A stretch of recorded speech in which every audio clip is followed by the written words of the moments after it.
Hey, everyone! If you enjoy my quantum audiobooks, you can support me by becoming a Patreon member. Your support helps me keep creating, and you'll get exclusive perks. You can also access my audiobooks directly through Google Drive. Check out the link in the description. Now, let's get started. Odin had been traveling around, and it didn't seem like he was here for a meeting. Maybe he was too tired from working on his own mythology, so he took this meeting to slack off. Azazel would come over occasionally, and when they were together, their S*X appeal more than doubled. A few days later, Odin and his companions were flying in the night sky in a chariot pulled by 8-legged warhorses. "Lord God, please don't travel around, otherwise people in your country will judge you again," Luo said seriously. "Don't be so rigid. That's why you can't find a boyfriend." "Woo. This has nothing to do with the present. The meeting is about to begin. I hope nothing happens," Azazel said. Unfortunately, the reality is often the opposite. As soon as he finished saying this, the carriage braked suddenly. "What's going on? It's definitely not going to be a good thing," Azazel said as he stepped out of the carriage. In front of the carriage, there was a young man flying in the air. "Nice to meet you. I am Loki, the Nordic evil god." "Loki, I think you should know that the person in the car is the Norse god Odin." "Of course, I'm here to find him. I hate contact with other mythical forces without permission." "Odin, even now you don't want to change your decision? Working with Azazel and the others is much more interesting than you and those stubborn guys," Odin said with a smile. "Then there is nothing to talk about. I will launch Ragnarok here to bury you. Fallen angels, you'd better not interfere or I will send you to hell with me. Before you do anything, I want to know one thing. Are you here related to the group of misfortune?" Azazel asked. "I stopped Odin with my own will. It has nothing to do with anyone else." Azazel smiled bitterly. "This is the internal problem of Northern Europe. You're also working hard, old man." After he finished speaking, Azazel decisively condensed the spear of light and shot it at Loki, followed closely by Barakiel. However, their attacks were useless to Loki, who deployed a magic circle in front of him and easily blocked the spear of light. "It's useless. I'm a god, and a fallen angel can't hurt me." As expected of a mythological system that excels in magic, Azazel said with a wry smile. Rosweiss deployed multiple magic squares and aimed at Loki. "In that case, use the same magic to attack." Rosweiss fully demonstrated the power of her magic turret, but it was useless and Loki was unharmed. "You're just a Valkyrie, and you want to kill God? Don't be so naive. You'll all die here today. Come out, my son." A giant wolf appeared in front of everyone, and Azazel's pupils shrank instantly. "Fenrir, the god-killing wolf. This is going to be difficult." Azazel turned to Rosweiss and said, "It's time for us to use our trump cards." Rosweiss nodded, took out the magic scroll, and tore it into pieces. The moment it was torn into pieces, Nangong Long sensed something and immediately transferred over with Rias and the others. "It seems that you can no longer handle your opponents," Nangong Long said with a smile. "If it's just Loki, we can still deal with him, but if Fenrir is added, we really won't be able to deal with him," said Azazel. "Rias, don't get close to that wolf. The rest are up to you." Clear. So there are reinforcements. With this number of people, your protection is too tight. But it doesn't matter. We can just get rid of them together. It's not a big deal anyway," Loki said indifferently to Odin. "I hope you'll still be in such a good mood later," Azazel said sarcastically. Nangong Long used dimensional movement to teleport to Fenrir and kicked it away. Fenrir immediately counterattacked and bit Nangong Long, but Nangong Long was much faster than it, and Fenrir could not bite him at all. It was completely played by Nangong Long. On the other side, Loki fought off the siege of the crowd, retreated to create distance, and called back Fenrir. "I will temporarily withdraw this time, but I will definitely stop the meeting." Nangong Long did not stop Loki from retreating, and judging from his expression, he had no intention of fighting to the end today. Nangong Long was waiting to get both the big and small god-killing wolves and the mass-produced myth game into his possession. Only with the entities would he be able to better study how to create magical beasts. Please give me flowers? Azazel breathed a sigh of relief and said, Fortunately, we didn't fight to the death. Otherwise, the city below would probably be destroyed. I'll be leaving now. You'll be busy with this meeting, Azazel. Yes, I'll need your help then. We will also try our best to find a solution. Good. The next day, Azazel came with Shiro Chimoto, saying that he wanted to use the two dragons and Vritra to summon Mithril's consciousness. Nangong Long was also interested in the super lazy dragon, so he decided to help him. They came to a white space where Tan Ning, who had not been seen for a long time, was already waiting there. Azazel activated the magic circle and began to summon Mythgame's consciousness. Only when I saw the dragon with my own eyes did I realize how lazy it was. It would fall asleep before I could even speak a few words. However, before falling asleep, he was also shocked that his old enemy, Heir Tianlong, actually had the same host. Although this dragon was extremely lazy, he still answered Azazel's questions seriously. Compared to the method of restraining Fenrir, Nangong Long is more interested in the dark elves and dwarves in this world. It is difficult to find their location without knowing the specific route. Due to the environmental changes in the human world, most of the creatures of this race have moved to the other dimension, and only a few still stay in the human world. Even though Nangong Long was there, Azazel still decided to ask the dwarves and dark elves to help forge the chains to bind Fenrir, just to be prepared. It's never a bad idea to have more preparations. Wally did not participate in this matter, probably observing the movements of the heroes. Of course, the most likely possibility is that the Holy Sword of Domination is not in Arthur's hands, and he cannot control Fenrir even if he gets it. The Holy Sword of Domination was in the hands of the Church, and Michael did not accept the Holy Sword for nothing. Not long after the three-party talks, he sent someone to deliver the dragon-slaying sword Ascalon to Nangong Long. Nangong Long gave the sword directly to Jeremiah, as it was useless for him to keep it. However, after Jeremiah received the gift, she became more active in finding him to have a child, and the other girls looked a little scary. The meeting was held, as usual, in a hotel somewhere in the human world. As expected, Loki came to stop the meeting and attack from the front in an open and above-board manner. Song Na and her followers, who had been prepared, transferred Loki, Nangong Long, and others to the battle site prepared in advance. Loki didn't resist at all and showed a confident smile. He probably thought he was sure to win. No wonder he thought so, as he was fully prepared this time. You are very courageous. You dare to attack head-on, even though you know we are prepared, said Barakiel with a straight face. Why not? You are the ones who are going to die, Loki laughed.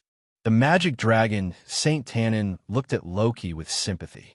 He was afraid that he would be in trouble if he was so arrogant.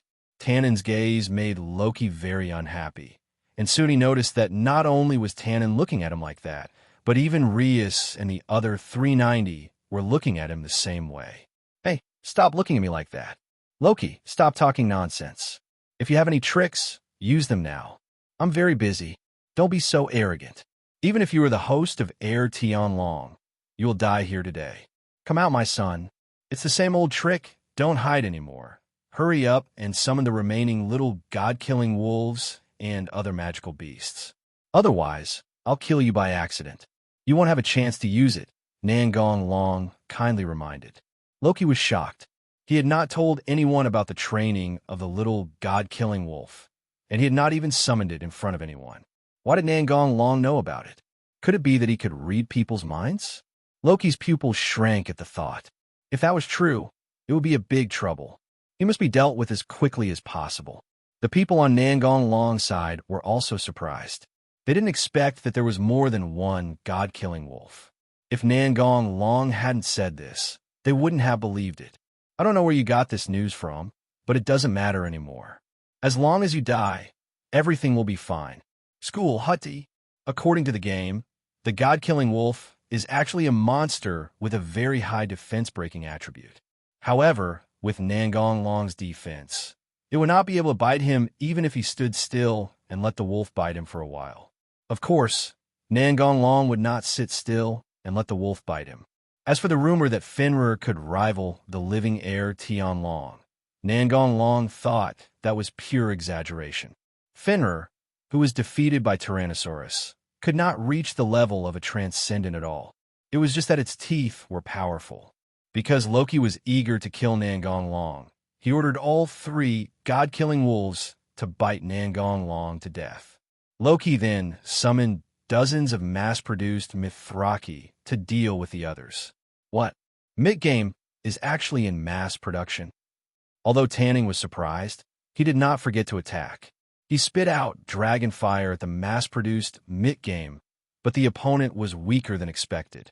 It seems to be much weaker than me.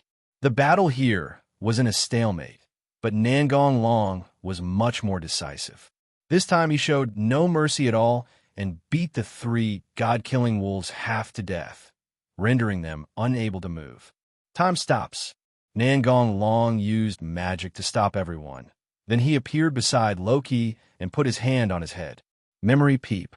After getting the knowledge he wanted, Nangong Long threw Loki aside and released the time stop. Normally, after a deep memory search, the brain would be confused for a while, but Loki was a god after all, so he just felt a headache and was a little tired. Loki covered his head and looked at Nangong Long with a ferocious expression. "What did you do to me, Fenrir Skull? How'd he come here?" "Stop shouting. They are lying over there." Loki turned his gaze in the direction Nangong Long pointed, and saw the scene he least wanted to see. "I underestimated you, Mythgame." Nangong Long frowned, wondering how many mass-produced Mitgoms this guy had produced. Aura Mare, Aura and her brother, who had been hiding here for a long time, immediately appeared when they heard Nangong Long's voice. Aura helped Rias, while Mare killed the 3 new Mythgames that appeared on Nangong Long's side. Swampland. Mare stuck his staff into the ground and turned the land into a swamp. Mythgame, who failed to dodge in time, immediately sank into the ground. Nangong Long stayed in midair, looked at Loki, and said with a smile, "There is no use in numbers. I admit defeat this time, but I will definitely win next time." After saying this, Loki turned around and fled without any hesitation. "You should stay here." Hidden lock. Several pitch-black magic circles appeared around Loki, and chains shot out from them to imprison him. The dark lock is not only a magic that binds the enemy, but also reduces the enemy's physical and mental strength. Loki, who was already in a weak state, soon fainted. Nangong Long had no intention of killing him. If he died, there would be no one to cause trouble in Northern Europe. As for Rias, Aura had already taken care of the situation with her high-level magical beasts. Barakiel and Tannen stared at the sudden appearance of Aura and those monsters they had never seen before with some caution. They had no idea where they were hiding before. It was not because their reconnaissance ability was too poor, but because Aura and the others had relied on props to hide their bodies before. Paige looked at the two and said, "It's okay, Meow. We're one family." Rias walked over to Aura and said, "Aura's sister. Ahem. When did you get here?" Originally, Rias wanted to call her sister, but when she remembered that she was 76 years old, older than her, she quickly swallowed the word sister. "The master told us to hide here and wait for his orders. Nangong Long and Mare also came over here. I'll leave the Aura god-killing wolf to you. As for these mass-produced monsters, they will be placed on the 6th floor for the time being. Later, Cadister will go to your floor to conduct 3.0 research." Clear. Cadistal is a specialized NPC located in the Great Library on the 12th floor, responsible for studying Warcraft. Aura is a tamer, so Nangong Long is not worried that she won't be able to tame Fenrir. The only problem is how many times to activate the taming skill. Aura and Mare said goodbye to Rias and the others, and returned to the great tomb of Nazarick with their spoils. Nangong Long threw Loki to Barakiel. Recently, Akino's knot has softened a little, so Nangong Long didn't let Fenrir bite him on purpose. He was lucky. Frankly speaking, Nangong Long didn't have a very good impression of him. He knew his daughter was being hunted, but he didn't warn her. Maybe he did, but Nangong Long didn't know what was the point of the warning. The talks ended successfully, and the two sides will carry out friendly cooperation. The three major forces will provide technology to Odin, and Odin will open the world tree in Norse mythology for them to study. Barakiel handed Loki over to Odin. Nothing damaged, is it? Azazel asked. No, but two very powerful dark elves appeared. Especially one of them can actually control magical beasts, and the magical beasts are very powerful, and there are many of them, Barakiel said seriously. What happened? Tell me in detail what happened. Barakiel recounted in detail the process of capturing Loki from beginning to end. That's how it is. Another subordinate of the Dragon Emperor? How much power does he have hidden? Azazel said helplessly. I heard that the power of Emperor Tianlong is located in a place called the Great Tomb. Haven't you been there? Odin asked with a frown.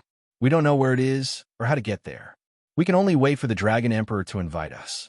Rias and her friends have been there before, but they only took a quick look around. They don't really understand the details. Didn't they say anything? You should ask Surzex about this. He should know more. It seems there is no chance this time. After the meeting, Surzex went straight back to the underworld. 2 days later, the mysterious research society. Odin has left and returned to Northern Europe, but Rosweiss has been left behind. Wow, this is too much. Lord Odin actually returned alone. I'm still here. Rosweiss sat on the ground and cried. I think the old man did it on purpose, Nangong Long said, adding insult to injury. Wow, this is layoffs? I've been working so hard.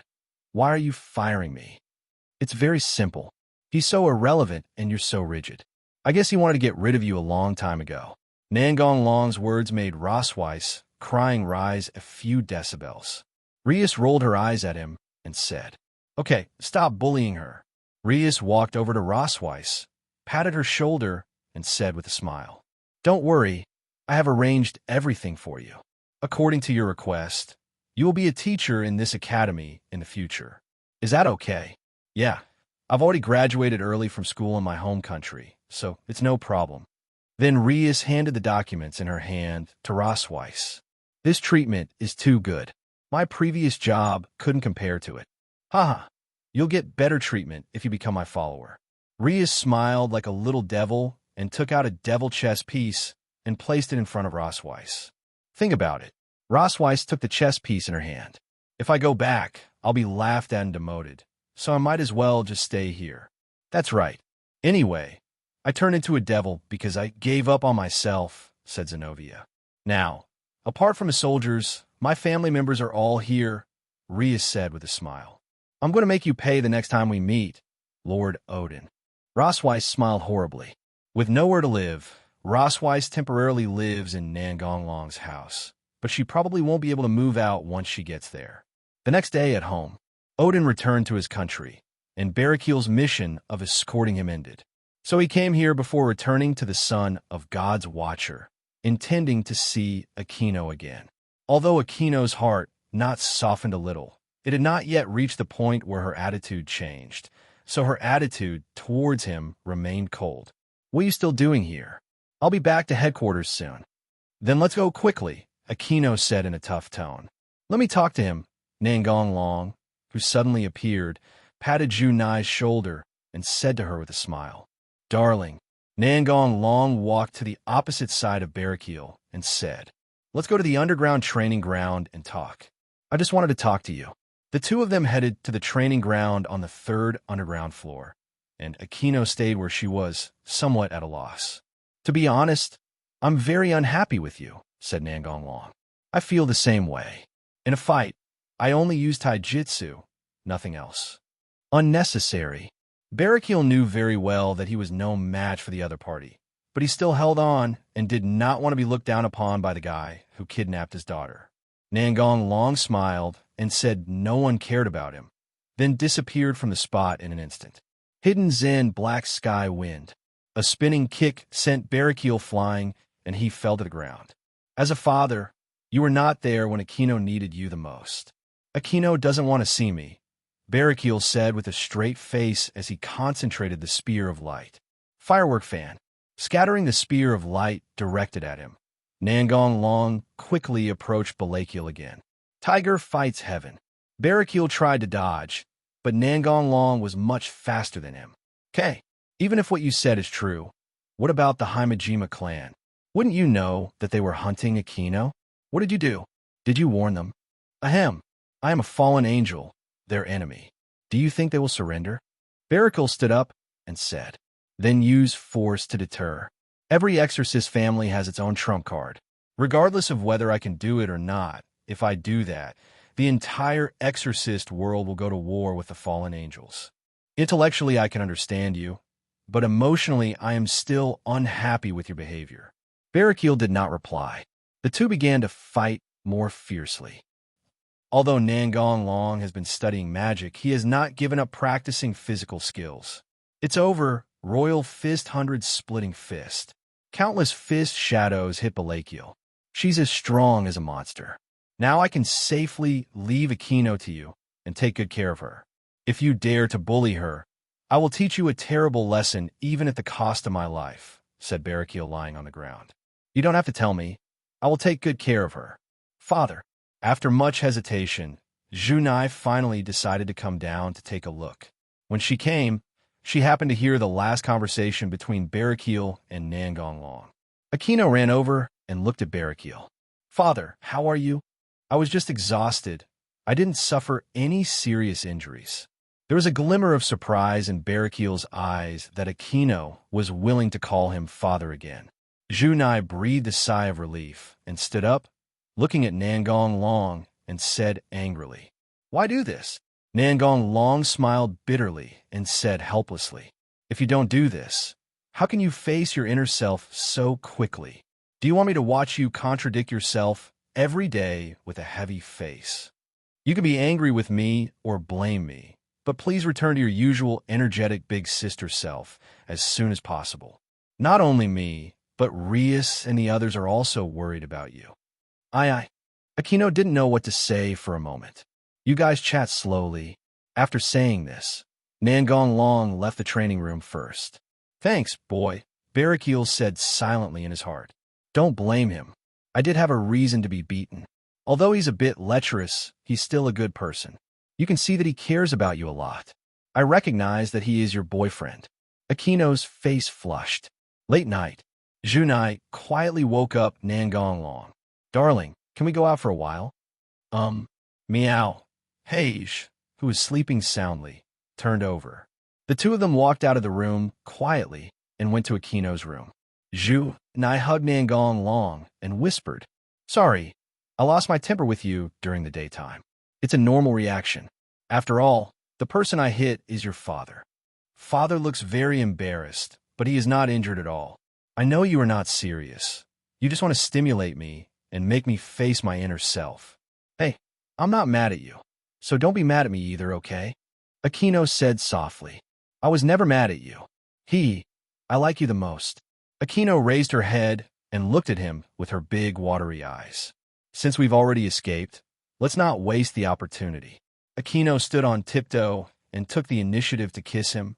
The next day, as expected, the girls were furious. Akino smiled smugly and completely ignored the horrified looks from the other girls. It was a daily Shura scene. A few days later, on the 6th floor of the Great Tomb of Nazarick, in front of Nangong Long were two bodies of Western dragons, one red and one white. Combining the knowledge provided by you with the research on mass-produced myth game, I have successfully completed the task assigned by you, Cadistal said respectfully. You did a great job. This is what subordinates should do. Drake, Albion, you'll be free soon. I never thought that I would be free again, Drake said with some emotion. Yeah, Arubian agreed. I'm ready. I'm going to start. No problem. Nangong Long activated the Divine Destruction tool and used magic to extract the souls of Drake and Arubian from it.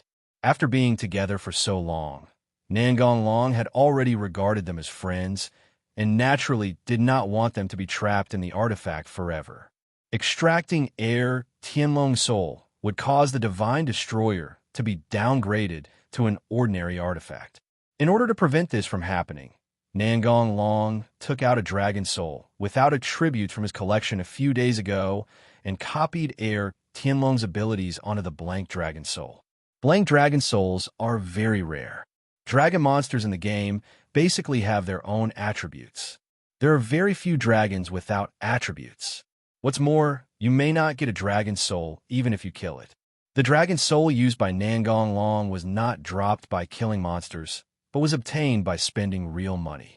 It is of very high quality, so he used it to replace Heir Tianlong to operate the artifact. The big spenders have nothing to fear.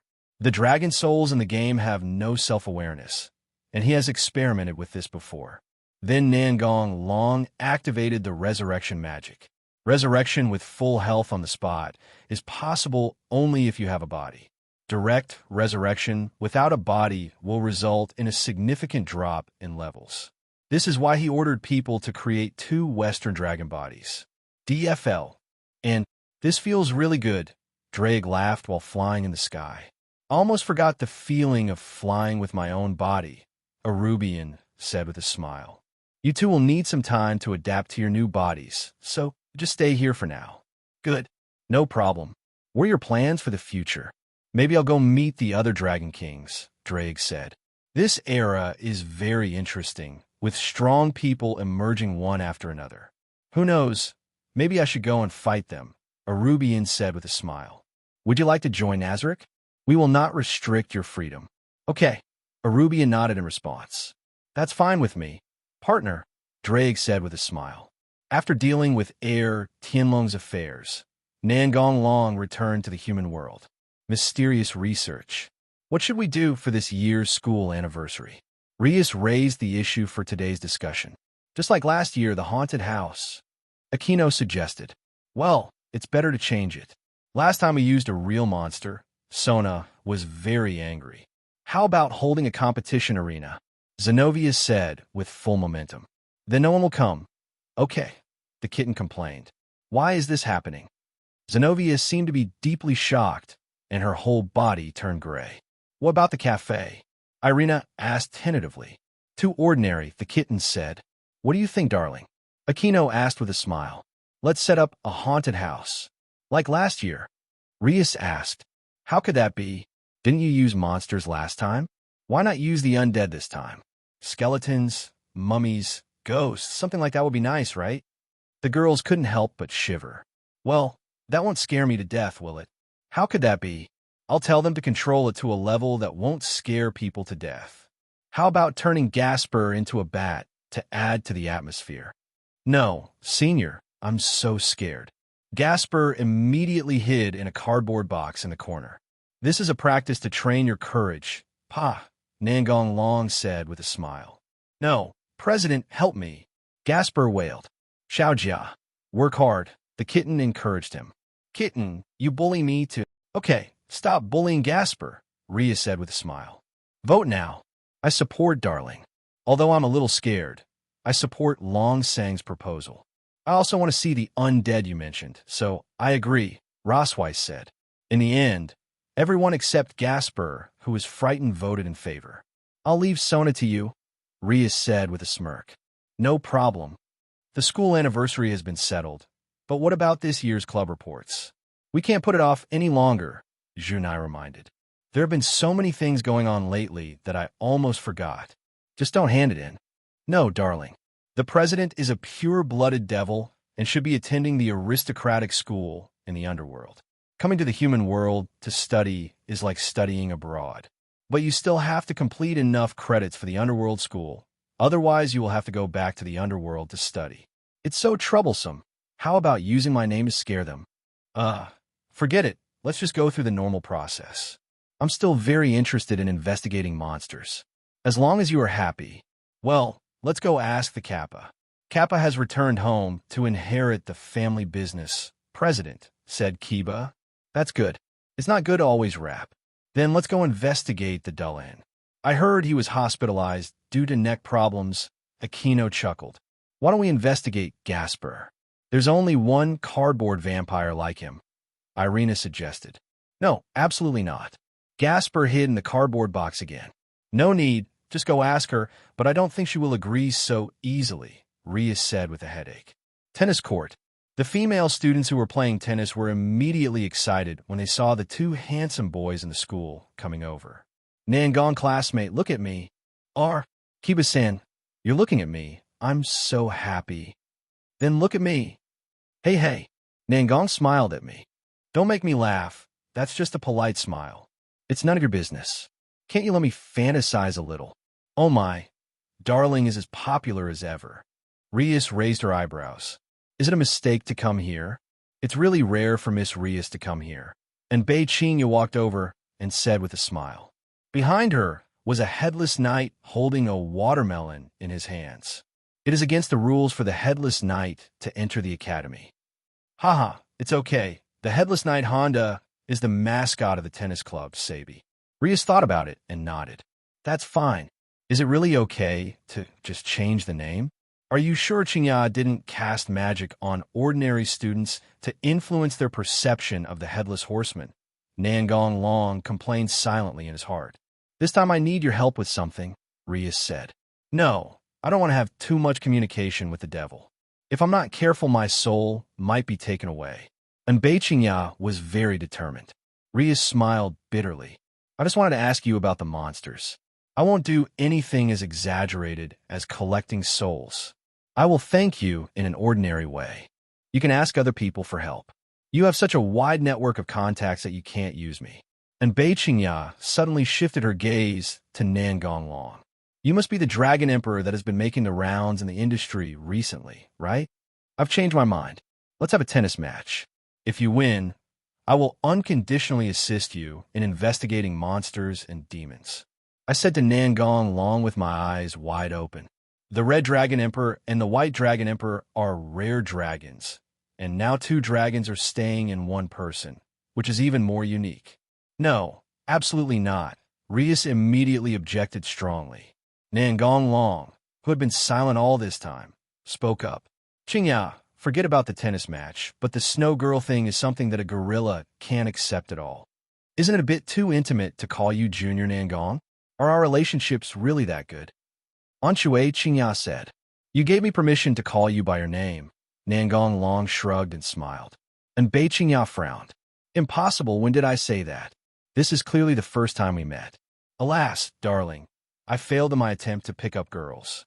Akino looked smiling, but she always made people feel a little scary. The other girls also stared at him with scary eyes. Kiba smiled helplessly.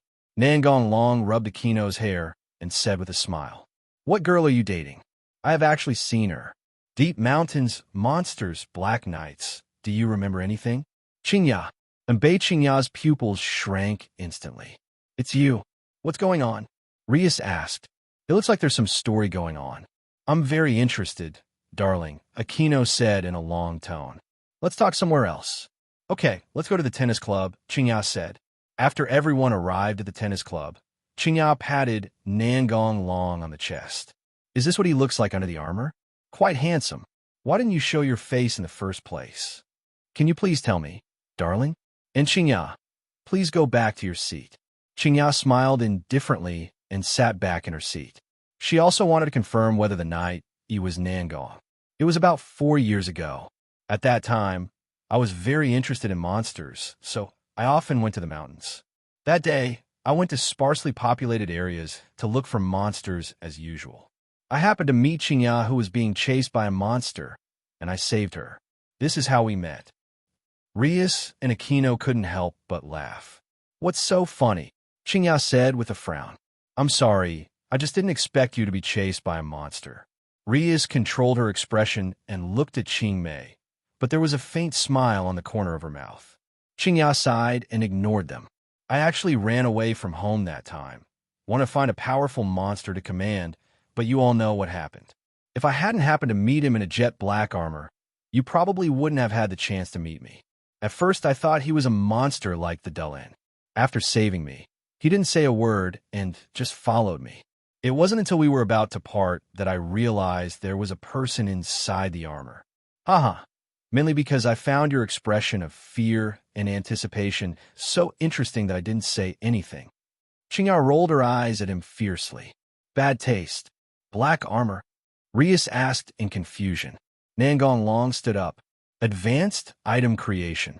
This is what happened when Qingya and I met. Then he lifted the magic, sat down, and said, I left after I returned home and protected Qingya. Why didn't you reveal your true identity at the beginning? Qingya asked. I don't want to reveal my true identity too early. It might cause trouble. Besides, it's good to keep a sense of mystery, isn't it? Yeah, it was the same when you saved me, Akino said, nodding. You've passed the test. Then what did you do after we parted? I can't find any clues about you, Qingya said.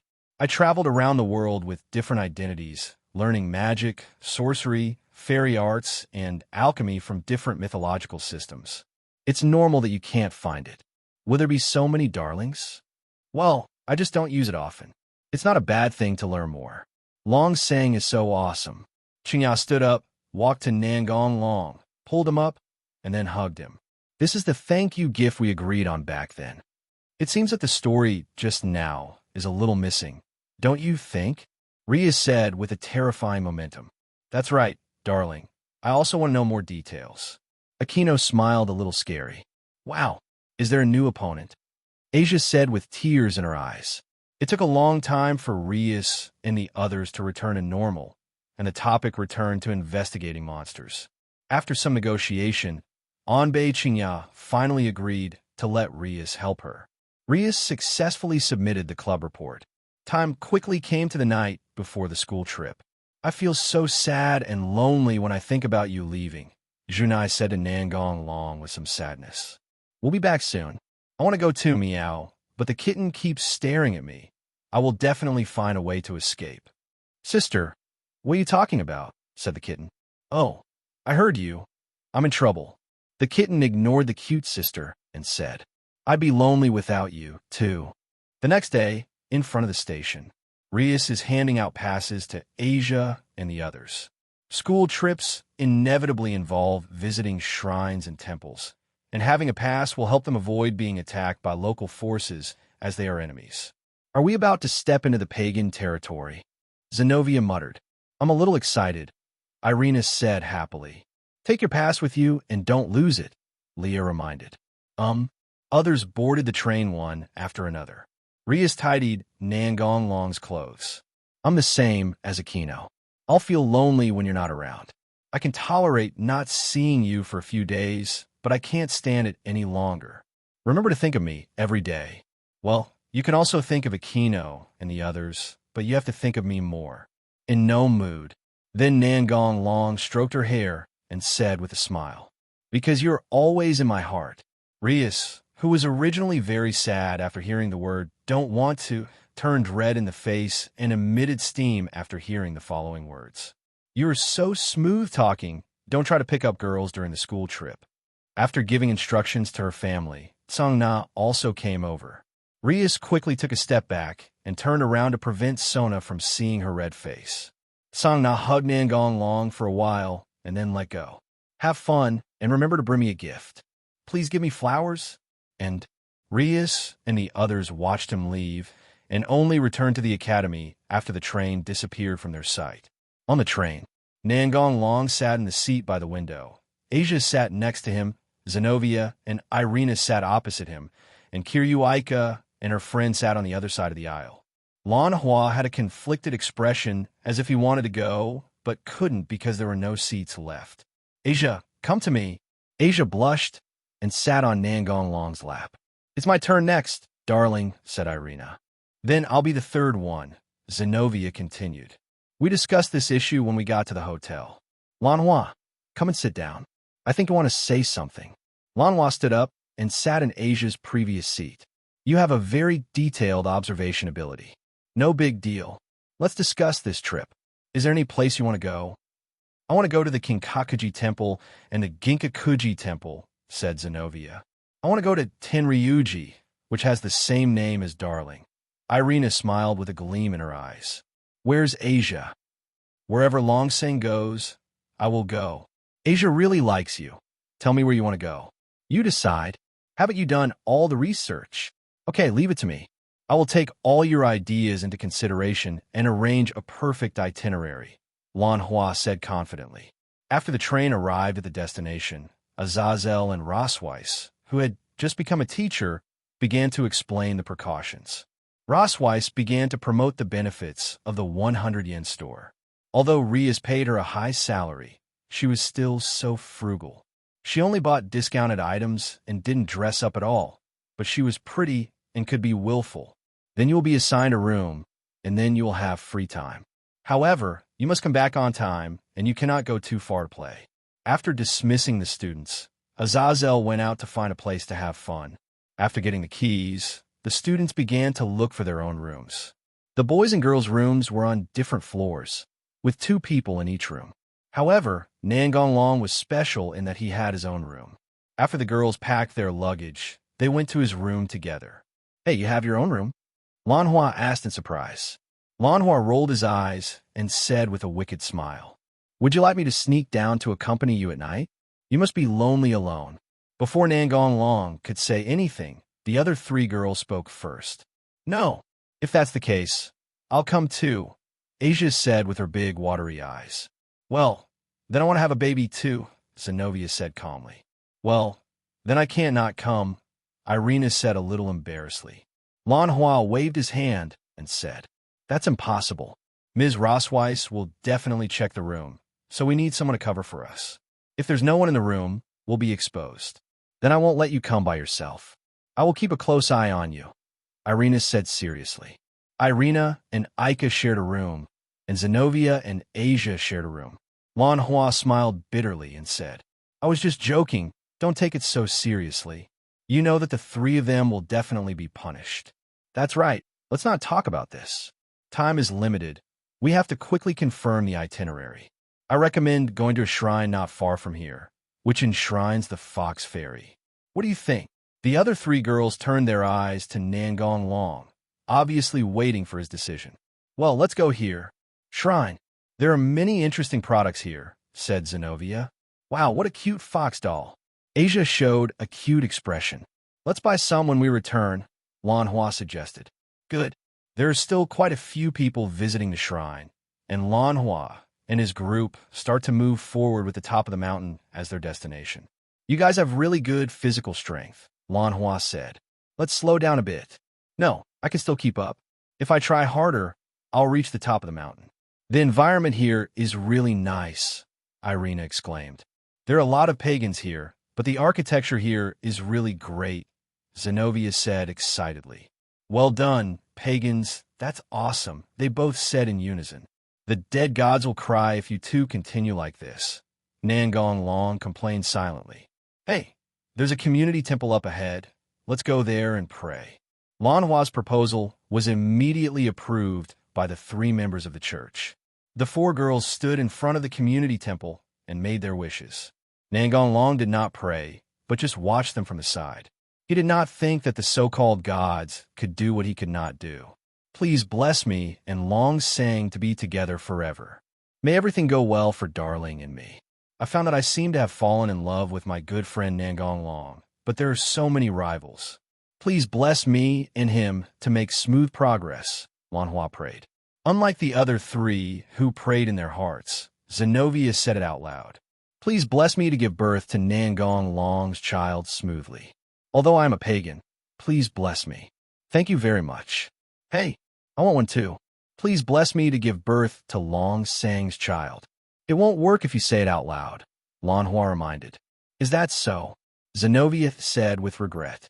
At this time, Lanhua fainted without any warning, and Nangong Long instantly appeared beside her to support her. He also felt some kind of power acting on him just now, but the power was too weak to be used against ordinary people, but it was still not enough to deal with him. "Careful." After hearing Nangong Long's words, Zenobia immediately took out Durandal, which had just been transformed not long ago from the alien space. Durandal was too difficult for Zenobia to control, so Nangong Long directly handed Durandal and Ascalon over to the Dwarf King Horn to transform them. The final product is the one in Zenobia's hand now. A copy of the Sword of Kings is made into a changeable scabbard that covers Durandal's sword, and Ascalon is embedded in the scabbard. When you want to use it, you can modify the mechanism to separate it, or you can use the 3 holy swords as one, complementing each other and greatly enhancing their power. Even if Zenobia exerts her full strength with her current strength, it won't last long, but the power can be adjusted by herself, and she can control the rhythm of the battle. Irina also untied the enhanced king's sword, which was disguised as a short rope, from her arm and held it in her hand. A little blonde girl with fox ears on her head and a foxtail behind her appeared in front of the shrine, and around her appeared Tengu and some strange-looking monsters. Why are you okay? If you were a human, you should just fall down. Hiding one's own strength is a normal skill. If Nangong Long does not actively remove it, he will look like an ordinary human being. Since you look a lot like Oni-chan, I will have someone use magic to make you forget these horrible memories of episode 5.0. Go ahead, catch these outsiders and rescue my mother. I have no idea what you're talking about, Zenobia said. Xiao Jiuzhong, stop. Huh? Oni-chan's voice. You damn guy actually imitated Oni-chan's voice to deceive me. It seems that you're not an ordinary person. Although I don't know where you got the information about Oni-chan, you are wrong about one thing. Except for that face, you don't look like Oni-chan at all, said Kunu angrily. What do you mean by imitation? I'm the real person, okay? Little Jiochong, I took you out to visit amusement parks and aquariums. Did you catch Oni-chan too? Damn it, I'll make you pay. Kunu became even more annoyed. Seeing that the little princess was no longer willing to listen, Nangong Long had no choice but to return to the way he was when he first met her. Mechanization turbine. Nangong Long transformed into a mechanized form that had not been used for a long time. Xiao Jiochong, you won't say I'm fake now, right? Are you really Oni-chan? Kunu asked uncertainly. Nangong Long handed Lan Hua to the dazed Irina and walked towards Jiochong. Seeing him approaching the princess, Ingo immediately stood in front of Jiochong. Stand back. But princess, who knows, the other party might have some conspiracy. Even if I really want to do something, you can't stop me. Nangong Long disappeared from the spot in an instant, bypassed Tengu, and appeared in front of Jiochong. What? Tengu's eyes were full of disbelief. He didn't see the other party's movements clearly at all. Nangong Long squatted down to make himself as tall as Jiochong, rubbed her golden hair, and said with a smile, Little Jiochong has grown up a lot, but he is still so impatient. We are not enemies. We are just here for a school trip. This familiar feeling, you are really Oni-chan, Kunu said excitedly. Then she hugged 24's neck and said with a tearful voice, Oni-chan, mother has been kidnapped. This is not the place to talk. Come with me to the hotel. Chow chow. Orpheus is no longer in the disaster group. So what is his purpose in capturing Yasaka? Is it simply to challenge the limits of human beings? Or does he have other purposes? Yes, I'll listen to Oni-chan. Kunu hid her fox ears and tail and planned to go down the mountain and return to the hotel with her Oni-chan. Princess, please allow us to follow you, said Tengu. You go back and report my whereabouts. I'll be protected by Oni-chan. Haven't you just seen Oni-chan's strength? Go back quickly. Oni-chan will protect me. Yes. Led by Tengu, the monsters began to retreat. What's wrong with you? Zenobia touched and knocked on his body. A transformation form that mechanizes the body. Okay, stop touching us. We're going back. Oni-chan, do you want to lift the magic and wake up that human? Let her sleep for now.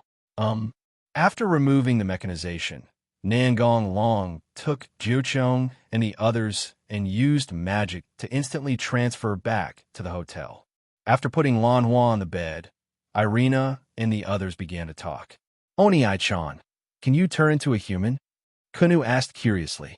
Well, it's just that I'm always mechanized when I'm with you. Oh. Long sang, what's going on? Things took a turn so quickly that Asia was a little confused. I stayed here for a while before, and the place I lived in was Jiozhong's home. I was planning to go see Jiozhong tomorrow night, but I didn't expect to meet him today. Hyun, please tell me what happened. Jiozhong nodded and said, Indra sent an envoy to hold talks with my mother, but she disappeared on the way. From the dying guards, I learned that they were attacked by unknown people. After that, the crows and Tengu also died. No wonder you wanted to attack us as soon as you saw us, Zenobia said with sudden realization. I'm sorry for attacking you without knowing the truth, Jiochong said apologetically. It's okay. You're also eager to find your mother, Asia said gently. Well, I forgive you, Irina said with a smile. But, Nangong Long rubbed Jochung's hair and said with a smile, "They're very nice people and won't blame you." After the conversation, Ili Lanhua was sent back to the room. In the evening, Nangong Long took the church trio, Rosweiss, and Kunu to the agreed location. Azazel said he had something to talk to him about. The group came to a restaurant near the hotel and walked into a private room. Sona's family, Sarafla, and Azazel were already sitting inside. "Now that you are here, come and sit down," said Sarafla. "How's he? Did you go anywhere to play this afternoon?" Nangong Long asked Huajitao. "No, we've been helping the teacher and have no time to play." "Of course, that's okay. The problem is that I can't play with you. These 10 points are unbearable for me," Huajitao said unhappily. "Me too," Kusashita Rhea agreed. "I also want to visit the shrine with Nangong Senpai." "Me too. Let's find some time to hang out together." "Okay. Agree. Let's talk business first," Azazel reminded. Why is His Majesty Leviathan here?" Irina asked. "Well, I'm here to have a meeting with the general of the monsters here," Sarafla said while making a scissors gesture. Then his expression changed. "But I heard from the monsters here that the nine-tailed general who ruled this place has disappeared." "That's the fact. She is Kunu, the daughter of the monster General Yasaka," Nangong Long said, pointing at Kunu. "I thought she was the little monster lowly you kidnapped," Azazel joked. "Isn't that even more amazing?" "He kidnapped the general's daughter as soon as he arrived," Sarafla said with a smile. Jiuzhong blushed. Nangong Long didn't care about the teasing of the two. "Yasaka and I have known each other for a long time. Today, when I was visiting the 043 shrine, I happened to meet Kunu and brought her back." "It must have been done by the people from the disaster group," Sarafla said seriously, putting away her smile. "That's probably it. Peace talks are like this. There's always someone coming to mess things up," Azazel said with disgust. "You're in trouble again," Shiro Chimoto said with a wry smile. "No matter what era, dragons will involuntarily attract power, whether good or bad. Especially powerful dragons," said Azazel. "Anyway, I'll send someone to investigate this matter. Mother, I'm leaving it to you. Don't worry, we will rescue Yasaka." Hotel. Jochung did not go home, but stayed with Nangong Long. Nangong Long's room was also a double room, so Jochung slept on the other bed. Irina's room. "What happened? When will we return to the hotel?" asked Lan Hua after waking up. "Well, you suddenly fainted, so we came back," Irina said guiltily. "Lord, please forgive me." "Yeah, of course, you must be hungry. Eat something first. This is what I bought." Irina quickly changed the subject. "Okay, I'm a little hungry." Phew, I finally managed to fool her, and Irina breathed a sigh of relief. The next morning, when Nangong Long woke up, he saw Jochung sleeping on him, so he reached out and pinched her nose. "Say." The confused Jochung tried to slap away the source of his breathing difficulty, but unfortunately he failed. The defeated Jochung woke up, and Nangong Long withdrew his hand. Jochung rubbed his sleepy eyes and greeted Nangong Long. "Good morning, Oni-chan. Why do you come to me instead of sleeping in your own bed?" Nangong Long said, while rubbing her hair. "I can't sleep alone. I feel safe sleeping next to Oni-chan," Kunu said with a blushing face. After the two of them got up and washed up, Asia and the others came downstairs to find him. As soon as he entered the door, Lan Hua saw Jochung standing next to Nangong Long, looking at him with suspicion. "Where did this little blonde girl come from? Did you kidnap her?" "Sure enough, I should have sneaked down to accompany you last night. Otherwise you wouldn't have gone astray," Lan Hua teased. "No way. I won't let you escape without me," Irina said. Nangong Long raised his hand and knocked on Lan Hua's head. "DS, this is Jiuzhong, an acquaintance of mine here, who will show us around today." After breakfast, the group started today's journey. First we went to Kayamizu Temple. The church trio was as excited as ever. Kunu acted as a tour guide to introduce Kayamizu Temple to everyone, while Aika took memorable photos. When arriving at the Silver Pavilion, Zenobia seemed very lost. The Silver Pavilion in her mind was shining silvery, but the reality was completely different. The silver pavilion did not have the silvery glow like any ordinary temple. Seeing the magnificent golden pavilion, Zenobia became quite excited, as it was exactly what she had imagined in her mind. After strolling around for a whole day, the group bought some souvenirs and then took a rest in a nearby tea shop. "It's a bit bitter," Asia said. "I think it's pretty good," Irina said. Suddenly, all the ordinary people in the store fainted. Zenobia, who had just been immersed in the splendor of the golden pavilion, suddenly became alert. This kind of thing was within Nangong Long's expectations. It would be strange if they were not anxious if Princess Jiucheng didn't come back for one day. The big sister who had just entertained them had animal ears on her head and a foxtail behind her. "We have no ill intentions. We just want to invite you to go to Lidu together. Master Jiuzhong and Elder Tengu are waiting for you in Lidu. The governor of the fallen angels and the demon king Leviathan are also there." Kuna looked at her Oni-chan with some hesitation. "Let's go. By the way, please look after this girl," Nangong Long said, pointing at Lan Hua. "Okay, Master Nangong. If it weren't for Master Jiuzhong's guards coming back to report, I wouldn't be sure you were Master Nangong. Your appearance has changed a lot." This fox girl knew him. Gu Gonglong often saw her when he lived in Jiucheng's house.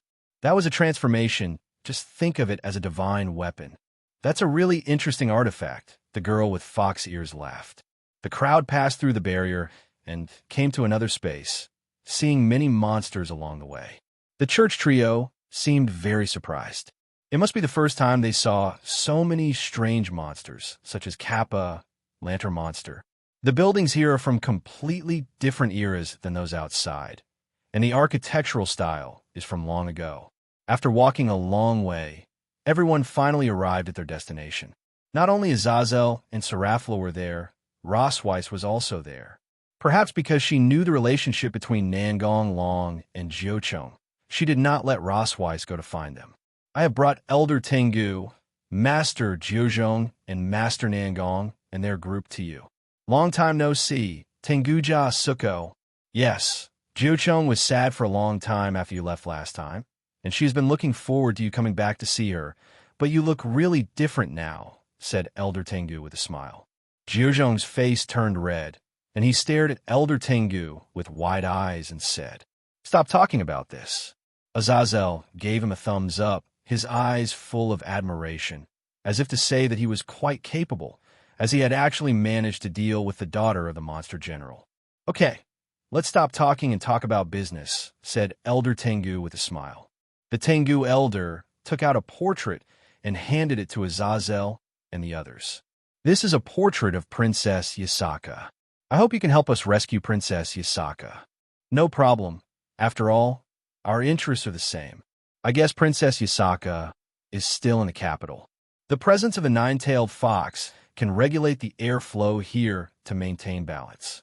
Once she leaves, all kinds of air will become chaotic," said Azazel. Nangong Long also expressed his thoughts. "The hero faction may take the initiative to find us. They sent people to attack various forces before. On the one hand, it was to trigger the Forbidden Hand. On the other hand, it may be to collect the fighting methods of various forces and analyze the countermeasures from them, so as to defeat them one by one in the future. And the one who is able to capture Yasaka must be a high-ranking member of the hero faction. It is impossible for a holder of a divine weapon that cannot be captured by the Forbidden Hand alone. This time, Azazel, Seraflu, and I are here. According to the style of the hero faction, we might try to test it." Azazel nodded. "It is indeed possible, King. I will take this factor into consideration when making plans.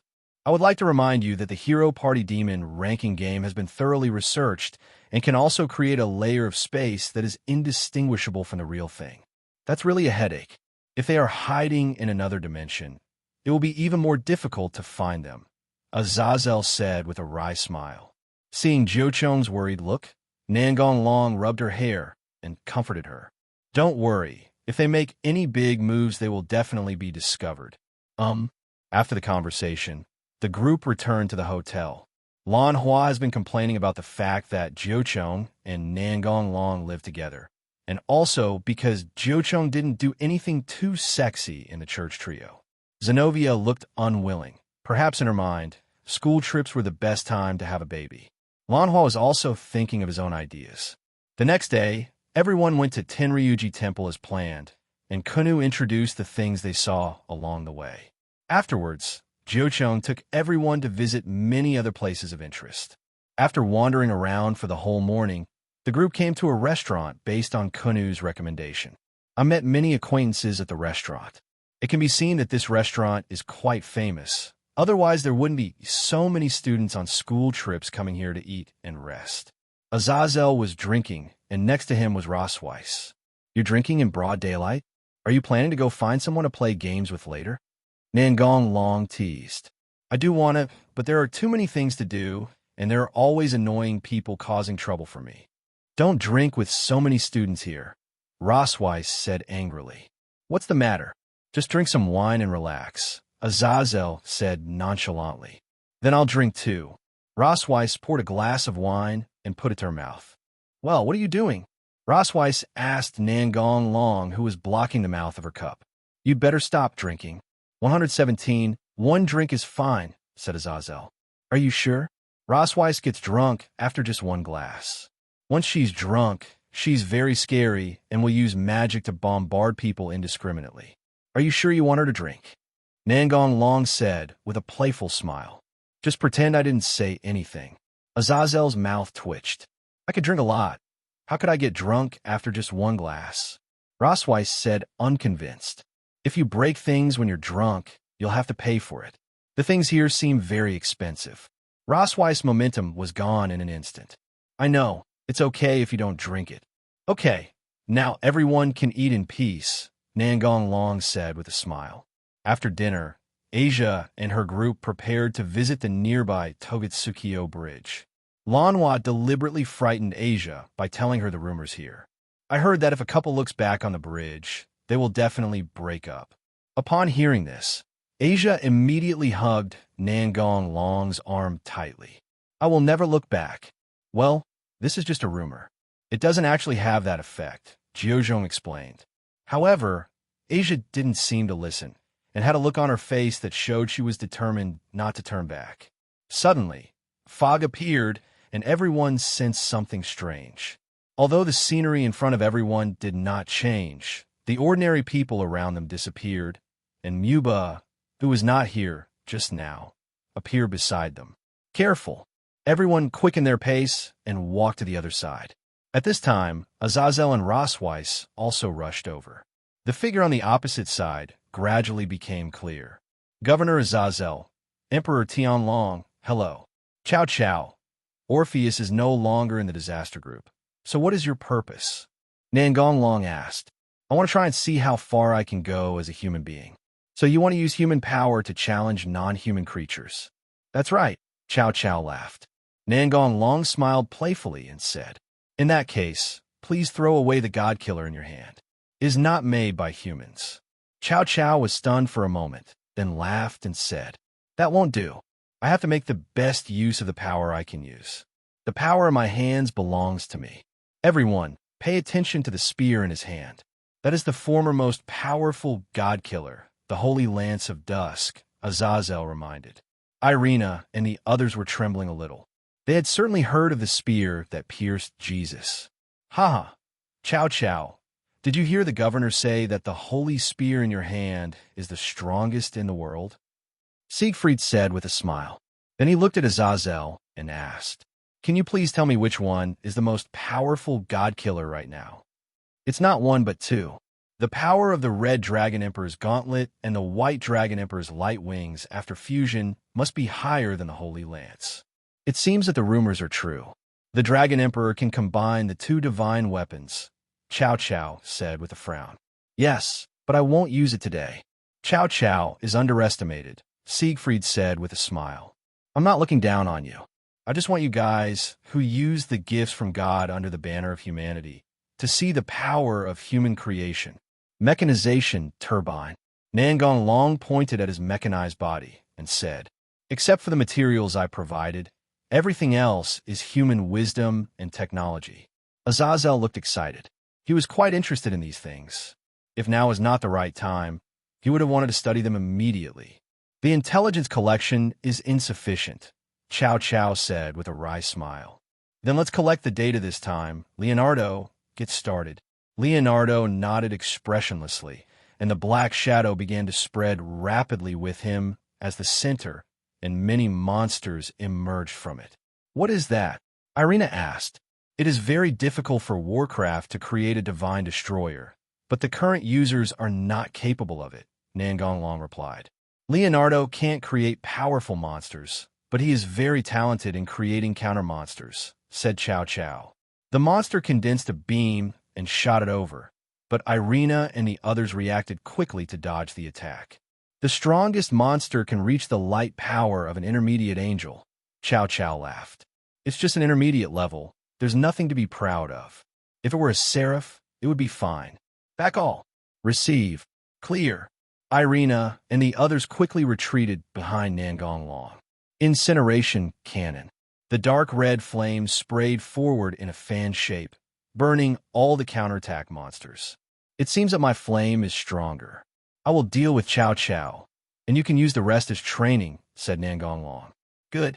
Siegfried faced off against Kiba, and the others also found their respective opponents. Roswise protected Kunu from behind and used magic to support other companions. Azazel is fighting the holder of the Absolute Mist. Children, please leave. Nangonglong suddenly turned his body and rushed towards Leonardo, swinging his fist. Chow Chow sped up to block Nangonglong's attack, but something unexpected happened.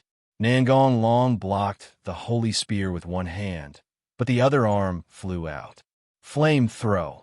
The arm suddenly accelerated and grabbed Leonardo's head and pressed it hard to the ground.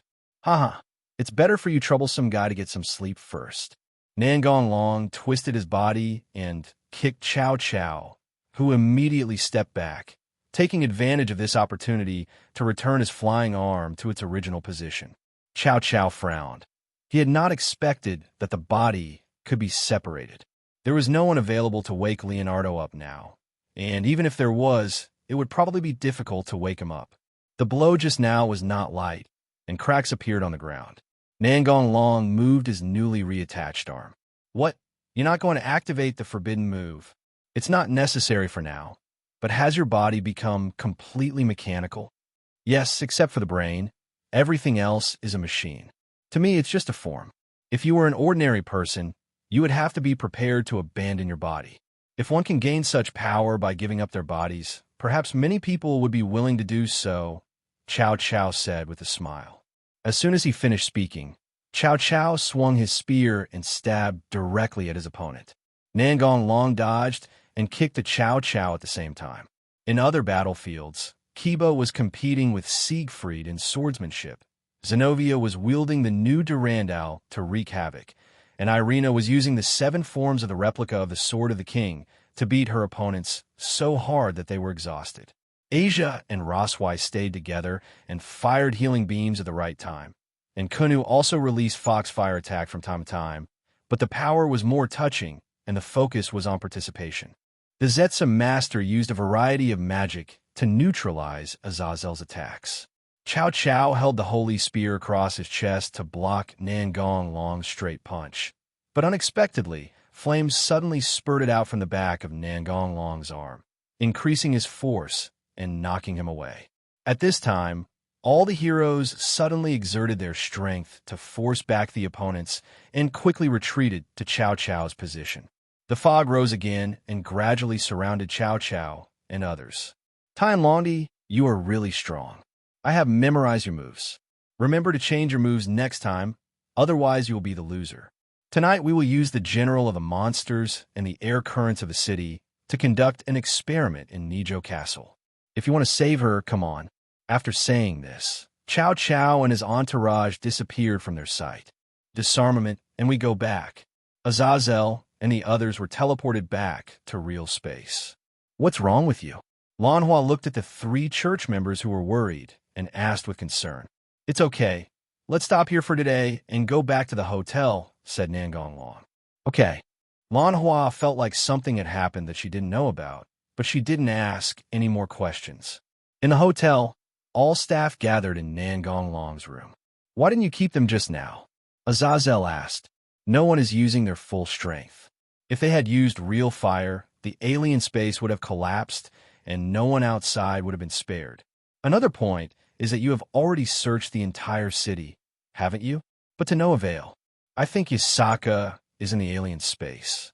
Instead of wasting effort to look for her, why not let them take us there? It's easier. After all, Nangong Long didn't want to kill Chow Chow. He had other uses for him, but he would definitely teach him an unforgettable lesson the next time they met. What you said makes sense, but that brat is too arrogant. He actually did some experiments right under our noses, Azazel said angrily. Think about what to do next, little Azazel. Being angry won't help, said Serafla. Although Leonardo was injured by me, the hero faction must have a recovery artifact. In addition to the lesson learned this time, I guess Leonardo will not show up next time, but just send the monster he created to the battlefield. Indeed, but leave this to me, Serafla and Sona's followers, and the rest is up to you, said Azazel. No problem. I assume you have no shortage of healing potions, Azazel asked. It's no problem to use it for taking a shower, Nangong Long said with a smile. Due to the chaos caused by the Trouble Group, the Phoenix's tears are in short supply. Demiurge takes this opportunity to launch an improved version of the healing potion. The improved potion was made by combining the magical knowledge and medicinal materials of this world, and some medicines unique to Nazarick were also mixed in. The effect of potions of the same level was temporarily inferior to the original version, and higher-level potions could not yet be successfully made using medicines from the native world. However, research was ongoing, and perhaps one day a more powerful potion would be developed. Only the improved version is sold to the outside world, and the ones produced by Nazarick are stored in the warehouse and are not sold to the outside world. At first, I bought it with the mentality of giving it a try. After all, it is a brand of the devil, and it will not be fake. After using it, I found that the effect is still good. Although it is not as good as the Tears of the Phoenix, there are more of them. At least I can afford it. Please give me flowers. The 3-level potion system was also praised by buyers. After all, there is no need to use more expensive potions depending on the degree of injury. Although the potion is not as rare as the Tears of the Phoenix, it is not an unlimited supply. Demiurge understands that rare things are valuable. His purpose is to make money and run his own power, not to do charity. Now the improved potion has become the second largest brand of underworld recovery potion. The Phoenix's tears were also affected to a certain extent, but the impact was not very great. After all, the potion sold could not completely heal the dying. Zero. You are so proud, Azazel said with emotion. Why? Rosweiss asked. Anua. Actually, the real owner of the potion is Long Sang. Hey. Rosweiss was surprised. I heard that it is the property of Demon Lord Demiurge. Didn't Mr. Odin tell you that Demiurge is Darling's subordinate? Irina asked. That damn lecherous old man didn't tell me anything. He is extremely rich now, so we should act early, Azazel said with a smile. Oni-chan is mine, Kunu said loudly with a blushing face. Even if it's the lovely Kunu, I won't give in, Asia shouted. You see how popular he is, Azazel teased. Okay, there is still some time for everyone to adjust themselves, said Nangong Long. Everyone relieved their tension in their own way in order to face the upcoming battle. Let's go. The goal is to rescue Kunu's mother. Yes. Nangong Long took Asia and the others to Nijo Castle, while Azazel and the others were responsible for guarding against Leonardo's sneak attack. Nangong Long wanted to save Yasaka alone, but considering Asia and the others' intention to change, he gave up the idea. Jiucheng was eager to rescue his mother, so he followed her to Shi. After arriving at Nijo Castle, Fog appeared again and transferred the group to a different dimension. Everyone was teleported to different locations. Nangong Long and Jiucheng were together. The 3 members of the church were together, and Kiba and Rosweiss were alone. Soon the enemy appeared and blocked their way to the center of the city. Nangong Long happily sent the guy off on his way. As for what kind of miserable life he had in the past, Nangong Long was not interested in knowing. nor did he want to know. Then Nangong Long led Jiucheng towards the center of the city. Any obstructions on the road were killed instantly. Soon, a huge city gate appeared before them. Oni-chan, should we wait for Asia and the others? No, let's go in first. Nangong Long blew up the city gate and rushed to the garden in the city, where the member of the hero faction 50 was already waiting. Emperor Tianlong, you are too impatient. I was planning to open the city gate after you two meet up, said Cao Cao. I don't have to act according to the enemy's ideas. Mother, Kuna shouted at Yasaka, whose eyes were dim. There's no other way. Since you're already here, the experiment can only start early, Cao Cao said helplessly. Experiment? It doesn't exist. Seeing the smile on Nangong Long's lips, Cao Cao felt a bad feeling in his heart. And sure enough, this feeling came true the next moment. Time stops. Nangong Long increased his magic output. If he used normal magic output, he might not be able to stop those holders of the god-destroying tools, especially Cao Cao's holy spear. When time flows again, Yasaka is already beside Nangong Long. What? Cao Cao looked at the scene in disbelief. He didn't feel the other party's movements at all, and the nine-tailed general was rescued. How is this possible? The other members of the hero faction found it just as hard to believe. Cao Cao took a deep breath and said slowly, I didn't notice anything, so there are only two possibilities. One is that you're too fast, so fast that I can't react. The other is that you have the ability to manipulate time, such as stopping time like the vampire in Grimoire. So which one are you, Tianlongdi? I prefer the latter. You're good at analysis, so just think about it yourself. Jiucheng didn't think too much about it, but kept calling his mother. Mom, I'm heavy. It's useless even if you snatch it back. I used a lot of magic to control her for the experiment. George, the holder of absolute mist, said expressionlessly. Oni-chan, Kuno looked worried. Nangong Long rubbed her hair, and Jiucheng felt a lot more relieved. Then Nangong Long patted Yasaka on the shoulder a few times, and Yasaka's eyes became clear again. 9 layers. Mother, you finally recovered. Kuno was so worried about you. Kuno said with a little cry while hugging Yasaka.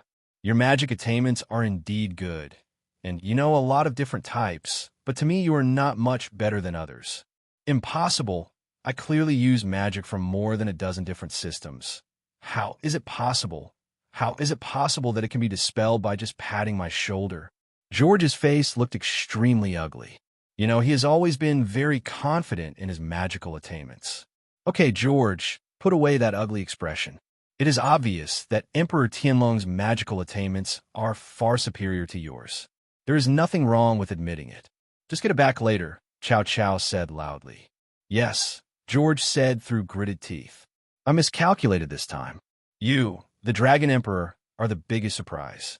I didn't expect that with the 2 great divine extermination tools, you would still take the time to learn magic. I just want to become stronger, that's all. Cao Cao, Ophis is no longer your boss. Why do you still need to summon the Great Red? The hero faction was suddenly shocked. How did you know? Cao Cao asked. I guessed it. After all, you have to stir up the airflow of the entire city. As expected, Valley is right. You are a good opponent. I'm just trying to summon the Great Red. It would be great if I can summon her. It would be even better if I can capture her. Don't you think studying her is valuable in itself? You guys are so naive to think you can capture the real Red Dragon God Emperor. Only people like you who don't know the difference in strength between the 2 sides would have such a daydream. Except for Cao Cao, all the heroes were furious. How do you know it won't work if you don't try? Cao Cao said nonchalantly. The plan has failed, let's retreat, Cao Cao ordered decisively. The heroic faction's execution was pretty good. Although he looked unwilling, George still activated his God Killer. Next time, I will definitely defeat you, Dragon Emperor, Cao Cao said with a firm look. Haha, just hold on through this first. Meteor shower. Dozens of fireballs of various sizes appeared in the sky and fell downwards at high speed. Don't die, Cao Cao.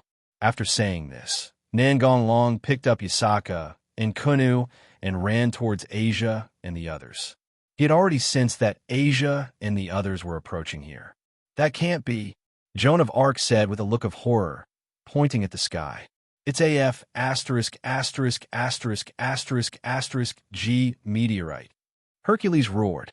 Let's get out of here quickly, Chow Chow said to George, forcing himself to calm down. I'm trying hard, but I just can't transfer it. It must be that be asterisk asterisk asterisk asterisk asterisk D, Tian Londi, who did something. Give me some time, George said in a cold sweat. Hurry up, Hercules urged. Don't disturb him. We have no choice but to leave this space. Otherwise, it's useless for us to run. The worst result is to resist. Get ready. Chow Chow was ready to use Bahue, and the others also began to arm themselves. The other side, Meteor, Zenobia said blankly. It's so beautiful. Irina expressed her feelings mechanically. As for the other three, they were so shocked that they were speechless. Nangong Long saw the stunned people and shouted, Come back to your senses. Get ready to retreat. This place is about to collapse.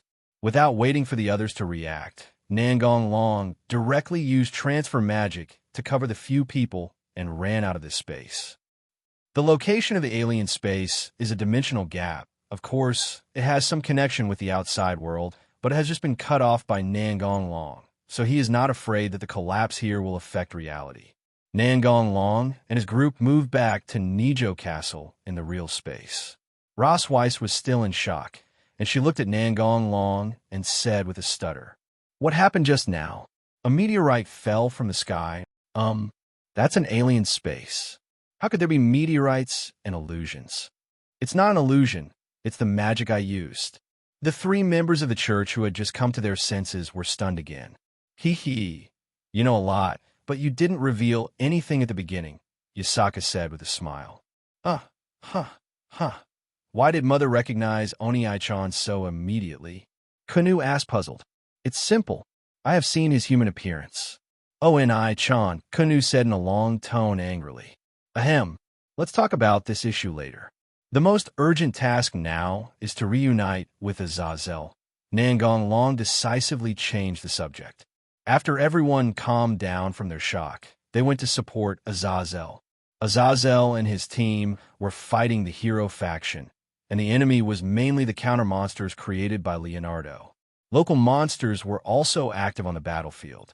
When Nangong Long and his team arrived, the battle was almost over, and the counter-monsters were no longer increasing. Leonardo must have retreated. Sangna's followers are responsible for maintaining the barrier to protect the hotel from damage. After the battle, Azazel sent his men to deal with the battlefield. You guys moved pretty quickly. Where are Chow Chow and the others? Azazel asked. I don't know. Chow Chow and his men are going to retreat, so I will retreat after I finish my move, Nangong Long said lightly. Chow Chow and the others should not be able to die.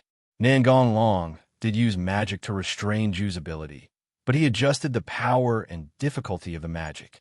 According to his speculation, George is able to break free, but by the time he does, the meteorite will probably hit them soon. How much of the impact he can avoid depends on his reaction speed. Please don't say that in a nonchalant manner. Your magic is terrifying, Rossweiss said seriously. Don't be so serious. That's why you can't get a boyfriend, Nangong Long said with a smirk. It was quite fun to bully her occasionally. Oh, these two things have nothing to do with each other. I also want to have a handsome boyfriend and do some naughty things. Darling has been acting pretty mean lately, always bullying Rossweiss, Irina whispered as she leaned close to Zenobia. I heard everything, Irina. It seems like an interesting story, but this is not the place to talk. Let's go somewhere else and talk, said Azazel. Let's go to Rito, Yasaka suggested. Okay. Jidu, Shinzwa House. Not only Nangong Long and his group were here, but Sun Wukong and Yulong were also here. They came to cooperate with the monster General Yasaka show, so Azazel asked them to support Nangong Long. After all, it was not clear what cards Chow Chow had, so the more powerful reinforcements the better. Azazel, you have really let this old man down, said Sun Wukong. And me, Yulong said quickly. That shouldn't be the case. Didn't you guys fail to reunite with the Dragon Emperor? Azazel asked doubtfully. That's true, But when Old Sun and Yulong broke into the alien space, they saw a very spectacular scene. Dozens of meteorites fell from the sky, and the alien space began to collapse. Fortunately, the old man and Yulong retreated quickly enough. "The meteor shower is beautiful," said Zenobia. "That was done by him." Yasaka pointed at Nangong Long and laughed. Azazel suddenly remembered Rosweiss's previous words. "This is the first time I've seen this kind of magic. It seems that what I heard before was wrong. At least I've never heard that the Dragon Emperor is good at magic. I don't use powerful magic very often, so it's normal that I haven't heard of it. I heard that the first generation is very good at fairy arts and demon arts. Let's study together if there is a chance. Oh, you also know magic and sorcery." "Some. The Dragon Emperor is truly knowledgeable. In order to become stronger, we have to try various things, right? We can't just stop moving forward," Nangong Long said with a smile. "You want to become stronger? Don't let us live," Azazel said with a wry smile. The other side.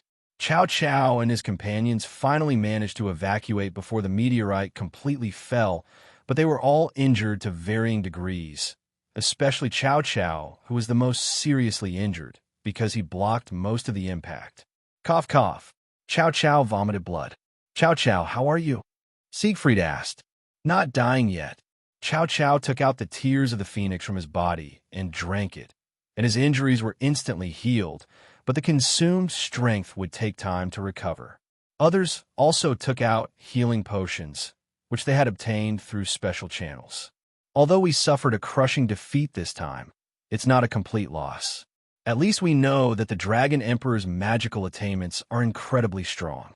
It seems that the only way to deal with him is to send out the Dragon Eaters, but we still need to plan carefully and must not fail again, said Chow Chow. "Do we need to temporarily stop the attacks on the major forces?"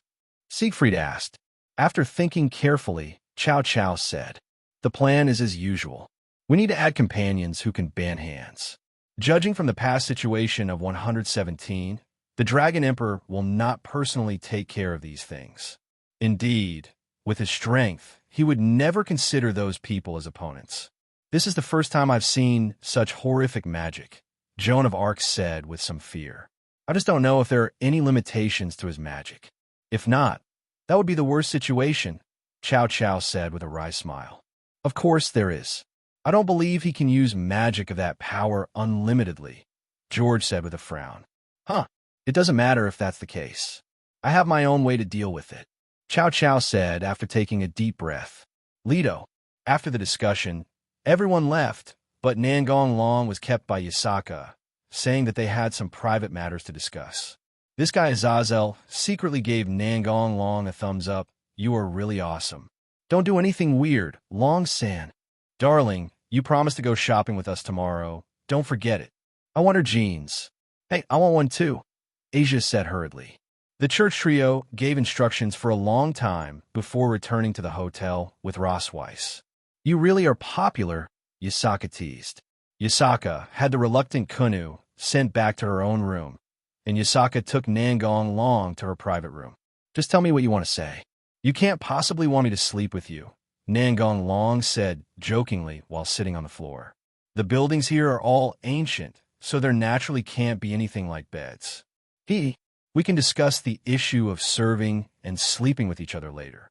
Let me talk about something else first." Yasaka knelt down beside him and patted her thigh, motioning for him to lie on it. "Your knee pillow is as great as ever," Nangong Long said with a smile. "It's really my honor that Emperor Tianlong likes me," Yasaka teased. "Angry? I dare not." Yasaka's voice was gentle. "I can't tell everyone that I'm the host of Heir Tianlong.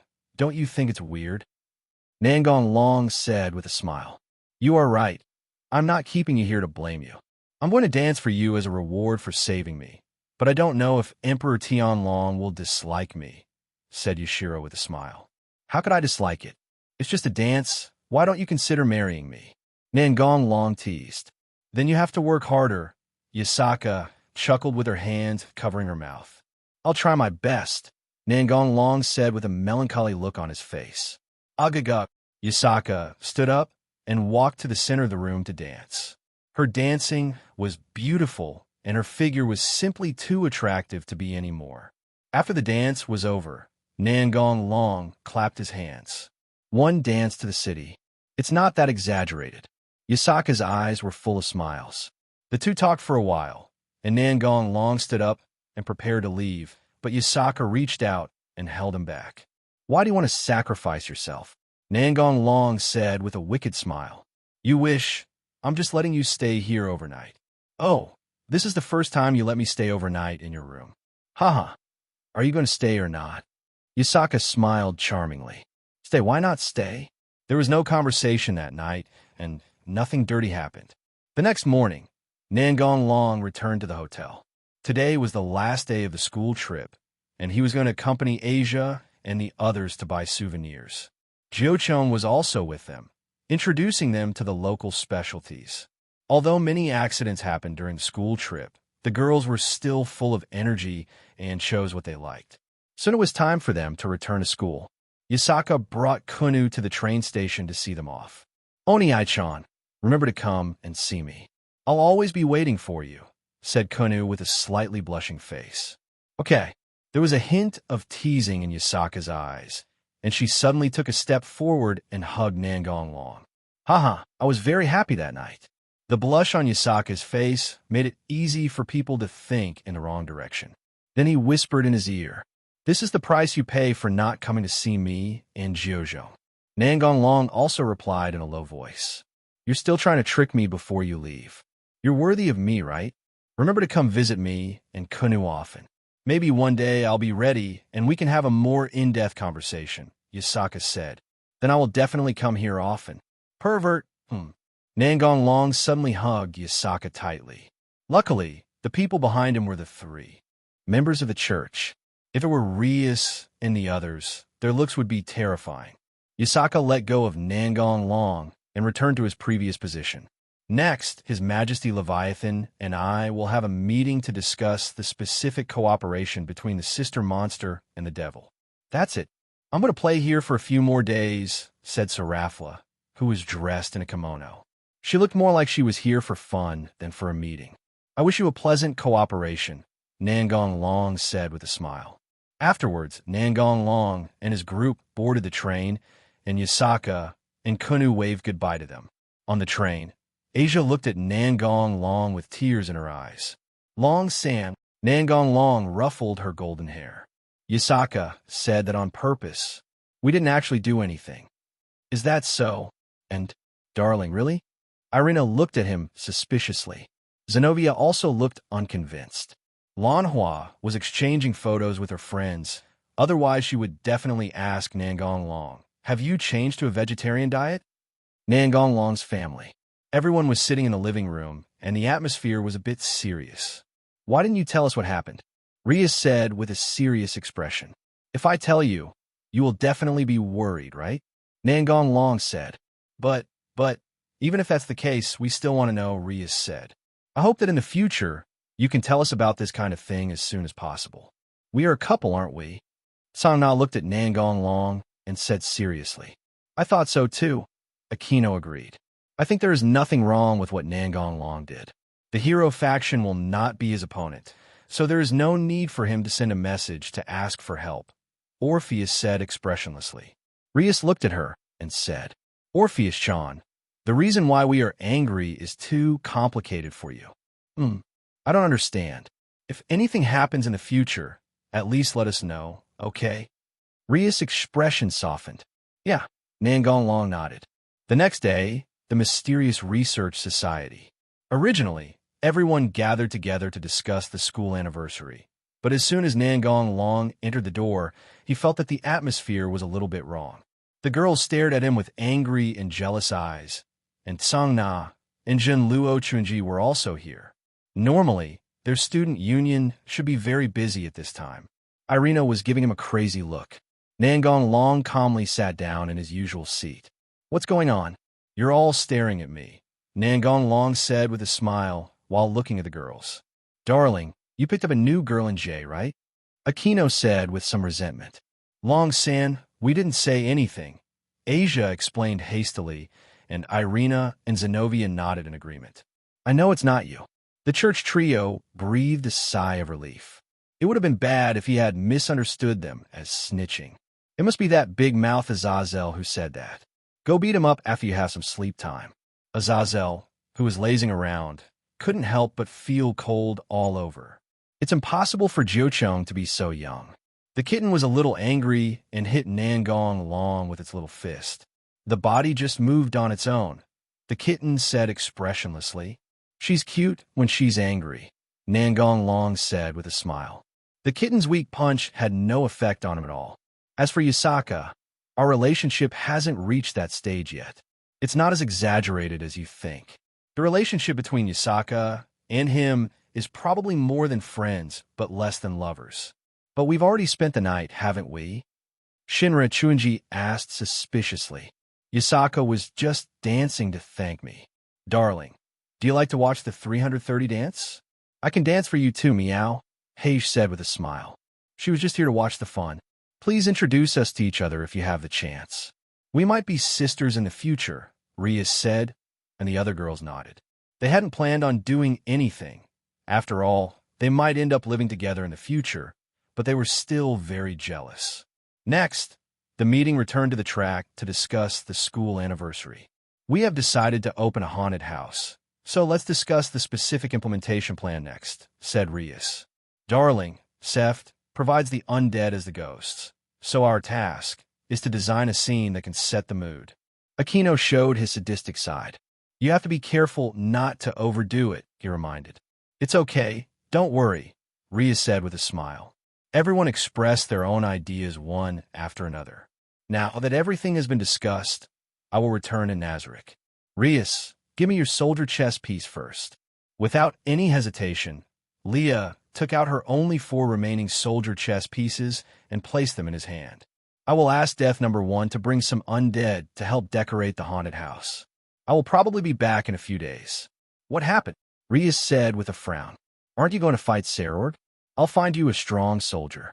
But I only have 4 chess pieces. I can't reincarnate if they are too strong. I will find a way to solve this.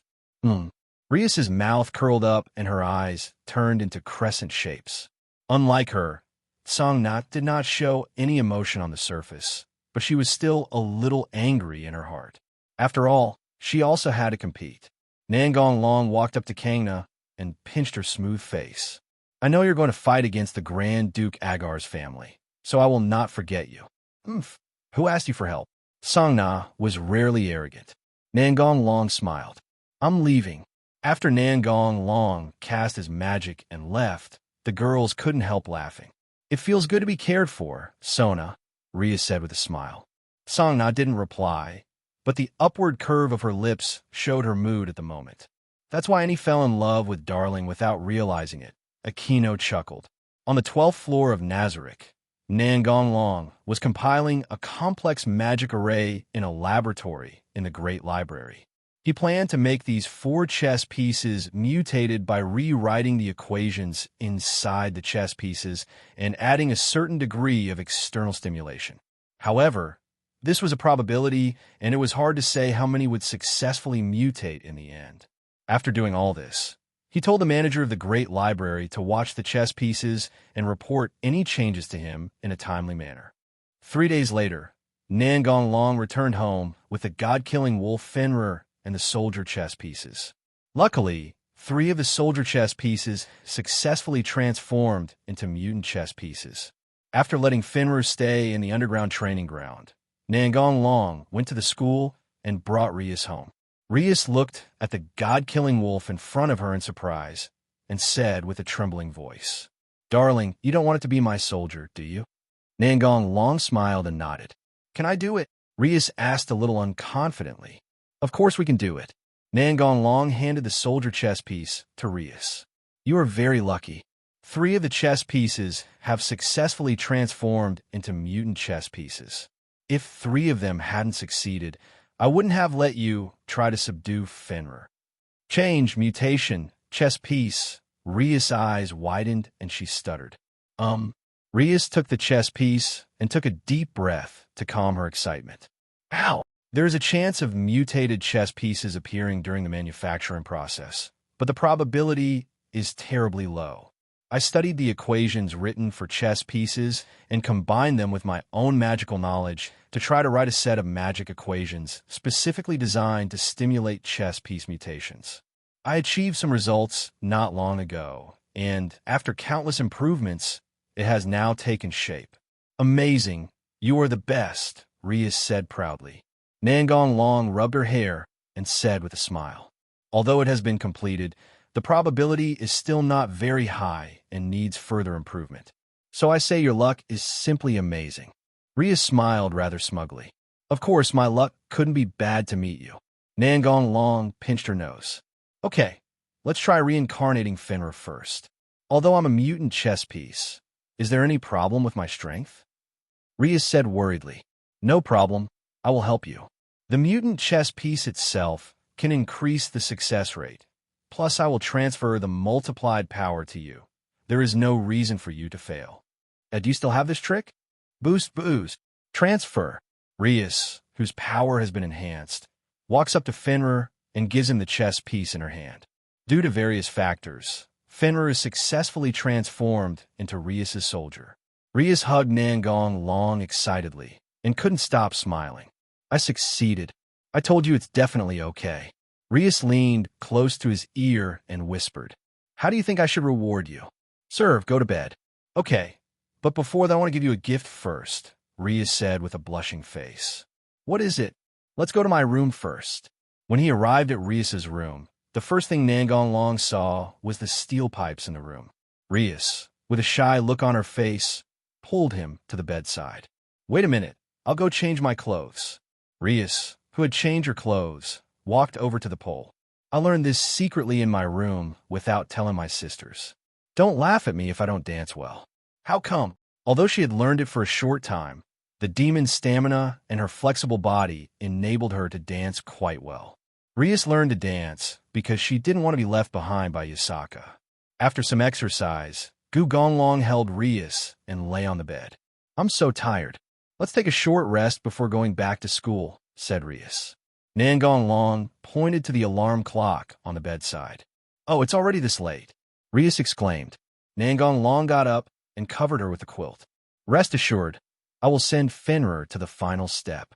Rias looked at him in confusion and asked, Hasn't he already been reincarnated successfully? What else is there to do? You'll know when the time comes. Request flowers 0. Phew.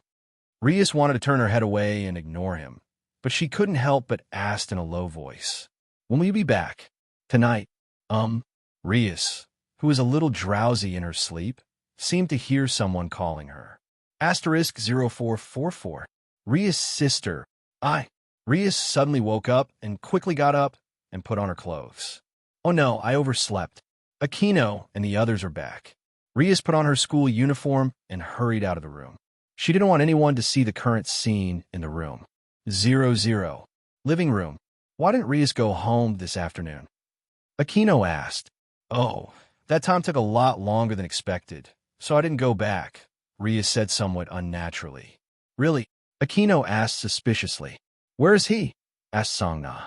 Darling said he had something else to do, so he went back, but he said he would be back tonight, Rias replied. Who is your new soldier? Asked Shinra Tsubaki. Keep it a secret. You will be surprised when you see it, Rias said with a smile. Aquino moved closer to Rias and hugged her. Let's put this question aside for now. It shouldn't take long for a family member to be reincarnated. So what have you been doing with all this time, my dear president? That follower was too strong, so it took a lot of time to reincarnate, Rias said with a wandering look. We've known each other for so long. Do you think I would believe you? You must have cheated on me, Aquino said with a wicked smile. Rias blushed.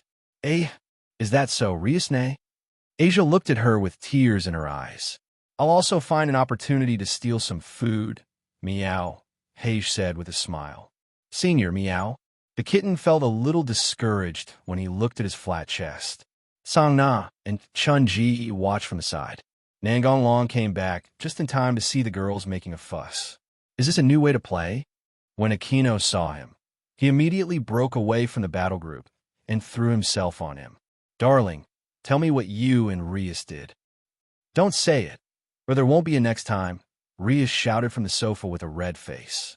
You saw it, but you can't tell it. Nangong Long gave Zhu Nai a helpless look. Then let me ask it another way. Is it a new trick? Aquino asked in a tender voice. How does Darling feel? Excellent.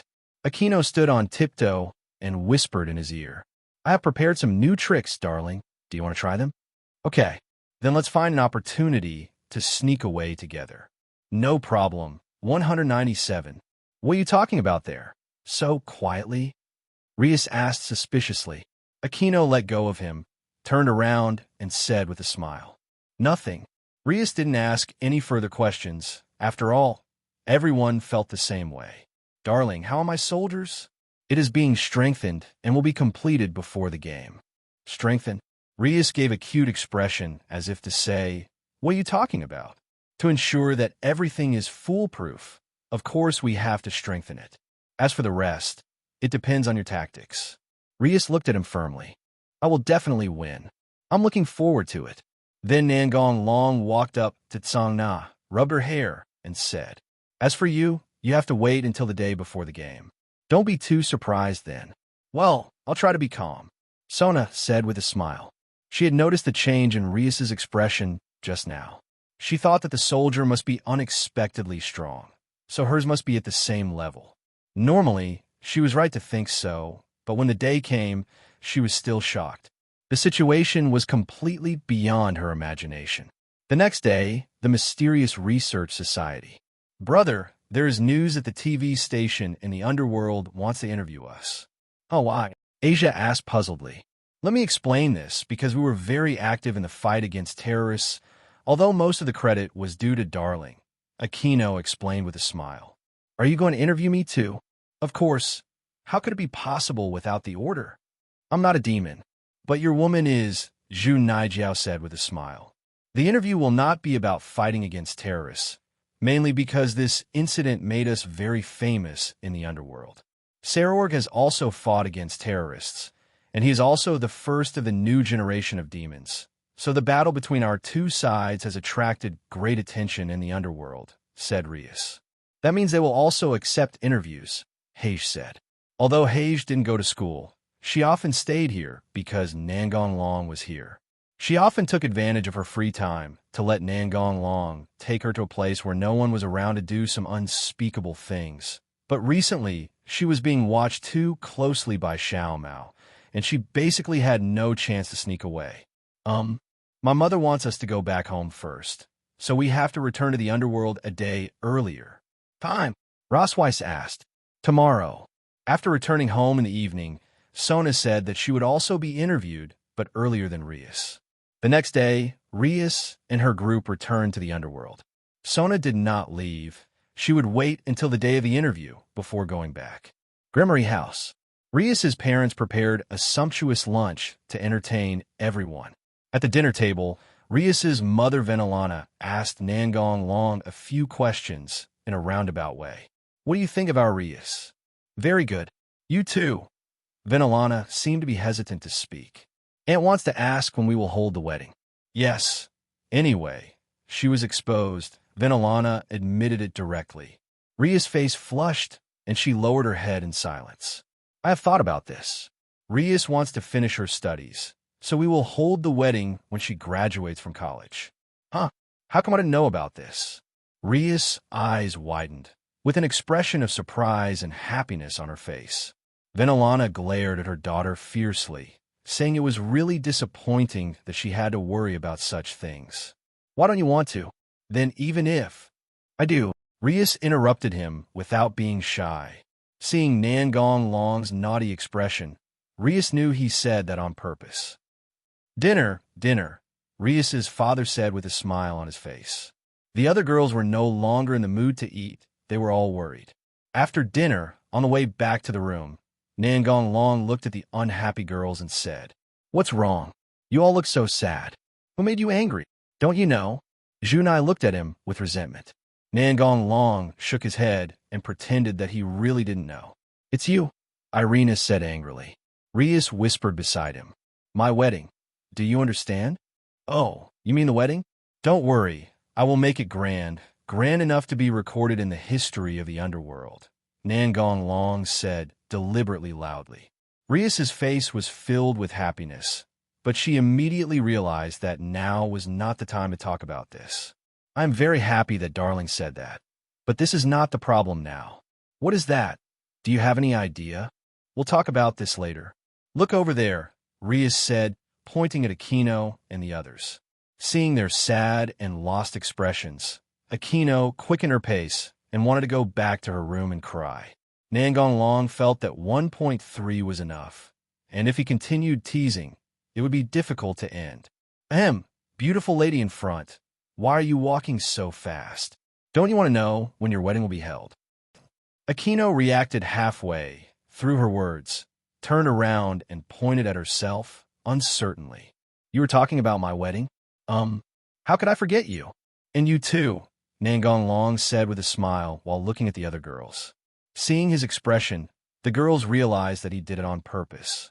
Then they looked at him angrily, but they were very happy in their hearts. Darling, Hayes showed a malicious smile. What do you want to do? Sisters, come together, meow. Hayes was the first to pounce. The interview went smoothly. It started with a formulaic interview process, and the second half was basically asking about some gossip. Due to a series of events, Nangong Long was also promoted as a hero of the underworld. Surzex probably did this in the hope that Nangong Long could maintain a friendly relationship with the underworld. By the way, Nangong Long has an overwhelming number of female fans. Although the underworld is now in a peaceful period, there are still conflicts within it. There are too many factions of demons, and their ideologies are very different, which leads to minor frictions from time to time. At present, the underworld can be divided into 4 major factions. The current Demon King faction headed by Surzex, the extra-story demons who have no contact with the current Demon King government. After all, they have always been loyal to the former Demon King, so it is understandable that they have such an attitude. The remaining old Demon King faction, who now often make trouble everywhere. The no-level faction headed by Demiurge. Demiurge's principle of employing people is very simple. As long as you have the ability, he doesn't care whether you're a high-level demon or a low-level demon. Therefore, many low-level and mid-level demons who are powerful but not reused come to him. Demiurge naturally welcomed these people who came to seek refuge. It was more convenient for these local demons to carry out activities in the human world and the underworld. Although Nazarick had a lot of soldiers, most of them did not look like humans, so they were not suitable for frequent activities in the human world. Demiurge's move was protested by the high-ranking officials who valued bloodline and class, but they could only protest verbally. They dared not take action. It was not the first or second time that they had been abused, and after large-scale battles, the top leaders also tried their best to avoid them. They attached great importance to class and bloodline, and naturally did not want their bloodline to be cut off. As for the protests of these people, Demiurge didn't take them seriously at all, and even mocked them to their faces, saying that they were old, stubborn people who couldn't keep up with the changes of the times. The other 4 Demon Kings just watched from the sidelines. They were also quite annoyed with these old, stubborn people. It was a pleasure to see them suffer a setback. Demiurge believes that there are big problems with the Devil's hierarchy, as talented people are not given important positions because of their low ranks, and are even looked down upon. However, this is also a good thing, as it makes it easier for him to gather talents. Because of Demiurge's actions, the number of demons supporting him in the underworld is now expanding at a very fast rate. Although the proportion of strong people among low-level demons is far lower than that of high-level demons, their population is far greater than that of high-level demons, so naturally there are not a few strong people among them. In the past, even if they work hard, they had no chance to succeed. But now, the Demon King Demiurge has given them hope. As long as you have talent, you could get a corresponding status. Therefore, many demons in the underworld are now practicing madly in order to change their current situation. After the interview, Sarorg expressed his desire to fight Nangong Long, so everyone came to the special training ground in the underworld, which is extremely strong and can withstand severe damage. Of course, this is only relative. Nangguan Long can destroy this place with just a small part of his strength. The others stood in the corners of the training ground, leaving the center position for the two. Sarorg smiled confidently. Finally, I get the chance to fight you. You will lose miserably, Nangguan Long said with a smile. I know that I still have some self-awareness. It's impossible for me to defeat you who surpasses the Demon King now, but I still want to fight you. It's rare that someone recognizes my efforts. If I give up without fighting, you will look down on me, Sarorg said with great vigor. I won't show mercy. I'll fight with all my strength. So today, I will untie the shackles. Runes appeared on Sarorg's limbs, glowing faintly, and then disappeared. Drink! Sarorg roared, and a terrifying aura erupted from his body. His entire body emanated a white aura different from magic, and the ground beneath his feet had sunk deeply into a pit. What is that? Rias asked in surprise, and the other followers also looked shocked. Fighting spirit, Sigvara-san said to herself. She was there when everyone left, so she came here to watch the game as well. Magic? Meow Hage said. Sarorg's queen Keisha spoke up. Sarorg has never learned any magic. He has trained his body to the extreme and awakened his fighting spirit. Seeing your fighting spirit, I can probably imagine what kind of cruel training you have gone through. Sarorg disappeared instantly. 646467. Except for Kiba, everyone present could only see the afterimage. Kiba could see clearly because he often practiced with Nangguan Long. The use of fighting spirit is too crude. While fighting, he pointed out Sarorg's shortcomings. Let you experience the use of fighting spirit yourself. Immediately afterwards, Nangguan Long's fighting style changed, and a black aura began to emanate from his body. What? Sarorg's pupils shrank instantly. What followed was a one-sided battle. In the end, Nangguan Long condensed his fighting spirit into his fist and sent it out in the form of a shock wave, hitting Sarorg 133 times, and the battle ended. The gap is really huge, Sarorg said with a wry smile while lying on the ground. Sarorg, how are you? His followers ran over and asked. It's okay, just fatigue and skin injuries. Give. Keisha handed the potion to Sarorg, and after drinking the potion, Sarorg's injuries were mostly healed. Darling, you can still fight, Meow. Hage jumped on his back and laughed. I'm a magician. How can I do this without physical skills? People can't understand. I will become stronger, and then I will challenge you again, Sarorg said. How did you do that last move? Sigvara asked curiously. How come I haven't seen it before? To be honest, it's the first time I've seen you. Fighting spirit is also a kind of power, and naturally it can be used in various ways. That's why I said that Sarorg's use of it was too crude. But I can understand this point. There are very few demons who practice on their own. Most of them rely purely on their talents. As long as they reach adulthood, their magic power will naturally increase. People like Sarorg can be said to be special cases used as special cases. Hearing Nangguan Long's words, Sarorg could only smile bitterly.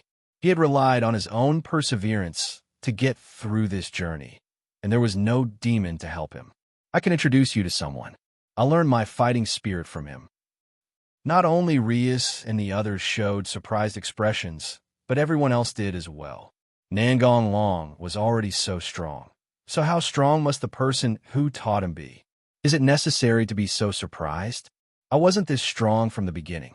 I will naturally learn from others to reduce my weaknesses. Sarorg took a deep breath and said, Thank you very much. Please tell me who he is. I want to visit him in person. This is a bit difficult. He is my butler Sebastian. He is currently out on a mission. When he comes back in a while, I will ask him to find you. No one looked down on the other person just because they heard that he was a butler. After all, he was recommended by Emperor Tianlong. Although he is only my butler, if Cositus goes all out, he will probably be defeated. His hand-to-hand combat ability is second to none among my subordinates. Ordinary people don't know the relationship between Nangguan Long, Demiurge, and Cositus, but high-level officials already know it, and a successor lord like Sarorg is also aware of it. Deaf! Everyone gasped. They had heard about how powerful the insect King Cositus was. Demiurge has become a Demon King, so he can no longer participate in ranking games. But Cositus has been playing ranking games all the time and is currently ranked in the top 10. It is estimated that the first place will be replaced in a while. As for the top few cheating, sorry, it is useless to cheat. It is only a matter of time before they are eliminated. Do you really have to be so strong? Sikvera couldn't help but say. Rias and the others were fine. Although they had never seen Sebastian, they had seen many other guardians and were almost used to it. Sarorg showed an excited look. With such a strong person training him, he will definitely become stronger. I just introduced you to him. It's up to Sebastian to decide whether to teach him or not. It's my duty. Sarorg nodded. After talking for a while, everyone said goodbye to each other, and Nangong Long and his group returned home directly. Time soon came to the night before the game, and Rias and the others gathered in the living room. Nangong Long brought back a smaller version of the god-killing wolf from Nazarick. It feels like I've seen this somewhere before, Irina said, lost in memories. Fenrir, the god-killing wolf, Aquino exclaimed after remembering. Except for Rias, the other girls were very surprised. Is this your new soldier? Sona asked. Yeah, Rias nodded with a smile. Your number of chess pieces probably won't be enough to reincarnate the god-killing wolf, Song Na asked doubtfully. Rias recounted what happened that day. I see, that makes sense then. The other girls are no longer surprised by Nangong Long's abilities. Song Na stared at Nangong Long without saying anything, but her meaning was very clear. Nangong Long smiled and then pointed at himself. Song Na showed a puzzled expression. What's the meaning? I will serve as your retainer when I come. What? The girls shouted in disbelief. Ahem. Don't be so surprised, okay? And didn't Song Na remind you before? Don't be too surprised. How can you expect me to stay calm? This is too exaggerated, no matter what you say, Song Na retorted loudly. Okay, give me a chess piece. Is it possible? I can't be reincarnated with your strength. I still have a way to deal with it in the short term, so I said it was temporary. I will return the chess pieces to you after the game is over. Darling, the higher-ups will recognize you immediately, Rias warned. Of course I won't go there directly, otherwise the game will lose a lot of fun. It's a competition, although it's also entertaining, the girls shouted in their hearts. Which chess piece do you want? I also have castles, knights and soldiers. Castle. Well, if Lord Long wasn't present at the match between Ria Senpai and Sona Senpai, it would arouse suspicion. After all, everyone knows that you two are a couple, Ravel reminded. She also moved into Nangong Long's house not long ago. Don't worry, I have an arrangement. Tomorrow I will have my subordinates change into my appearance and appear at Leah Yiyu's competition site. You sit next to him tomorrow to prevent any flaws. Okay, there will be no problem if you leave it to me, Ravel said confidently. Then Nangong Long transformed into his initial mechanized form and integrated the chess piece into his body. He planned to participate in the competition in a mechanized form. Not many people knew about his appearance. The hero faction would not go around talking about it. As for Asia and Azazel, he had already told them not to tell anyone. So even Rias and the others didn't know. #Oh, what is this? Aquino chuckled. Mechanization. I've seen it during the school trip, but it's a little different from this, said Zenobia. Huh? Why haven't I heard of it at all? It seems I have to take good care of you guys, Rias said with a smile. The three members of the church couldn't help but shudder, and Irina hurriedly explained to Rias and the others. Darling, please join my competition next time, Rias said with a pout. You've used all your chess pieces, haven't you? Rias immediately showed a look of annoyance, while Sona was laughing secretly beside her. The next day, everyone went to the Agar's territory. Rias's competition venue was the Sky City, and Sona's competition venue, Wang Zhao's, was the floating island in the lake. Nice to meet you. I'm Pandora Actor. Thank you for your guidance. Pandora, who had turned into Nangong Long, introduced herself. Amazing. You can't tell it's fake at all, meow. Nangong Long briefly introduced Pandora, and the girls were amazed. That's it. Now he is me, and I'm the devil cyborg of Team Kangna, said Nangong Long, wearing a metal mask. Hua Jitao and the others were very excited all the way about Nangong Long's participation in the competition. After arriving at a certain location, the two teams separated and went to their respective venues. Asia and the others who were sitting on the cable car kept looking out the window. After all, it was their first time in the Sky City, and everything they saw seemed spectacular. After arriving at the stadium, Pandora, Ravel, and Hage went to the VIP seats to watch the game. Leah and her family walked into the competition venue. Look, it's the red-haired killer, Sarorg, the strongest devil of the new generation. The audience was excited when they saw the two teams enter. Let's go. Victory will definitely be ours. Yes, President. Rias led everyone up the spiral staircase in the center of the field to the rock formation floating in the air, and the ball team did the same. Today we have the fallen angels governor Azazel and Emperor Diehauser as our commentators, said the announcer. There was thunderous applause from the audience. Thank you for the welcome. Azazel and Diehauser said some words of thanks. Please come to your respective stages. Next, I will explain the rules of this competition. This competition is a dice game. The sum of the points thrown by the kings of both sides will determine the followers who will participate in the competition. That is, the value of the follower chess pieces cannot exceed the sum of the points. The king's value of both parties is determined by the top leaders. Sarorg is 12, and Rias is 7. It's much lower, said Zenobia. This can be changed based on performance, said Kiba. Yes, as long as we perform well, Rias's evaluation will improve, Aquino said with a smile. The game has officially begun. Please ask the kings of both sides to throw the dice in front of them.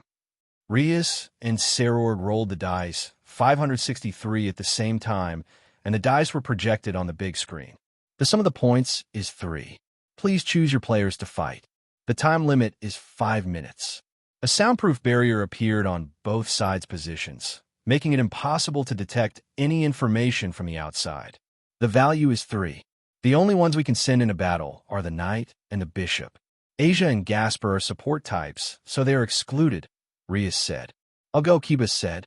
Well, the other party probably knows that you will appear, but this is the only way. If the opponent is a technical flow, there is a high possibility that Zenobia will be tricked. Ugh, I'm just an idiot, Zenobia said in self-abandonment. But please let me fight this time, President. What's the reason? Rias said with a frown. I have a way to end the battle instantly, Zenobia said confidently. You're not going to use your ultimate move right away, right? You'll be exhausted after using that move, and what are you going to do in next game? Said Kiba. I have a new trick, trust me. Seeing that Zenobia was rarely so insistent, Rias nodded in agreement. Don't worry, President. I will win the first battle. Time is up. Please walk to the magic circle. The barrier will not be visible before the battlefield is transferred. It will return to normal after the game is over. The players from both sides were transferred to a battlefield in a different dimension, which was a large plain. Oh, I thought it would be Kiba who would fight, but it turned out to be Zenobia. What is Rias thinking? Azazel showed a look of surprise. Haha, a technical knight and a strength knight. Very interesting, said Uhauser with a smile. The knight, riding a war horse covered in blue and white flames, opened his mask and said loudly, I am Beluga, the knight of Saror. I am Zenobia, the knight of Rias Gremory. Although my opponent this time is not Master Kiba of the Holy Demon Sword, I will still do my best to defeat you. Governor, who are the 4 horses? Asked the announcer. They're the lowest creatures in the underworld. They are extremely difficult to obey and have such bad tempers that they will kill their masters. Game on, the referee shouted. Where's your sword? Beluga said in a bad tone. He thought the other party was looking down on him. Zenobia smiled, but still did not take out her weapon. The people watching the game were also puzzled as to why she did so. As usual, she would have taken out Durandal from the alien space. Beluga took a deep breath to calm his anger. I won't hold back. Beluga rode his horse towards Zenobia, obviously intending to do his best to kill his opponent. At the same time, he also increased his concentration to the maximum in case this was a conspiracy of the enemy. But nothing happened. He easily pierced his opponent with his spear, a dab, as if the opponent was a discarded pawn. Bale's knights eliminated. Things changed so quickly that Leah and the others didn't know what to do anymore. Zenobia appeared in the empty place, and she turned into a sword after falling to the ground. Zenobia picked up the mimic holy sword and put it back on the scabbard, then returned to Gremory's position. Asia ran to Zenobia and checked her carefully, only to feel relieved when she found that she was not injured. "I was so scared, I thought you." Seeing Asia was about to cry, Zenobia panicked. "I'm fine, that's fake. Well done, partner," Irina praised. "How did you do that?" Aquino asked curiously. "I used the mimic holy sword to disguise myself, and used the transparent holy sword to hide myself in Durandal, waiting for the moment when the other party relaxed to kill him." The idiot actually used his brain. The kitten's sharp tongue flared up. "Actually, it was Nangong-san who taught me, so I did a lot of practice." "Ah, so you and Darling were training without us knowing," Aquino said with a smile, but it was clear that her focus had strayed. "Irina is here too." Hey, don't drag me into the water." Irina, who was watching the fun, was caught in the crossfire. "We'll talk about this later. The competition is the most important thing right now," said Rias. Azazel explained the battle just now, and the audience finally understood what had happened. "I didn't expect that the guy who usually relies on brute force would actually use tactics," Azazel said with some emotion, but he was still very happy. After all, his students were constantly growing. The second game begins. This time the score was 9. Ball sent out a knight and a castle, while Rias sent out Kaneko and Irina. After both parties introduced themselves, the competition began. The opponent's castle is 5 meters high. Gondoma's ability is super strength. The kitten turns into Nakomata mode and uses fairy magic to destroy the flow of energy in the opponent's body. It is only a matter of time before the opponent falls. Irina's opponent was a bit troublesome, a magic swordsman who also possessed a divine weapon and could use gravity to restrict the movements of opponents within his sight. However, Irina still relied on the various abilities of the Holy Sword to deal with him, and from time to time, she would become invisible to annoy the opponent. After Gondoma left the field, it became a 2-on-1 situation, and under the siege of the two, the magic swordsman had no choice but to retreat. Before the game, Nangong Long had reminded them not to let down their guard until they had completely eliminated their opponents, so they did not get eliminated due to carelessness. The third game count was 8. Darling said that the opponent's tall and thin man can turn into a dragon. It is very likely that he will play in this game, so Zenobia wants you to play again this time. "No problem, President. Kiba, you and Jia Novia will appear together." "Yes." This time the competition venue is Mountain. "In order to accept our Lord, Sarorg-sama, we must win the game." The 2 players on the ball team are descendants of extinct famous families. In order to continue their own bloodline, they mixed with human blood. Such half-blood demons are also looked down upon by the higher-ups. In other words, their status in the underworld is very embarrassing. When he saw the opponent's player, Kiba's pupils shrank instantly. Kiba gave Zenobia a look, indicating that they should use their ultimate skills together. A large number of armored knights appeared around the subspecies Forbidden Hand created by the Holy Sword. The appearance was very close to that of a dragon. Kiba asked the armored knights to surround himself and Zenobia and did not choose to attack. He wanted to protect Zenobia and let her complete the charging, while guarding against the opponent's bishop's blocking ability. Zenobia transformed her scabbard and began to release her energy to accumulate power. The tall and thin man had transformed into a giant dragon. Another beautiful young bishop was holding a staff and chanting a spell. However, the opponent's bishop stopped chanting very quickly. In this situation, he was not sure he could hit the opponent accurately and block his ability. The main reason was that he did not expect the opponent to use his ultimate skill right at the beginning, and the opponent's forbidden skill was completely different from what he had heard in the intelligence. By the time he reacted, it was too late. "What's up with your band?" "The Holy Dragon Knights," Nangong said that since I can create a holy sword, Why not try to make the holy sword reach the forbidden hand? After all, the original forbidden hand was created by the magic sword. With the help of Nangong Long, I finally reached the forbidden hand subspecies of the holy sword, but I almost died. Nangong's murderous intent was too terrifying. To be honest, I don't want to experience it a second time. Kiba explained with a smile. What a hot news. As expected, staying with the Dragon Emperor will make the artifact evolve abnormally. The training of these two handsome guys, the big sister Jean with a special hobby, must be very excited. Seller spoke without restraint, his eyes shining. What Azazel said was right. Some of the older sisters in the audience were already looking gossipy, their faces flushed. How much influence did the appearance of this armor receive from the Dragon Emperor? Daihazer exclaimed, Zenobia, you attack the dragon, and I and the knights will block the opponent's bishop. Okay, you have to be careful. The opponent's ability is too troublesome. It will be terrible if you get hit. The beautiful boy had a bad feeling in his heart. From the conversation between the enemies, it seemed that they knew his abilities. The giant dragon spewed out dragon fire to attack Zenobia, and Kiba directly sent an armored knight to serve as cannon fodder to resist. He himself was relying on his speed to constantly change positions to interfere with the opponent's bishop, so he couldn't go over to help directly. But this was enough. Zenobia completed the charge and released a terrifying aura, forming an air blade that was nearly 30 meters long. This was the effect of the interaction between the Sword of the King, Durandal, and Ascalon. Then she swung the new Durandal at the dragon and knocked it out. You have to know that her Ascalon is a dragon-slaying sword, and the damage bonus is not ordinary. Not only did the enemy retreat, but even the mountain behind it was flattened. What an exaggerated power. But now she has exhausted all her strength and won't be able to play in the next game, said Azazel. At this time, Muba also successfully eliminated the opponent's bishop by cooperating with the knights. Grimory won the third game. Currently, Grimory is leading by a large margin, but Serorg has not yet appeared, so it is hard to say who will win. Please roll the dice and prepare for the next game.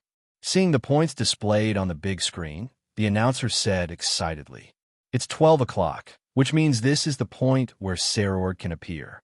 Will the situation between the two sides be reversed at this point? In order to turn the situation around, Serorg will definitely appear. Who do you think Grimory will send out? Daihazer asked. I don't know, but this is the first time I've seen the dog from Rias's team, but I feel like I've seen it somewhere before, said Azazel. 0. Oh, how much is that dog worth? Daihazer asked curiously. No more than 4 soldier pieces. Rias only had 4 soldier pieces left. Then we won't be able to defeat Serorg. Let Fenrir go on the field by himself. We can't help much. Serorg's speed is not slower than Kiba. If he gets hit by 10 punches, he will definitely be punished. Rias said, Irina squatted down and patted Fenrir on the head and said, Xiao Wang, you have to work hard. If you win, I will make you something delicious. Fenrir, who had never tasted Irina's cooking, nodded happily. Then, with great anticipation, he ate the most unpalatable food in his life. No, it cannot be called food, but poison. Fenrir walked to the magic circle and waited for the teleportation. Everyone was shocked to see only a dog appear on the field. Is Grimory ready to give up this game? But this is also a strategy. Even if she loses the game, the top management's evaluation of her should improve, said Daihazer. I always feel that it won't be that simple, Azazel said with a frown. He was trying hard to recall where he had seen this dog. Serorg standing on the field was tense. He felt threatened by the dog. The game begins, the referee said expressionlessly. Fenrir roared towards the sky, and his body began to swell. The wolf's howl finally made Azazel realize what was going on. He stood up excitedly and shouted, Fenrir, the god-killing wolf. What did you say? Daihazer yelled out of control. Azazel took a deep breath to calm himself. I was wondering why it looked so familiar. It turned out to be a smaller version of the god-killing wolf. Does Rias Grimory have the ability to reincarnate a monster of that level? Daihazer said with a frown. Azazel pointed at Nangong Long, who was in the VIP seat. With him, everything impossible becomes possible. Sarorg released his power and rushed towards the God Slayer wolf, but the result was obvious that he lost. If his soldier, the Lion King's axe, could go on the field with him, he could still fight with the tyrant beast. The God Slayer wolf did not give Sarorg a chance to use Phoenix Tears and eliminated him directly. Phoenix Tears were allocated to them before the game started, 1 bottle per team. Although Sarorg lost, he still showed his strength to everyone. The ground of the stadium was devastated with cracks and deep pits everywhere. Team Ball, Kings eliminated, the announcer said. Grimmery wins. The referee announced the final result. The god-killing wolf, Fenrir, 910, were shocked when they heard Azazel's explanation. The giant wolf was such a terrifying existence. No wonder the strongest demon of the new generation, Sarorg, was defeated. After the game, Sarorg and Rias exchanged a few words before parting ways. Sarorg had just taken a potion to recover from his injuries. As for Phoenix Tears, they were a scarce resource, so if they were not used on the field, there was no need to use them off the field. Sarorg took the remaining followers to the hospital to visit the followers who had just been eliminated, while Rias took her followers to Sona Stadium. Pandora and the other 2 joined Rias and the others, and Azazel also went with them. Although the stadium would be closed after the game started, they could still enter with their identities. Song Na's match was a flag match, where a large number of flags were planted on the field and the 2 sides competed for them. Under the restrictions of the rules, this match focused more on strategy rather than force. After all, as long as you have more flags than the opponent, you can win. There were much fewer spectators watching the match between Sona and Seek Vera than there were at Rias's party, and the match was almost over when Rias and her group arrived. Azazel almost popped his eyes out when he walked to the VIP seats to watch the game. He actually saw the Dragon Emperor on the field. He turned his attention to Pandora. So this one must be fake. What a great disguise. Azazel had another reason for making such a judgment. Logically speaking, since Rias won, she should have excitedly hugged the Tenryu Emperor. Moreover, today, the other girls were not as clingy to the Tenryu Emperor as before, especially Kuroka, who would stick to the Tenryu Emperor whenever she had a chance. If the Dragon Emperor next to him is a fake, then the girl's uncharacteristic behavior can be explained. Azazel did not ask Rias to confirm his guess. This was not the right place. Ignoring this question, he turned his attention to the field, staring at the mechanized Nangong Long with shining eyes. After the school trip, he shamelessly asked the Dragon Emperor to transform into a mechanical form for him to study, but he was kicked away.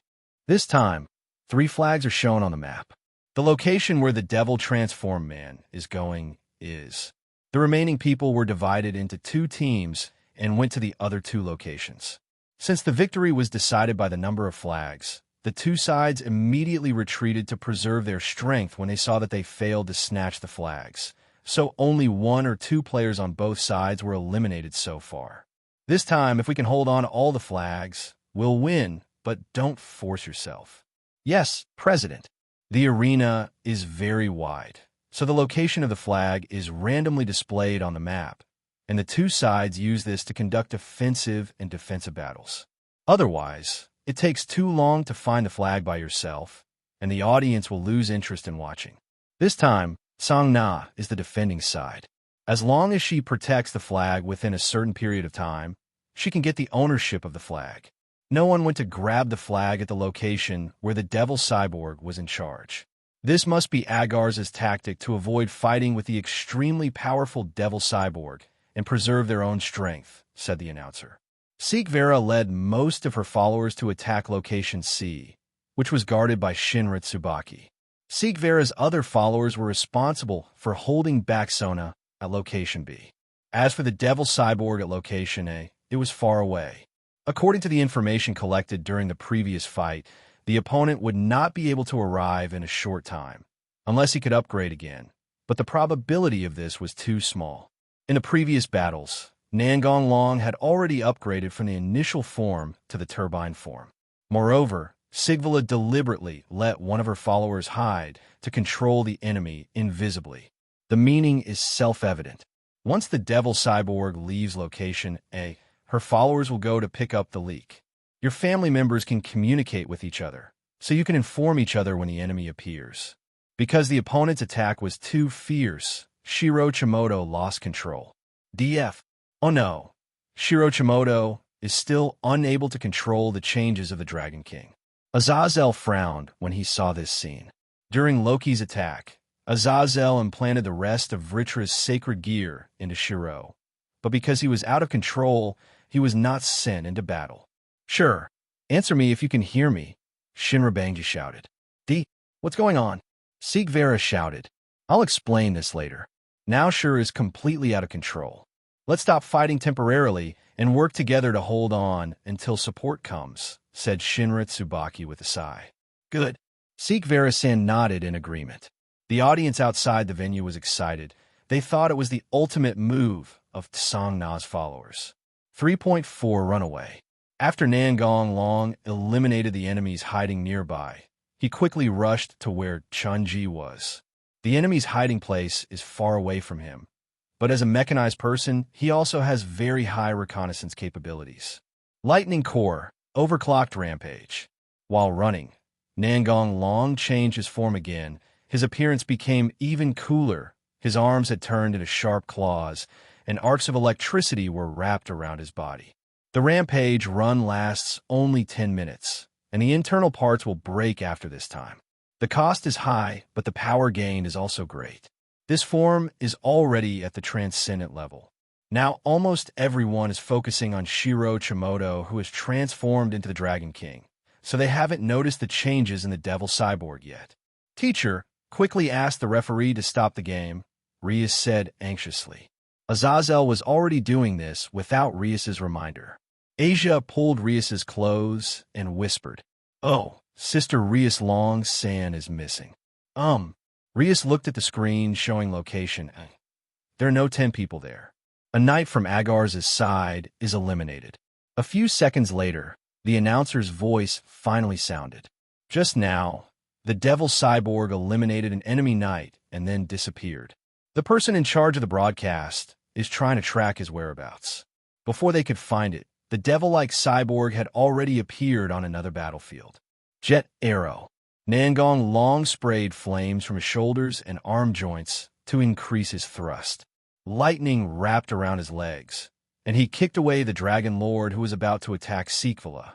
Oh, this is so unexpected. The appearance of the devil's transformed man has changed again, the announcer shouted excitedly. Come on, Devil Cyborg. 03. The audience cheered loudly for their idols, and the atmosphere was quite lively. Azazel stared at the Devil Cyborg who was running wild on the field with shining eyes. You rushed there purely by mobility? That's too fast. So handsome. Sikvala's eyes flashed with fascination. Are you okay? So handsome, so cool. I really want it. Nangong Long decided to ignore this confused robot fanatic for the time being, and then he jumped high into the sky to chase the Dragon King. High Voltage Fist. After knocking the Dragon King away from the battlefield to ensure that no one else would be affected, Nangong Long launched his ultimate move, Spiral Thunder Cannon. The blow broke the Dragon King's shell, and Shiro also fainted, so he was eliminated. The competition has a so-called elimination system, and once you are seriously injured or lose consciousness, you will be teleported out of the arena. One soldier from CD was eliminated. Nangong Long returned to Jinlua Chuanji. Vice President, please take command. The game is not over yet. Good. They defended the flag easily, but Sona failed because Sigvala sent too few people. The ownership of 3 flags belongs to Sona. Even if Sigvara gets all the remaining flags, she still can't get more flags than Sona, so the game ends here. Tsang Nashidi wins, the referee announced. Although Sigvara lost, her tactical command on the field was still highly praised. After the game, Sikvala couldn't wait to run to Nangong Long and stared at him with shining eyes. Let's be friends. Here's my contact information. Magical communication also requires a specific magic circle. Seeing this, Sona and Shinra Tsubaki smiled with ambiguous meanings, while Hanakai Momo and the others glared at Sikvara angrily. But Sikvara, who was in an excited state, did not notice this. Good. After receiving a satisfactory answer, Sikh Vera continued. I'll ask you out if I have a chance, don't refuse. Then I'll take my leave now. After saying that, Sikh Vera turned and left. She had nothing else to do. I'm sure you've tricked me into doing this again. You must be in a good mood, Song Na said with a half-smile. I must definitely walk in front of her, Hua Jiatao said, clenching his fists. That's right, senior, Nimura Ryuko echoed. After reuniting with Rias and the others, he was scolded and lectured by the girls again. After all, they could see what happened at the venue just now. After finding a deserted place, Nangong Long and Pandora exchanged identities, and Pandora turned into a devil-like transformed human. After the game, the devil cyborg became more famous, and his cool appearance was loved by children. He also won the favor of many beautiful girls because he saved the enemy King Sikh Vera at a critical moment, but this happened a few days later. After waking up the unconscious Shiro Sajimoto, everyone headed to a nearby luxury hotel. Azazel was not idle on the way either. Your state of defeating the Dragon King just now was not normal, right? As expected of a divine weapon expert, you figured it out after just one look. That's actually Rampage. All parts of the body are operating at high loads, and if it lasts longer than a certain period of time, the body will break down. Then don't use it in the future, Song Na asked with concern. I'll pay attention. Can you let me study it? Azazel asked again. No way. How could I let man study my body? Of course I refused decisively. While in the corridor, Rias and the others met Hades, the god of the underworld who lived at the bottom of the underworld. Red-haired Gremory, and the annoying fallen angel governor. The cold voice of Hades reached his ears. What is the purpose of the old skeleton bringing so many death gods up here? Seeing that the girls looked unhappy, Nangong Long released his aura to suppress the cold breath of Hades and his men. Hades shifted his gaze to Nangong Long.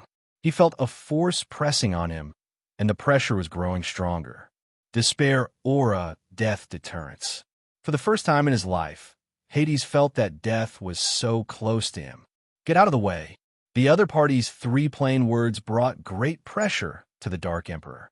His intuition told him that he would die if he didn't do it.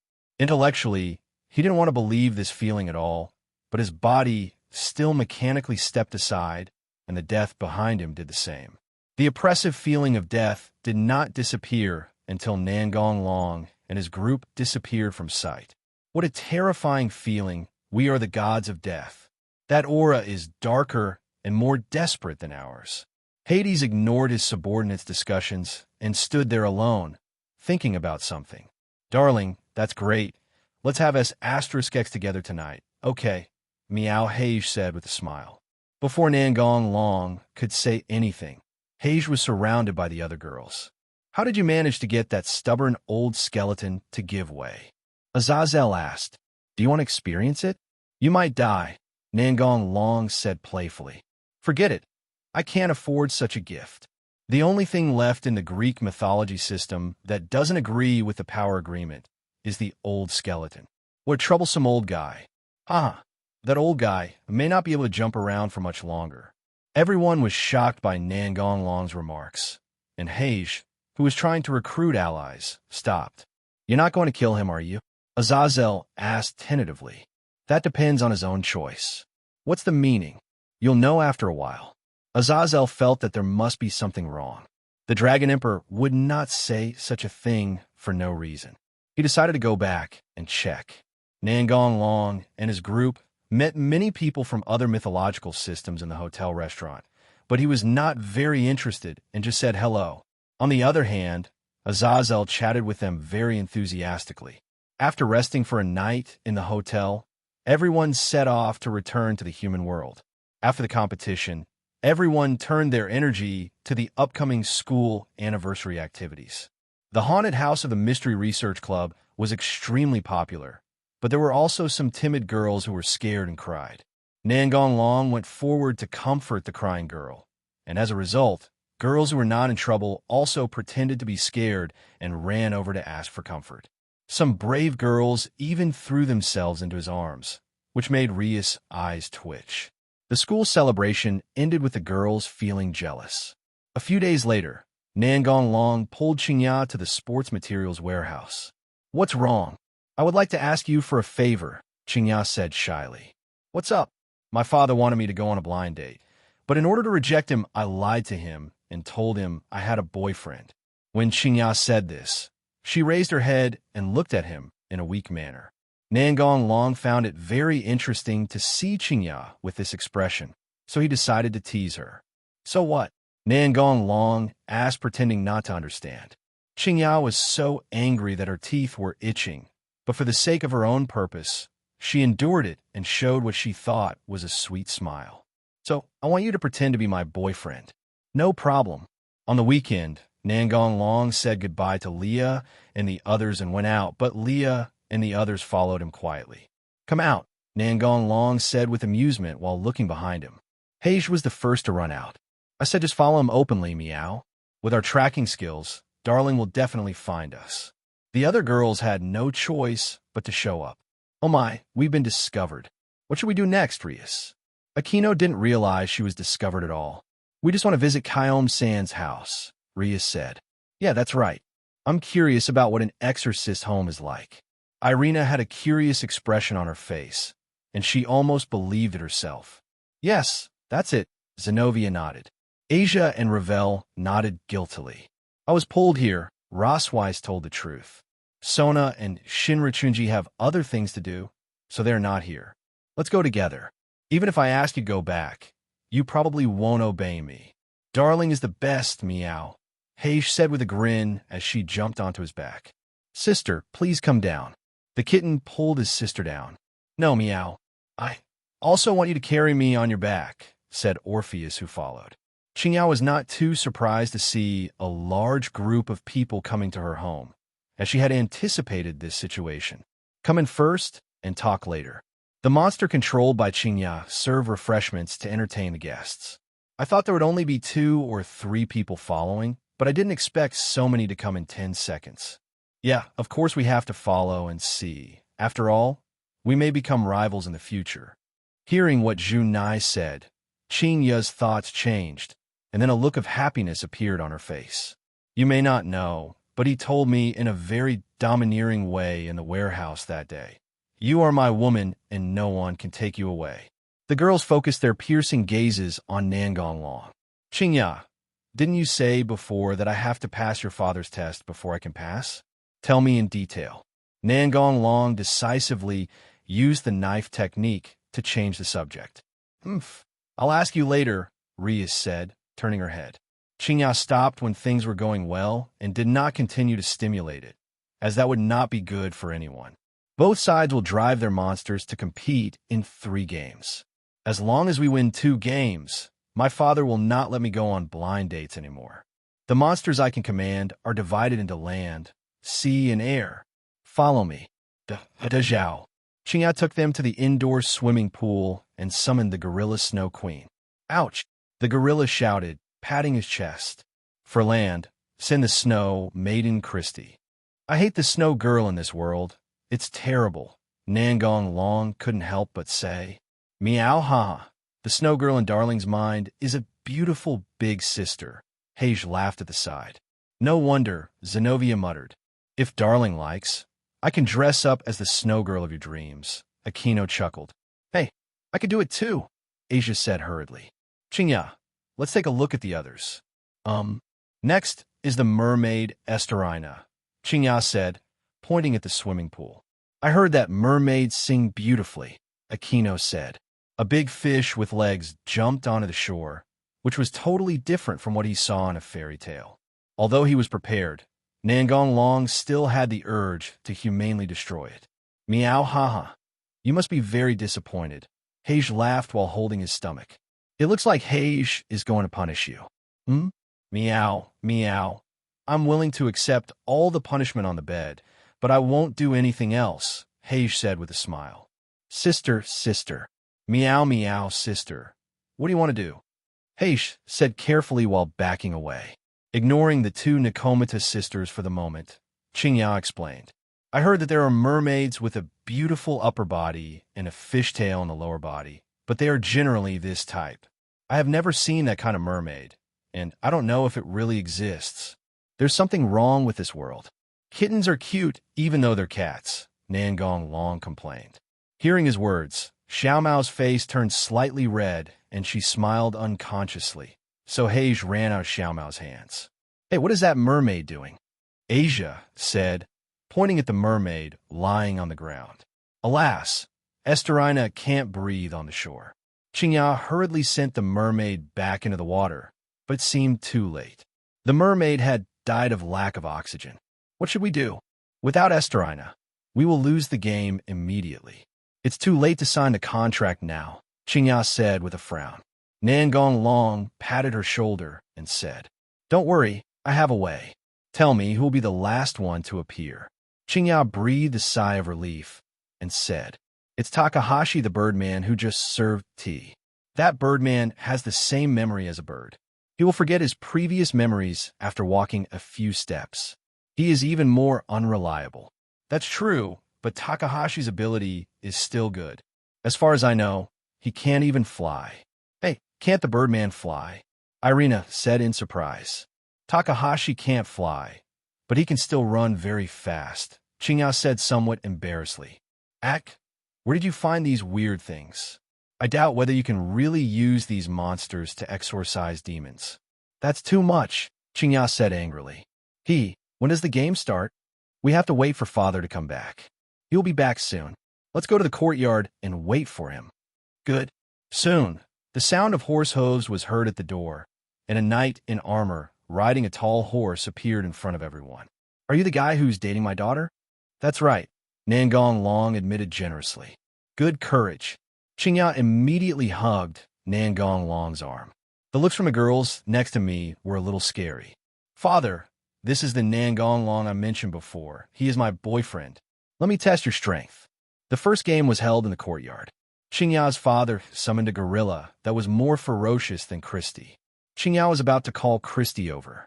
No, I'll use something else. Oh, Qingya nodded, then looked at him with some curiosity.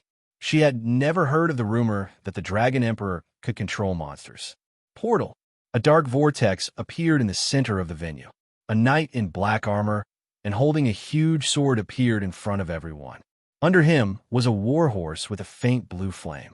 The warhorse was covered with black scales, and it looked like it had amazing defense. The first thing the knight did when he appeared was to dismount from his horse and kneel on one knee. Greetings, Your Excellency. Get up. Yes. Your mission is to defeat the gorilla, but be gentle and don't kill it. I obey your command. The Dark Knight asked his mount to stand by and faced the gorilla Snow Girl alone. The opponent was so weak that there was no need to bring the warhorse with him. What is that, darling? Aquino asked curiously. One of the highest-ranking undead of the Dark Knight. I'll explain it to you in detail after the game. Okay. Qingya's father was not too surprised. In his opinion, this was probably a monster similar to the Headless Knight. The game begins, shouted Zenobia, the referee. The gorilla patted his chest to increase his strength, then used his snow clone to transform into several phantoms and rushed towards the Dark Knight. The Dark Knight stood still and swung his great sword, using the blade to knock the gorilla away. In the first match, Nangong won. Your strength is not bad, but the competition has just begun, Qingya's father said. The second game was in the indoor pool. Qingya's father summoned a shark-shaped, long-legged mermaid, while Nangong Long summoned a giant snake with 3 hideous heads. However, before the snake could make a move, the mermaid died of lack of oxygen. To be honest, if mermaids can't move on land, what's the use of having long legs? Are they used to run underwater? It will be faster than swimming. It's completely useless. In the second game, Gu Guan won. Father, we have won. I accept the loss. I agree that you two can date, but I hope to finish the last match. No problem. I will accept all challenges for Qingya. Oh, what are you talking about? It's so embarrassing, Qingya said shyly. I recognize your courage. In the last game, everyone was transferred to the mountains through a magic circle. Qingya's father summoned a huge strange bird and rode a horse on the bird's back. Nangong Long summoned a magic dragon from Dragon Island Lake on the 6th floor of Nazarick. Before the game officially started, the strange bird on the opposite side was already frightened and unable to move. This time Qingyao's father was also shocked. He could barely accept the first two monsters, but now it was a dragon, and there were almost no monster users who could drive dragons. There was no need to continue the game. He would definitely lose. He was not confident enough to beat the dragon. I lost. Although Qingyao's father lost, he was very happy in his heart. You found a great man. Of course, Qingyao said proudly after coming back to his senses. Then everyone returned to Qingyao's home. Her father said he had work to do and left. This time he took time out of his busy schedule to test his future son-in-law. After the game, everyone returned to the living room. If you don't mind, stay and have dinner with me. Good. After receiving a positive answer, and Bei Qing said happily, I'll have someone prepare it right away. Darling, didn't you just say that you wanted to explain that night? Akino reminded, and the other girls also listened carefully. Well, that's the Dark Knight, one of the highest-ranking undead. This one's strength is at the level of a Demon King. The Dark Knight that appears this time is made of Kruvarai, the old Demon King faction that was killed by Demiurge during the last battle with the Great Red. Is he such a powerful character? Zenobia asked in surprise. How strong a Dark Knight depends on the strength of the materials used to make it. If the materials are too weak, they can't be made at all. That's why there aren't many Dark Knights in Nazarick. What else do you want? Not much more, Rias said, glaring at him. Hey. The girls around them looked at the two of them with smiles on their faces. After dinner, and Bei Qingyao pulled Nangong Long to another room. She had already told Rias and the others to lend Nangong Long to her for 5 minutes. My parents often work outside, and I'm the only one at home, so you understand what I mean, right? Qingyao lowered her head with a red face. I will come to see you, but I may appear at any time, Nangong Long said with a wicked smile. It's okay, Qingyao said in a voice as soft as a mosquito. Haha, you're so cute like this. Snort. This is for you. Nangong Long handed Qingyao a piece of parchment. The parchment was covered with complicated magical patterns. Qingyao guessed that it was some kind of contract. Use magic to make your name appear on it. After Qingyao completed his request, the parchment floated up and caught fire. What is that? Qingyao asked curiously. You don't even know what it is. You just write a random name, Nangong Long teased. You won't hurt me, Qingyao said as a matter of course. That's hard to say. What you just signed is a contract of absolute obedience, which means you have to do whatever I tell you to do, Nangong Long said with a wicked smile. Nangong Long quickly covered Qingyao, who was about to scream. Qingyao rolled her eyes, then pried Nangong Long's hand apart and said, I don't care. Just obey me. It doesn't matter even if you want me now, but I will scream very loudly, loud enough to attract Rias and the others. After Qingyao reacted, she knew that Nangong Long was lying to her, so she was fearless. Are you sure? Nangong Long smiled playfully. Qingyao suddenly had a bad feeling and stepped back unconsciously, but just like last time she was pushed against the wall again. Oomph. Qingyao glared at him fiercely, but didn't dare to say anything harsh. If she gave away her virginity like this, she would cry. She wanted to experience her precious first time when she was well prepared. Maybe he noticed my thoughts and stopped.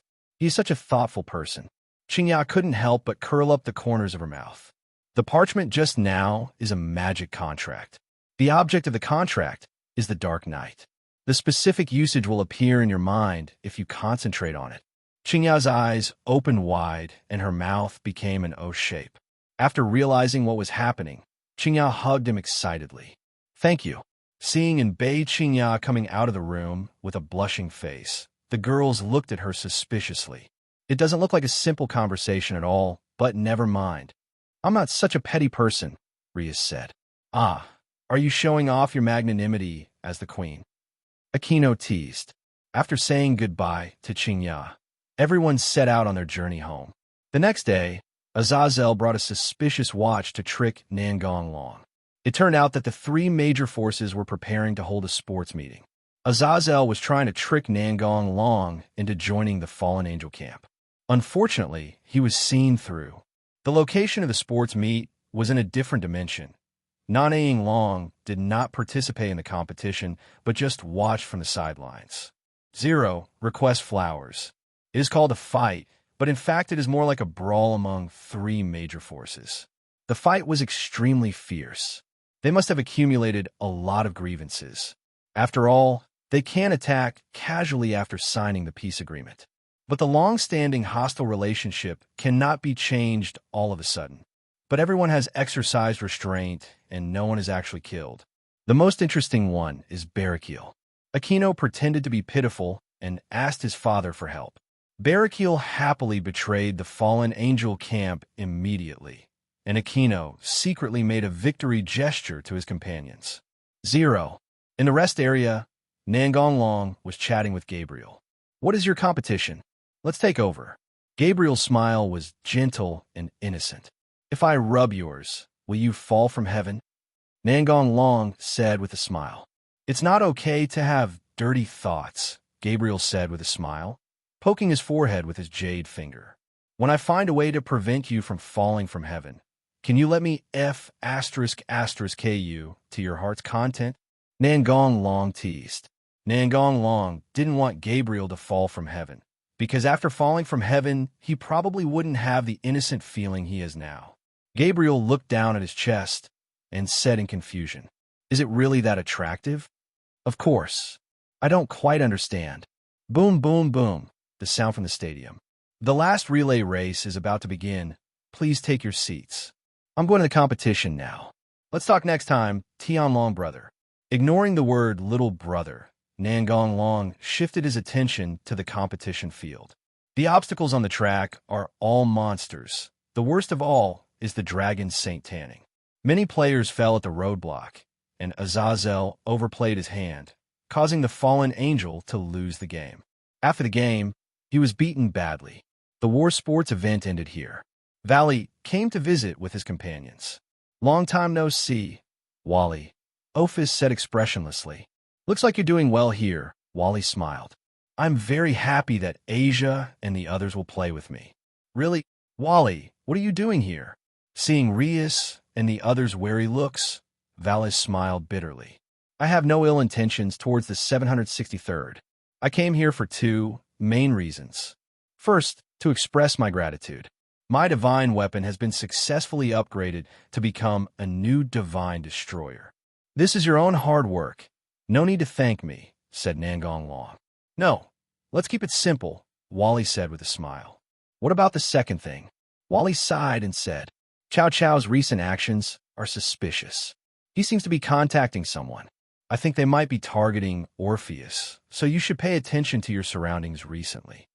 No way, Ophis-chan is so strong. Is there really any way to defeat him? Irina said in surprise.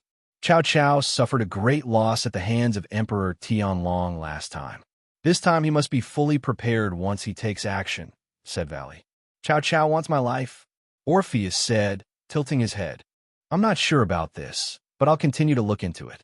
I'll leave Lu Fei here, and she'll be in charge of contacting us if anything happens. A little girl stood up and introduced herself. I am Leaf Pendragon, Wally's companion. Please give me your guidance. Darling, should we let her stay? Zhu Naijin asked. No problem. Vala just likes fighting strong people. It's not as dangerous as you think. I'm still happy when you say that. I have finished what I needed to do, so I will take my leave now. I'll leave my sister in your care, Arthur said with a bow. No problem. Vala left with his companions. Rias looked at Lu Fei and said, Let me show you your temporary room. Please wait a moment. Lu Fei took out a small notebook and walked to Nangong Long, asking with sparkling eyes, Can you give me an autograph? Nangong Long wrote down his name readily. Lu Fei happily put the little notebook away. Thank you so much. Why do you want my autograph? Nangong Long didn't quite understand this point. He hadn't filmed any special effect dramas, so how could he be admired by Lu Fei? I don't know why you signed so readily, Irina complained. Of course we should sign the beautiful girl's request first, Nangong Long said with a smile. The girls collectively rolled their eyes at him. Lu Fei's face turned slightly red, and he said a little embarrassedly, I have heard about the deeds of Tianlongdi in 5.3, and my brother often mentioned you. After hearing about your deeds, I thought it was super cool and amazing, so I became your fan. Being mentioned so often by a man, I feel a little complicated, Nangong Long complained. Don't worry, I will comfort you, Meow. Kuroka's sister is so cunning, Asia said in a crying voice. In the restaurant, Orpheus was sitting on a chair eating dessert, while Nangong Long was sitting opposite her looking out the window. The two were in the underworld at this time, and Lu Fei was with them. 2 days ago, Surzex came personally to inform them that Aquino, Kiba, Kaneko, and the church trio had reached the conditions to upgrade to intermediate devils, so they were taking the exam at this time. Rias, Rosweiss, and Kuroka were waiting for them in the examination room. Orpheus wanted to eat, so Nangong Long took her to a restaurant near the examination room. Leafy Eye, is there anything else you want? No, this cake is enough. I also want an ice cream. Orpheus looked at him cutely. IRS. He stopped talking in the middle of his words. A familiar mist appeared around him, and the scenery changed in the blink of an eye. Chow Chow and his companions appeared in front of Nangong Long 03. Except for Hercules and Leonardo, all other main members of the heroes were present. Long time no see, Emperor Tianlong. Let me tell you first, don't release the meteorites. This barrier is right next to the town we were just in. Once it's destroyed, people outside will also suffer. Chow Chow said hurriedly as soon as they met. He was afraid that the other party would use a big move without saying a word. Nangong Long found a little funny to see Chow Chow's alert look. He had not originally intended to use that trick. Did you get rid of Wally? No, I just asked other companions to hold him back. I don't know what stimulated this guy Wally, but an ordinary dragon-type artifact actually evolved to be able to use Tyrannosaurus. It scared me. Chow Chow matched his words with a surprised expression. After the last J-City incident, Wally went to settle accounts with Chow Chow. Chow Chow actually sent people to monitor him. Wally certainly couldn't stand it, and it was at that time that he used Balong to fight Chow Chow. Has Wally developed his own Tyrannosaurus? The speed is really fast, Nangong Long exclaimed. But if you think about it carefully, this speed is normal. Wally's artifact is a newly promoted god-killing tool. In other words, it does not contain the resentment of previous users. So with Wally's talent, it is natural for him to use Tyrannosaurus. It seems that Wally's change has something to do with you, Chow Chow guessed. Think about it slowly. We can't contact Captain Wally. This space has cut off external communication, Lu Meng said anxiously. Nangong Long touched her head. It doesn't matter. They can't handle me with just a few of them. And me? Orpheus looked at Chow Chow and his gang opposite with an expressionless face. Chow Chow winked at George, then looked at Orpheus and the others. Of course, we are not enough to deal with you two, so we have to prepare a big killer. Handoff. A dazzling light emanated from Chow Chow, and 7 bowling ball-sized spheres appeared behind him. The brilliant spear of Saint King of Midnight's Sky Wheel, my forbidden weapon, but has not been completed yet. All his companions also entered the Forbidden Hand state, and 4 silver dragon arms appear behind Siegfried, holding 6 magic swords. Behind Jean was a dragon made entirely of holy swords. Lu Fei, go to the back and protect yourself. Okay. Lu Fei decisively retreated to the back. If she stayed in the front, it would only affect Nangong Long's performance. Wield treasure.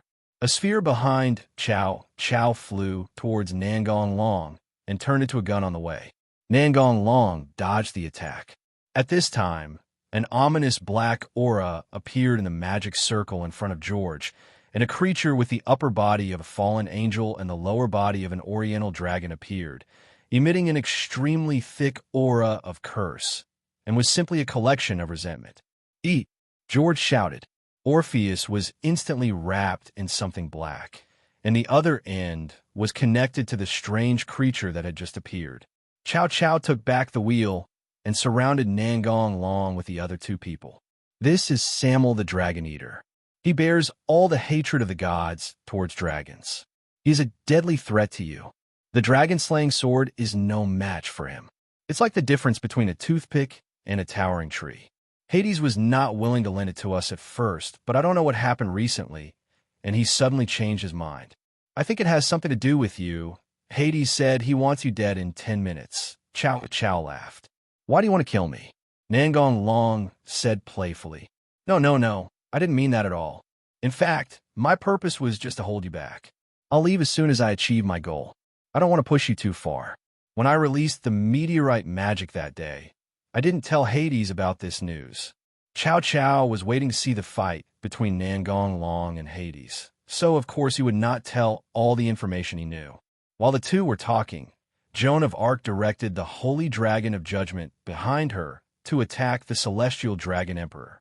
Siegfried also rushed forward wielding 6 magic swords 110, ready to cooperate with Joan of Arc's attack. Nangong Long smashed Jean's Holy Dragon with one punch, then twisted his body and did a roundhouse kick to send Siegfried flying. Then he rushed toward Chow Chow. Ma Bao. Ma Bao's ability is to be able to transfer any object. The person in front of Nangong Long instantly changed to Lu Fei. Just when Nangong Long's fist was about to touch Lu Fei, he disappeared again. The smile on Chow Chow's face froze for a moment, and he was still frightened. Dimensional movement. Nangong Long used magic to move to Orpheus' side, grabbed the black thing, and tried to tear it apart with brute force. But the moment he touched it, he felt a horrible curse coming towards him. But this was also one of his purposes. He wanted to test how much of an effect the Dragon Eater's poison had on him. Even if something really happened, the resurrection ring on his hand could revive him with full health on the spot. The effect of the resurrection ring of the Krypton Gold Lottery item is better than the resurrection short staff. In the game, props with the same effect are generally better when obtained through Krypton Gold Lottery than when purchased directly with Krypton Gold. The main purpose is to make players willingly spend money. If the effect is not as good as buying it directly, who would still spend money to draw it? Chow Chow felt a little confused when he found the figure of Tianlong Emperor again. Wasn't what he said just now clear enough? Or was the relationship between Tianlong Emperor and Orpheus so good that he was willing to save her at the cost of his own life?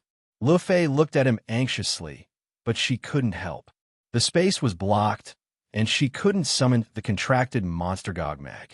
Gogmag is a 10-meter-tall stone giant that was left in the dimensional gap and was found by Wally and his friends not long ago.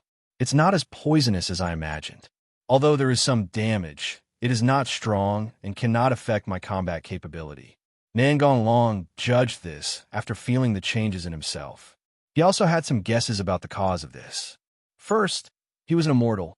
Even if he could use the power of the Red Dragon Emperor and the White Dragon Emperor, or even transform himself into a black dragon, his essence was still an immortal. His own power was stronger than the 2 heavenly dragons, and it was impossible to use the power of the dragon to suppress his own death energy. The power of the black dragon was classified as a transformation ability by the system, and it did not directly change his race. Second, his resistance to curses is full. Unless it is a special level curse, it will be invalid. But even if it is a special level, resistance cannot be completely ignored, as resistance will weaken the curse. The third Dragon Eater, Samuel, did not attack him directly, and he suffered minor damage from the single contact. If he had been hit directly, the degree of damage would have been much higher. Hey, Emperor Tianlong, are you going to die? Nangong Long ignored Chow Chow and took a step back.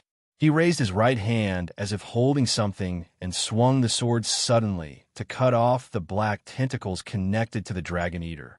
That thing seemed to be its tongue, because that end was its mouth.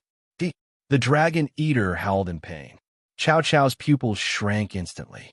This was obviously beyond his expectations. Orpheus, how are you? I'm fine, but I'm weaker. How is this possible? What on earth did you do? George was a little out of control. It didn't make sense that as the Dragon Emperor, he could hurt the Dragon Eater. After seeing this scene, Lu Fei felt relieved. Orpheus, you go to Lafina. I'll listen to you. You have to be careful. Chow Chow took a deep breath to calm himself down. I thought I paid enough attention to you, but I didn't expect it was still not enough. As the Dragon Emperor, you actually have a way to hurt the Dragon Eater. I didn't expect that. How much did George absorb? About half. It's barely enough. Prepare to retreat. What happens next is not our responsibility. Cao Cao gave George a secret signal. Then Cao Cao rushed towards Nangong Long and swung his holy spear, and the other two followed closely behind. George took the opportunity to untie Samuel, which had been allowed by Hades. Hades wanted the Dragon Emperor to die. Ever since he was oppressed by the Dragon Emperor's aura in the hotel last time, he could not tolerate the other party living. He is the god of the underworld and the master of death. After failing to hit the target, Cao Cao retreated quickly. Sure enough, you're holding something in your hand, a holy sword. Do you think I will tell you? Nangong Long said with a smile, holding in his hand the replica of the Sword of Victory oath. Cao Cao didn't care about his attitude, but continued with a serious expression. You did come into contact with Samuel, but you didn't seem to be hurt. Honestly, who are you? Undying King. The Immortal King? Ha ha ha. I wonder what Hades' expression would be if he heard you say that. Cao Cao laughed. Although the two were talking, they did not stop fighting. Ding ding ding. Jean and Siegfried had thought about running over there to catch Lu Fei, but they gave up after seeing the Dragon Emperor's ability to teleport, not to mention that Orpheus was also there. And if he did that, Cao Cao would probably be unhappy. Cao Cao's goal was to challenge the limits of human beings. If he defeated the opponent by threatening him, that would be meaningless. 030307. Samuel, who had been crucified, was freed. Cao Cao and his two men retreated quickly. Click! Nangong Long cut off Siegfried's two dragon arms and instantly put the two magic swords into the system space. Siegfried could only smile bitterly at this. It was impossible to get it back now. He could only wait for Samuel to kill the Dragon Emperor and then find a chance to take it back. Siegfried thought that simple contact would not hurt the Dragon Emperor, but it was impossible for Samuel's direct attack to be ineffective.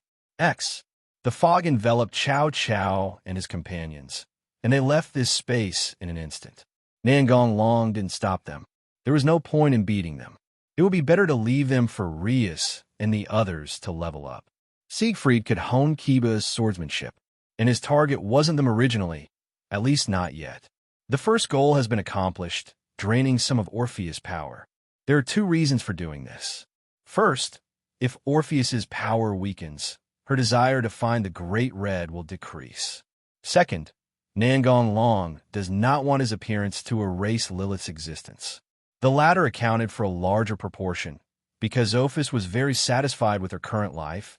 Asia and the others often played with her, so she rarely mentioned the Great Red now. The second goal is to kill Samuel, recover his body and soul, and see if it can be made into a divine weapon or something. Of course, it would be best to capture him alive, and the strong curse power on him is also worth studying. Orpheus was not idle either. She was recovering the power that had just been sent to other spaces. The Bone Prison. Nangong Long used magic to temporarily restrain the Mad Dragon Eater. Do you need my help? No, I'm going to make a hole in the barrier and send you out. Ophis frowned, which was rare, and looked a little unhappy. I won't abandon you. It can't hurt me yet. I have ways to deal with it. I'm worried that something might happen to Rias and the others. I want you and Lu Fei to go over and help. Orpheus was also worried about the church trio, Qian Zhao's, who usually played with him, so he nodded in agreement. Promise me that you will come back. Nangong Long rubbed her hair and said confidently, I can't bear to leave you. I will definitely return safely. Seeing Nangong Long's insistence, Lu Fei had no choice but to say, Please win, and I will wait for you to come back. Hearing you say that, I'm even more likely to win, Nangong Long said jokingly, not feeling nervous at all. Lu Fei blushed. Crack, crack.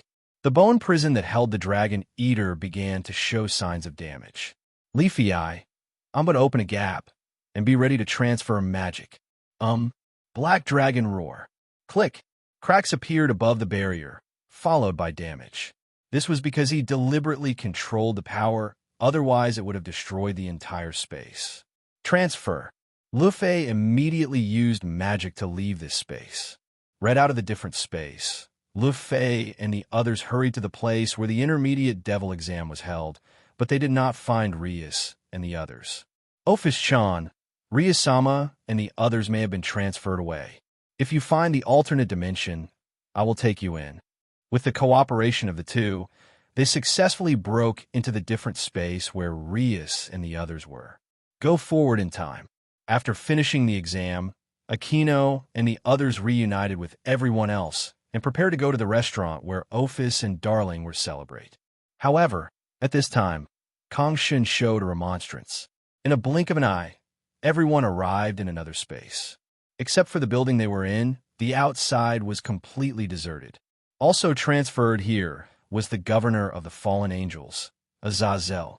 Because it was his student's promotion exam, he also came to the dinner to celebrate. He was just wandering around the town when he was transferred here. This place looks so familiar, Zenobia muttered as she looked at the building, which she seemed to have seen somewhere. Idiot! Isn't this the hotel we stayed in after the last ranking game? Irina said with a frown. Yeah, but you're not allowed to call me an idiot if you call yourself my childhood sweetheart. No, I'm not calling myself that. I'm Darling's childhood sweetheart, Irina retorted loudly. A terrorist attack? A heroic faction? Or the remnants of the old Demon King faction? Azazel is searching for the enemy. Rosweiss, you build the defensive magic. Yes, President. Rosweiss began to construct defensive magic to cover the entire hotel. Kuroka and Kaneko are searching for the enemy using senjutsu. A large number of figures wearing black robes and holding sickles appeared in the sky. Everyone in the hotel also noticed the Grim Reaper surrounding outside the hotel. What the hell? Are the Grim Reaper and the terrorists working together? I am Pluto, the god of death and the governor of the fallen angels, one of Hades' subordinates. We are not cooperating with terrorists. The top god of death, Hades, that old man, is serious. You who talk about peace actually colluded with Orpheus. Let's eradicate you traitors. If you want to fight, just say so, meow. Why make so many excuses, meow? It's more convenient to find an excuse, Pluto said indifferently. Everyone here will die today anyway. Attack. At Pluto's command, the Grim Reapers immediately attacked the hotel building, waving their scythes. Let's release the dog, meow. Fenrir emerged from Rias' shadow with a human-like expression and looked at Hage with great dissatisfaction. It was a god-killing wolf, not a dog. Wait a moment, Rias said, and then she looked at Azazel. Teacher, is there any way to get out of here? It's difficult, but if we don't arrive on time, the Dragon Emperor will definitely get suspicious. With his strength, it will be no problem for him to force his way in. Understand, once Rosweiss' defensive magic is broken, we should try to delay as much time as possible and not overconsume our energy. The enemy may be able to continuously send troops over. Yes, President. Soon the magic circle was broken, and Fenrir immediately rushed out and frantically attacked the god of death. If anything happened to this group of people, it would definitely be the one who suffered. So, in order to avoid living a hellish life, it had to work hard. Handoff. Azazel put on the fallen dragon armor and fought against Pluto. As expected, no matter how many Grim Reapers Fenrir killed, their number did not decrease, and the outside world was constantly replenishing the lost forces. Fenrir was gradually entangled by the Grim Reaper, and it was obvious that the Grim Reapers fighting against him were no longer the cannon fodder at the beginning. Rias and the others were also fighting against the Grim Reaper. Gaspard, who can control his own divine weapon, is responsible for supporting others, looking for opportunities to freeze the Grim Reaper, while others take the opportunity to destroy him. Addy, after Azazel forced Pluto back with one move, he said in a low voice, Pluto, aren't you afraid of the revenge of the Dragon Emperor? That guy is a monster. If you anger him, the god of the underworld might even have to replace him. Pluto seemed to have heard the best joke in the world and laughed out loud, a laughter that could be heard throughout the battlefield. The Dragon Emperor? After today, he will become history and cease to exist. Azazel had a bad feeling in his heart. In order to kill him, Lord Hades did not hesitate to use the Dragon Eater Samel.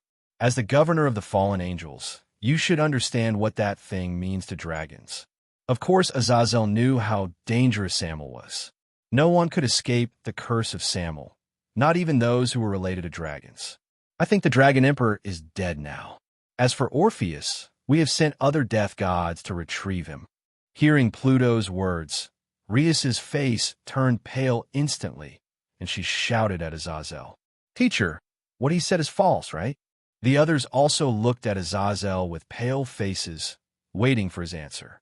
Azazel remained silent, and Pluto did not take the opportunity to let his men take action. He wanted to appreciate the other party's desperate expression, which was much more interesting than killing his opponent directly. Seeing Azazel's reaction, Rias suddenly lost all her strength and fell to the ground, her eyes no longer having the luster they once had. Aquino did the same and kept talking about something. The holy sword fell to the ground, and King Nuoea did not react at all. Asia couldn't bear the shock and almost fainted. Fortunately, Ravel beside her supported her in time. Irina stood there stupidly, as if the whole world had lost its luster. The kitten sat on the ground with lifeless eyes, and the cat ears on its head drooped.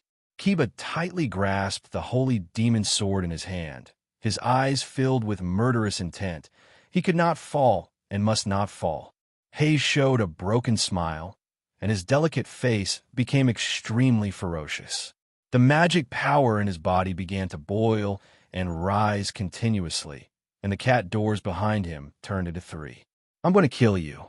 Countless magic circles appeared behind Rosweiss, aiming at the Grim Reaper. "The senior is dead, dead." Gasper kept repeating these 2 words, like a zombie moving forward aimlessly. "Go to hell." Gasper's murderous voice spread throughout the battlefield. Darkness burst out from his body, encroaching all around at a very fast speed. In the darkness, there came out numerous monsters with strange looks. A dragon with 2 mouths, a snake with a head. What is this? Out of control. Forbidden Hand? This is not the ability of the artifact mentioned in the intelligence at all. What the hell is this? Pluto yelled out of control when he saw Gasper killing everyone. "Haha, you may have released a terrible monster," Azazel sneered. Although Gasper was in a runaway state, he still unconsciously arranged some monsters to protect Rias and the others. Kiba looked at Gasper in shock. Gasper's current aura even made him feel a little scared, but he immediately dismissed this thought. They were companions.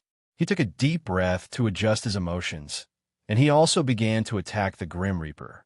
After Rosweiss reacted, she kept releasing magic of various attributes to create opportunities for her companions. Paige was not affected by Gasper at all. She only had one thought in mind now, which was to kill these Grim Reapers in front of her. Despite Gasper's great abilities, his strength was exhausted by the enemy's endless supply of reinforcements, and the darkness began to fade. Kiba quickly appeared beside the tired Gasper and protected him behind him. "Ha! As long as you continue to delay Fenrir, you're doomed," Pluto laughed. Azazel, whose armor was somewhat damaged, shouted, "How could the Dragon Emperor die so easily? As his women, don't you know how strong he is? Even if it's the Dragon Eater Samel, who can be sure that he can't overcome it? Don't forget that he is the man who defeated the Great Red. How long do you want to do this?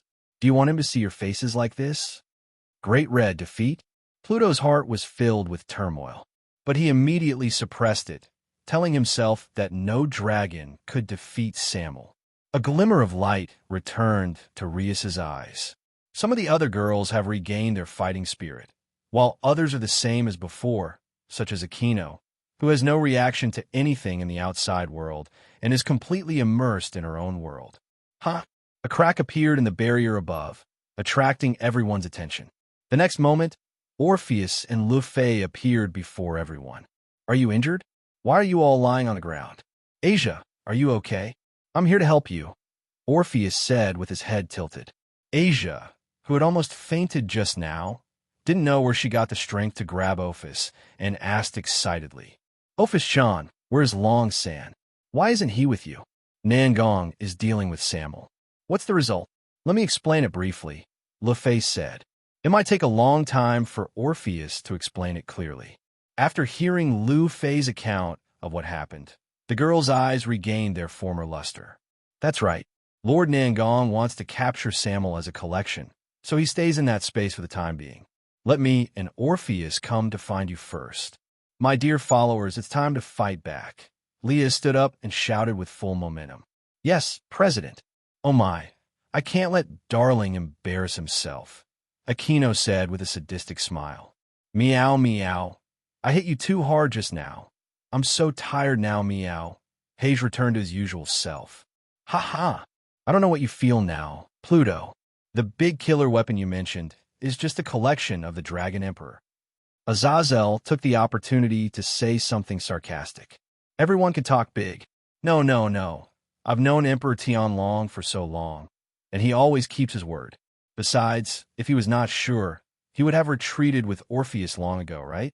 Azazel stated the fact that Pluto was unwilling to believe. So what? Once he and Samuel are both injured in the fight, my companions will naturally take the opportunity to deal with him, Pluto said stubbornly. Trier. A crack appeared above the barrier again. Could it be Darling? A silver-haired lowly with a delicate face and wearing a red dress walked out of the crack. Although she was a cute little girl, both sides became alert instantly. Could the guy who could break the barrier be an ordinary person? The answer was of course no. The silver-haired lowly pinched the hem of her skirt and performed an aristocratic etiquette. Nice to meet you.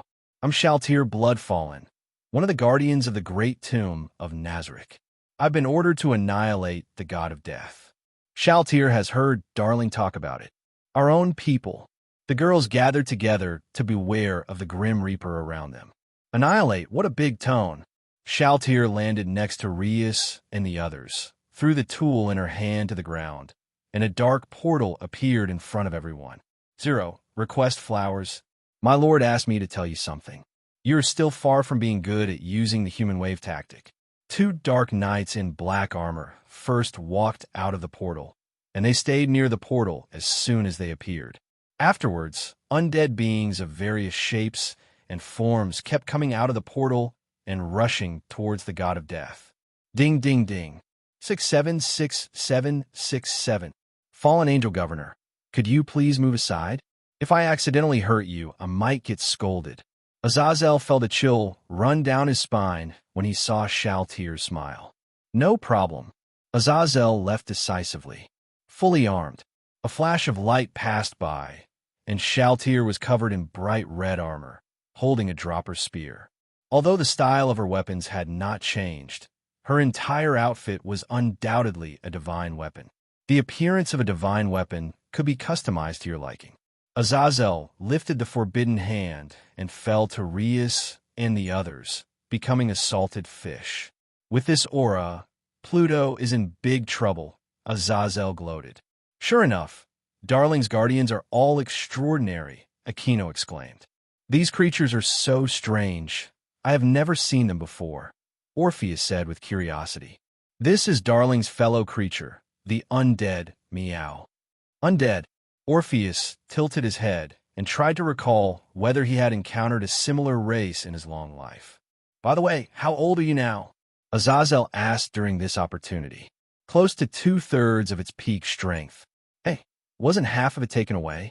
Could it be those little snakes? Lu Fei said in surprise.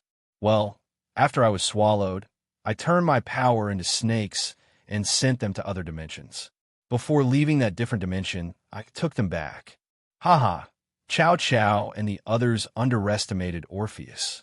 Are we just going to watch? Zenobia asked. Otherwise, I have no strength left, Meow. Let's take a break first, Rias said. Everyone was exhausted from a continuous fighting. But then again, this doesn't stop for a moment. Azazel couldn't help but twitch his lips as he looked at the undead in front of him. Impossible, who are you? Pluto, whose black robe was tattered, roared ferociously, and his facial features had been shattered long ago. Is this the strength of the highest level god of death? Not that great, is it? Shaltir said with a playful smile. What could Pluto do? He was also desperate. A guy whose name he had never heard of beat him as soon as he appeared. He was so unlucky. Do you have any new moves? If not, let's end this boring battle. Shaltier's bland tone was the biggest insult to Pluto. His opponent had ignored him from the beginning to the end. He was so angry. It was him who belittled the opponent in the past, but this time the roles were completely reversed. Don't look down on me. I'll take you with me even if I die, Pluto roared. 570. Huh? Stop kidding. I don't look down on you. I don't look down on you at all. Okay. Pluto went completely berserk and rushed forward swinging his sickle.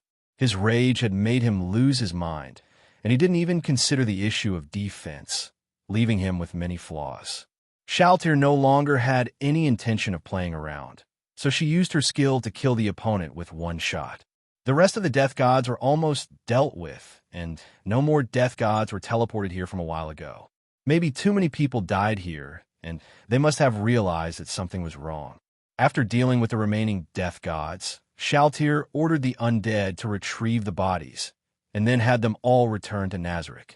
Nangon Long was very curious about what could be summoned if the skeleton of the god of death was used as the summoning material.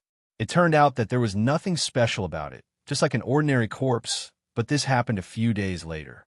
The gods of death in this world are quite strange, and I don't know what the screening mechanism is. Some have the appearance of skeletons, and some have the appearance of humans. If they were all skeletons, there wouldn't be any hybrids of humans and the god of death. Of course, if the god of death had special reproductive skills, that would be fine. Can I call you Shaltier? Rias asked with a smile. Shaltier said reluctantly, although you're both rivals in love, let's just leave it at that. The adults don't want us to quarrel and become hostile to each other. Loli, you are so straightforward. We are speechless. How is darling?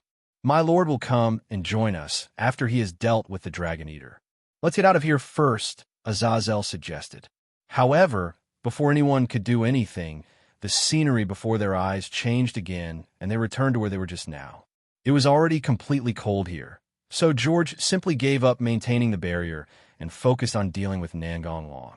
Somewhere in the underworld, Sherpa held the unconscious Leonardo in his hand. To make sure everything was safe, he did not run to Emperor Tianlong and Cao Cao to show off. Little devil, in order to complete my revenge, I have to sacrifice you. It's your honor, haha. Ever since he was on the verge of death and escaped from Surzex's hands last time, he had completely changed. He had long forgotten about overthrowing the current Demon King and reviving the reputation of the real Demon King. He now only wants revenge. All those who oppose him and do not support him must die, no matter how old or young, as long as they oppose him. Even if they're children, they must die. The underworld that doesn't recognize my status has no need to exist. Go to hell. Let Leonardo go, you lunatic, Hercules shouted as he chased after him. Originally, he and Leonardo each had their own tasks to do, but a member of the hero faction who was in Leonardo's team just now contacted him and said that Leonardo had been kidnapped. He rushed over immediately, but unfortunately, the surviving member of the hero faction died before he could say a few words. He followed the traces along the way and caught up. Okay, I'll return it to you right away, Sherpa said with a malicious smile. Sherpa lifted Leonardo up and forcibly released his artifact, the Warcraft creation. A huge, strange monster emerged from the ground, which was more than 200 meters tall. That was not the end. Then many monsters more than 100 meters tall appeared. Their heads were particularly large, and some even accounted for half of their height. XXX, forced liberation. What on earth are you going to do, Zairba? Cao Cao, who rushed over immediately after receiving the summons, frowned and said, "Ha ha, of course it's destroying the underworld." Sherpa threw Leonardo in his hand over.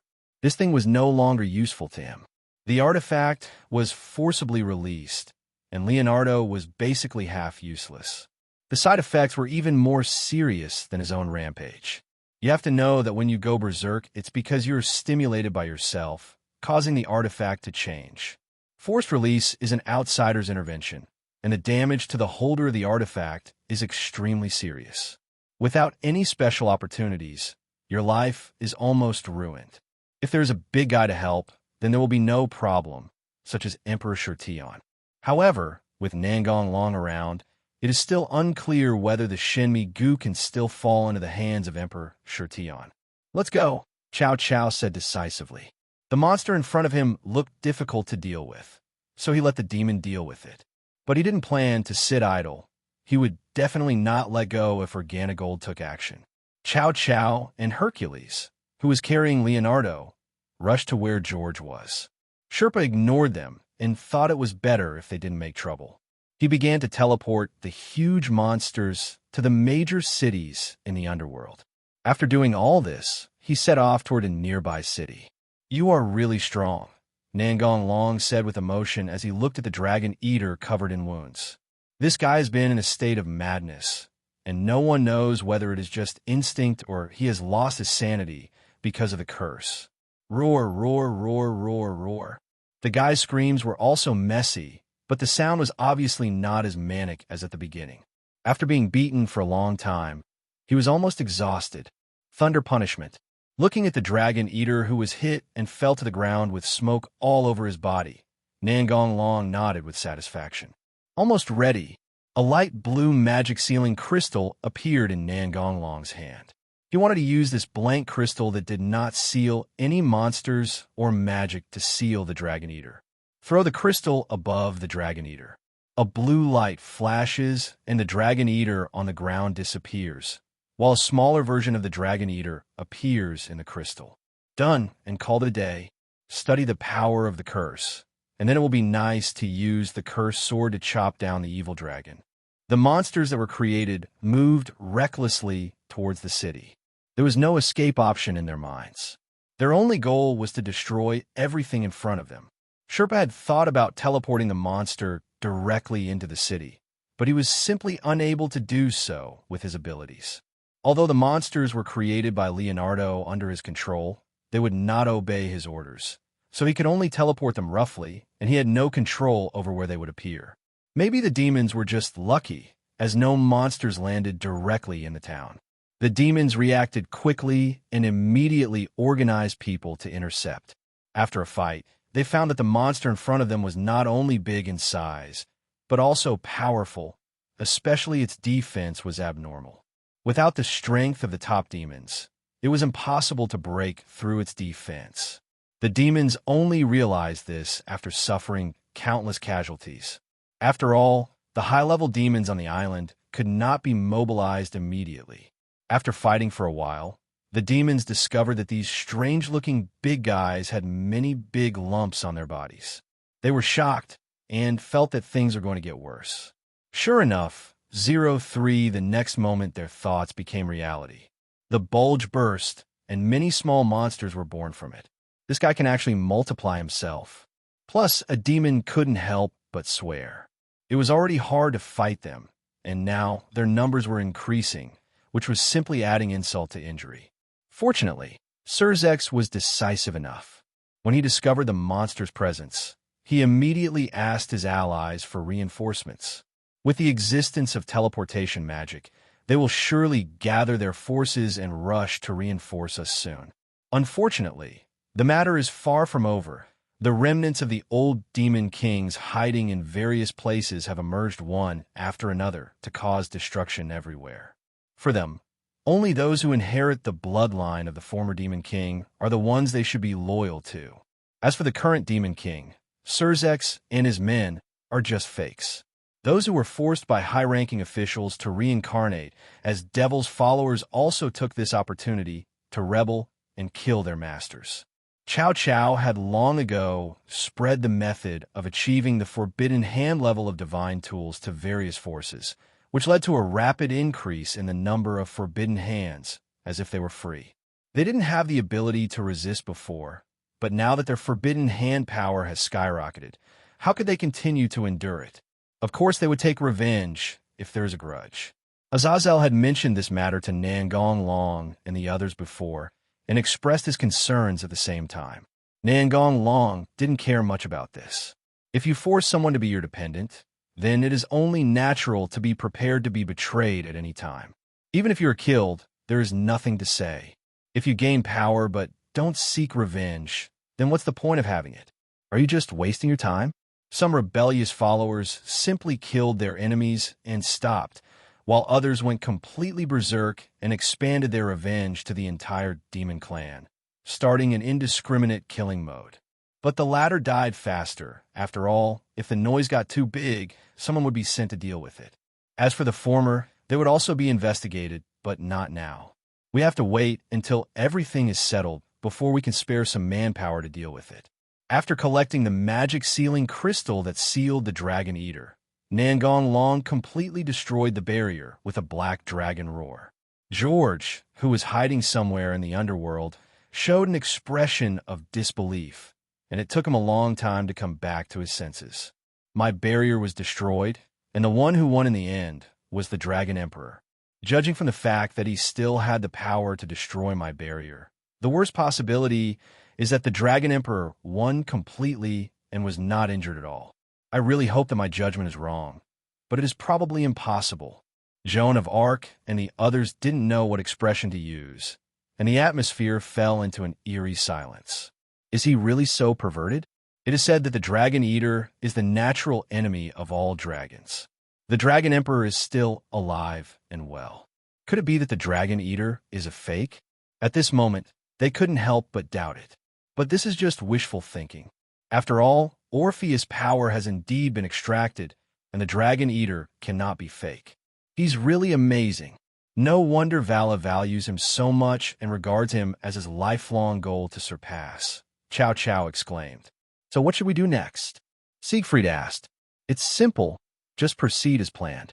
What should we do with Emperor Tianlong? Hercules said solemnly. Leave him to me. He has the qualifications for me to use Bahué, Chow Chow said with a smile. Will it really be useful? Jean didn't quite believe that the power of the great sword could work, because the Dragon Emperor had just fought head-on with his natural enemy, the Dragon Eater. They thought the Dragon Eater was killed by the Dragon Emperor. If they knew that the Dragon Eater was captured alive, they would be even more shocked. How do you know it won't work if you don't try? Chow Chow said fearlessly. On the other side, Rias and the others were waiting for Nangong Long at the restaurant where Orpheus had had dessert before. If the Emperor of Heavenly Dragons doesn't come back in a while, I will leave here and discuss with Sir Zex and the others how to deal with the Ultra Beast Demons and the Great Beast Demons, Azazel said with a sigh. As soon as they left the alien space, they received a magical call from Sir Zex, informing them of the current situation in the underworld. Chow Beast Demon and Hao Beast Demon are code names given to monsters by Azazel. The only giant monster that is over 200 meters long is the Super Beast Demon, and the other 12 that are over 100 meters long are the Hao Beast Demons. Darling, nothing will happen, right? Aquino said worriedly. 813, don't worry. Everything is under control, Shaltir said with a sense of pride. Hearing her say this, the girls felt relieved. They knew the loyalty of the Guardians of Nazarick. It was no exaggeration to say that even if Nangong Long ordered them to die, they would do it with a smile without hesitation and regard it as their own honor. Oh, you all look so ugly with sad faces. I don't want you anymore if you become awkward, Nangong Long said jokingly. Everyone was already used to Nangong Long's sudden appearance, as they all knew that his unique teleportation magic would not cause any magic circle to appear. Seeing him appear, the girls' tense hearts completely relaxed, and they surrounded him together. Is Darling injured? Long-San, let me check it out. I want to touch you enough, Meow. Senior, I'm so worried about you. It took a while for the girls to calm down. I have completed your instructions. Well done. Nangong Long praised while rubbing Shaltir's hair. Shaltir showed an expression of enjoyment. Where is Samuel the Dragon Eater? Is he dead? Asked Azazel. Nangong Long took out the magic sealing crystal and placed it on the dining table and said with a smile, It's right inside. Azazel was quite moved when he looked at the figurine-sized Dragon Eater sealed in the crystal. The curse of a Dragon Eater has no effect on you. How is that possible? It's just that the poison can't kill me. That's perverted too. It seems like we need to have a good exchange, maybe have a fight or something, Nangong Long said with a smile. Don't, just pretend I didn't say anything. I don't have the habit of seeking abuse, Azazel said with a wry smile, waving his hands. Nangong Long put away the magic sealing crystal, looked at Gasper lying on the couch, and asked, "What happened to Xiaojia?" Rias looked worried as she told him about Gasper's rampage. Nangong Long stroked his chin and said to himself, "This is awakening, but not yet complete. I'll give it another chance to stimulate it." Devil. Poor Aga. Darling, what do you know?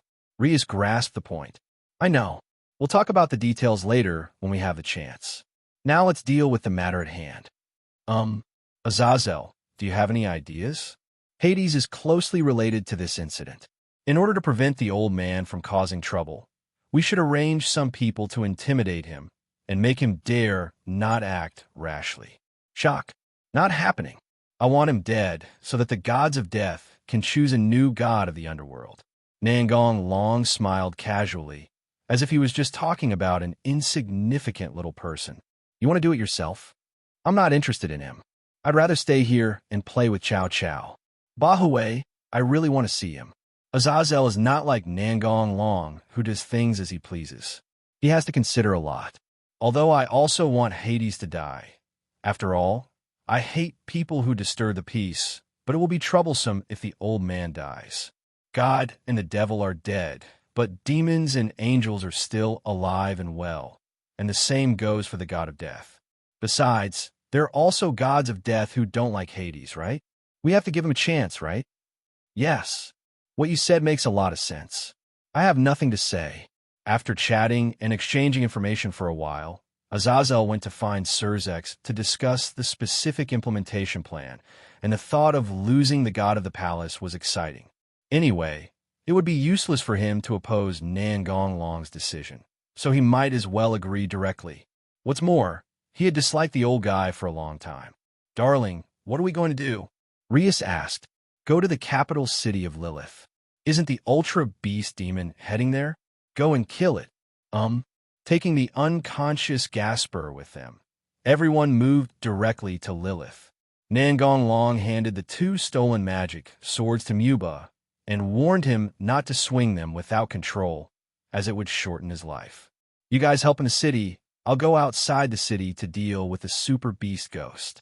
Remember to be careful of Chow Chow and his men's sneak attacks. They will definitely come to this mess. Clear. No matter who it is, if he dares to cause trouble to us, we will kill him, said Zenobia aggressively. That's right, kill them all. It'll be all right as long as I'm here, Shaltir said with a smile. Outside the city, Graphia was leading Surzek's followers to stop the advancing Ultra Beast demons.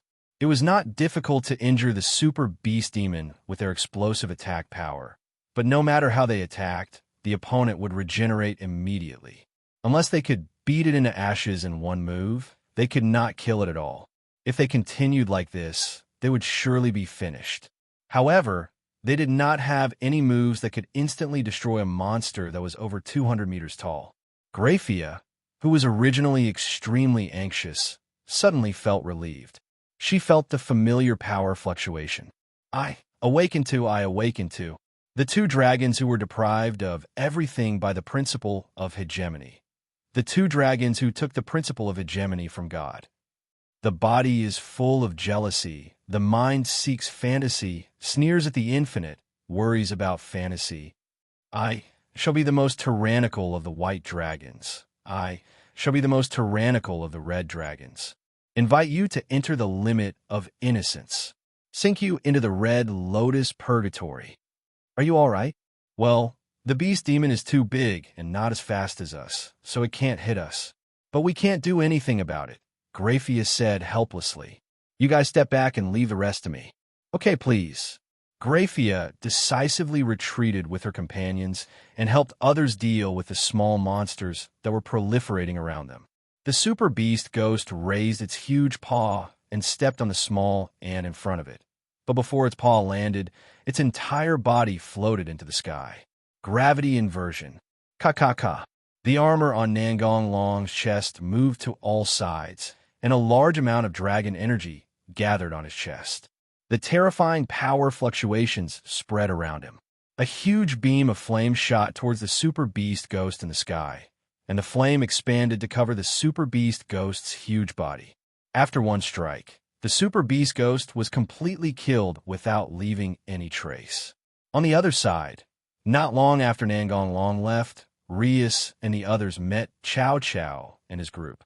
Leonardo, who was in a coma, was not present, so Chow Chow must have left him in a safe place. Gasper was also not there on Rias's side. She had just left Gasper in the shelter and entrusted him to the care of the guards. When the two sides met, there was nothing to say, and they just started fighting. Kiba and Zenobia faced Siegfried. Both Siegfried and Kiba were skilled swordsmen, and they fought a series of dazzling swordplay.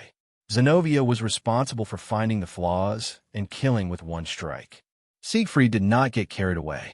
Facing a strong enemy, he directly activated the forbidden hand state of the divine weapon. For dragon arms grew out from his back, also holding 6 swords. However, 2 of them were ordinary swords. It was estimated that, promised, he had temporarily found 2 swords to fill the gap left by the 2 magic swords that were snatched away by Nangong Long. This also became a weakness of his. How could an ordinary sword defeat Kiba's holy demon sword and Zenovia's Durandal? George and Rosweiss fought each other in a magnificent battle, with magic of various attributes bombarding the sky. Aquino used the Spear of Light to interfere with George. The Hage sisters teamed up to fight Jean, but Hage kept in mind what Darling said, why fight one-on-one when you can fight in a group? They just have nothing to do. Irina and Rias cooperated with each other to fight Hercules. Shaltir was very interested in Chow Chow. After all, such a strong human was rare. The one who is the most idle right now is Fenrir, and Rias ordered it to support those who are in danger. It was their unanimous decision not to let Fenrir play directly, in order to improve themselves in the battle and become stronger. Siegfried used 4 swords to force back the 2 men from Kiba, and immediately stepped back to create some distance. He took out the pistol-shaped syringe and injected it into his body without hesitation. His aura immediately rose again, and his figure changed dramatically. The dragon hand behind him became thicker, and the 5 fingers completely disappeared and merged with the magic sword in his hand. The uniform on his body also shattered due to the swelling of muscles. There's really nothing I can do. The enemy is unexpectedly strong. I have no choice but to use some small tricks to strengthen myself, Siegfried said with a smile, his face becoming extremely ferocious. What is that? Machang asked solemnly. Our organization also has people responsible for research. One day, they suddenly proposed what would happen if the blood of the Demon King, who is hostile to God, was used to stimulate the divine weapon. Once this idea came up, it was unstoppable. In the end, with the help of Sherpa, we succeeded. This is my current state, Karma Demon, which is a demonization. How about it? Not bad, right? Now I can fully utilize the power of the Demon Emperor, Sword Gramer. The 2 sides fought again. Hercules and Joan of Arc also used drugs to strengthen their own weapons, and their opponents were much stronger than they thought. In order to become stronger, Rias and her friends trained themselves every day, with Nangong Long guiding them 233, and they occasionally team up to fight against Nangong Long. It would be strange if they were not strong, although they always lose in every fight. Girl baby, Shaltir deflected the flying sphere with 1 shot. You actually resisted the power of the girl. You are really strong. Nubeo can seal the abilities of women, and only those with great strength can circumvent it. As a human being, you are the strongest I have ever seen. It's an honor, but who are you? Proto-vampire. Chow Chow showed a look of surprise. The vampires he knew were completely different from the one before him. At least this was the first time he encountered a vampire that dared to confront his holy spear head-on. The vampires I know are very different from yours. I'm the only one who is not well informed. Shaltir naturally knew that Chow Chow was talking about the vampires in the native world who were almost isolated from the outside world. To be honest, Shaltir didn't like them very much. They had a lot of weaknesses but were very arrogant. She didn't know where their sense of superiority came from. Don't compare the garbage in your mind to me. They don't deserve it, Yuan Taya said with an unhappy look on her face. Chow Chow was stunned for a moment. He didn't expect that the other party would look down on his own people so much. However, he immediately realized that it was precisely because they were from the same tribe that the other party was so angry. You are indeed qualified to say that about them. Ding, ding, ding. Regardless, the fight continues. Lightning. Aquino, with 4 pairs of fallen angel wings appearing behind him, threw a compressed version of the lightning spear at George. Meow. Haha, your luck is so bad. I can now transform into a 3-tailed Nicomida. Even if you strengthen yourself, you can't beat us, sisters. Hejmak Jean. This is actually the case. It was only a matter of time before Joan of Arc was defeated. Haha, I just need to hold you back. Once Cao Cao defeats his opponent, the situation will be reversed immediately, Joan of Arc said with a smile. You must be dreaming. Hege looked at Jean as if she was a mentally retarded person. What are you looking at? Don't look at me like that, Joan of Arc said angrily, and she couldn't help but increase the intensity of her attack. Shaltir is much stronger than you think, Kaneko said expressionlessly as he retracted his fist. Sister, I'm going to use that trick. Hey, are you sure? Okay. I will protect you from now on. White sound mode. White fighting spirit emanated from the kitten's body, and its figure began to grow taller, while its chest became as plump as Hege's. I'm a little disappointed that you're not here. I was planning to give you a surprise. The kitten's attacks became even more violent at the thought of this. Are you still a hero after becoming like this? Rheus asked Hercules, whose appearance had changed drastically. As long as I can defeat you, it doesn't matter what I become. Hercules showed an arrogant smile. President, there's no need to continue. This guy has long abandoned the dignity of a hero. Irina became unusually serious. You're right, Rheus said with a sigh. These words completely enraged Hercules, and his attack became more violent. Bang, bang, bang. Fenrir, who was just standing by, wanted to help, but was rejected by Rheus with a wave of her hand. Irina, buy me some time. No problem, President. Sky Flash Holy Sword. Destruction Holy Sword. Irina uses different holy swords to attack in a staggered manner, making it difficult for the opponent to find a pattern, thereby delaying time. Siegfried, who was fighting, suddenly vomited blood, and even the hand holding the Demon Emperor sword Grammar was burned. What's going on?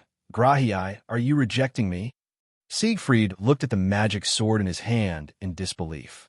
Gra began to fly out uncontrollably, and the direction he was pointing was exactly where Kiba was.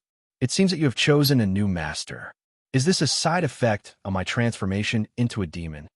Siegfried said self-deprecatingly. Now Kiba also sensed Grahii's intention and immediately shouted, Graham, if you choose me, I will also choose to accept you. Kiba's words made Grammar's resistance even more intense, and he finally broke free from Siegfried's restraints, flew over, and stabbed into the ground in front of Kiba. Kiba pulled up Grammar without hesitation and held it in his hand.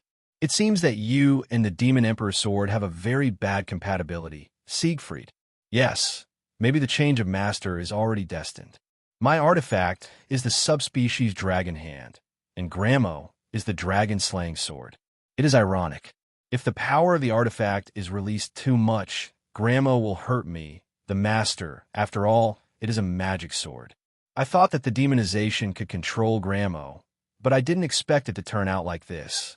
Siegfried said in a low voice, This battle will end with your death. If you can do it, Yudo Kiba, come on. Siegfried shouted and rushed forward. Ding, ding, ding. After more than a dozen battles, with the cooperation of Zenobia, Kiba successfully stabbed Grammar in Siegfried's body, and Zenobia also stabbed Durandal, who had the power of Ascalon, in Siegfried's body. Ahem. I lost. As expected, the warriors trained by that organization, will never have a good ending. Perhaps this result would not have happened if I hadn't joined the terrorists, said Zenobia. No. As warriors trained by the church, we have only one destiny, which is to die in battle. Even if I don't die here today, I will still die in the battle against the enemies of the church. I don't regret joining the hero faction.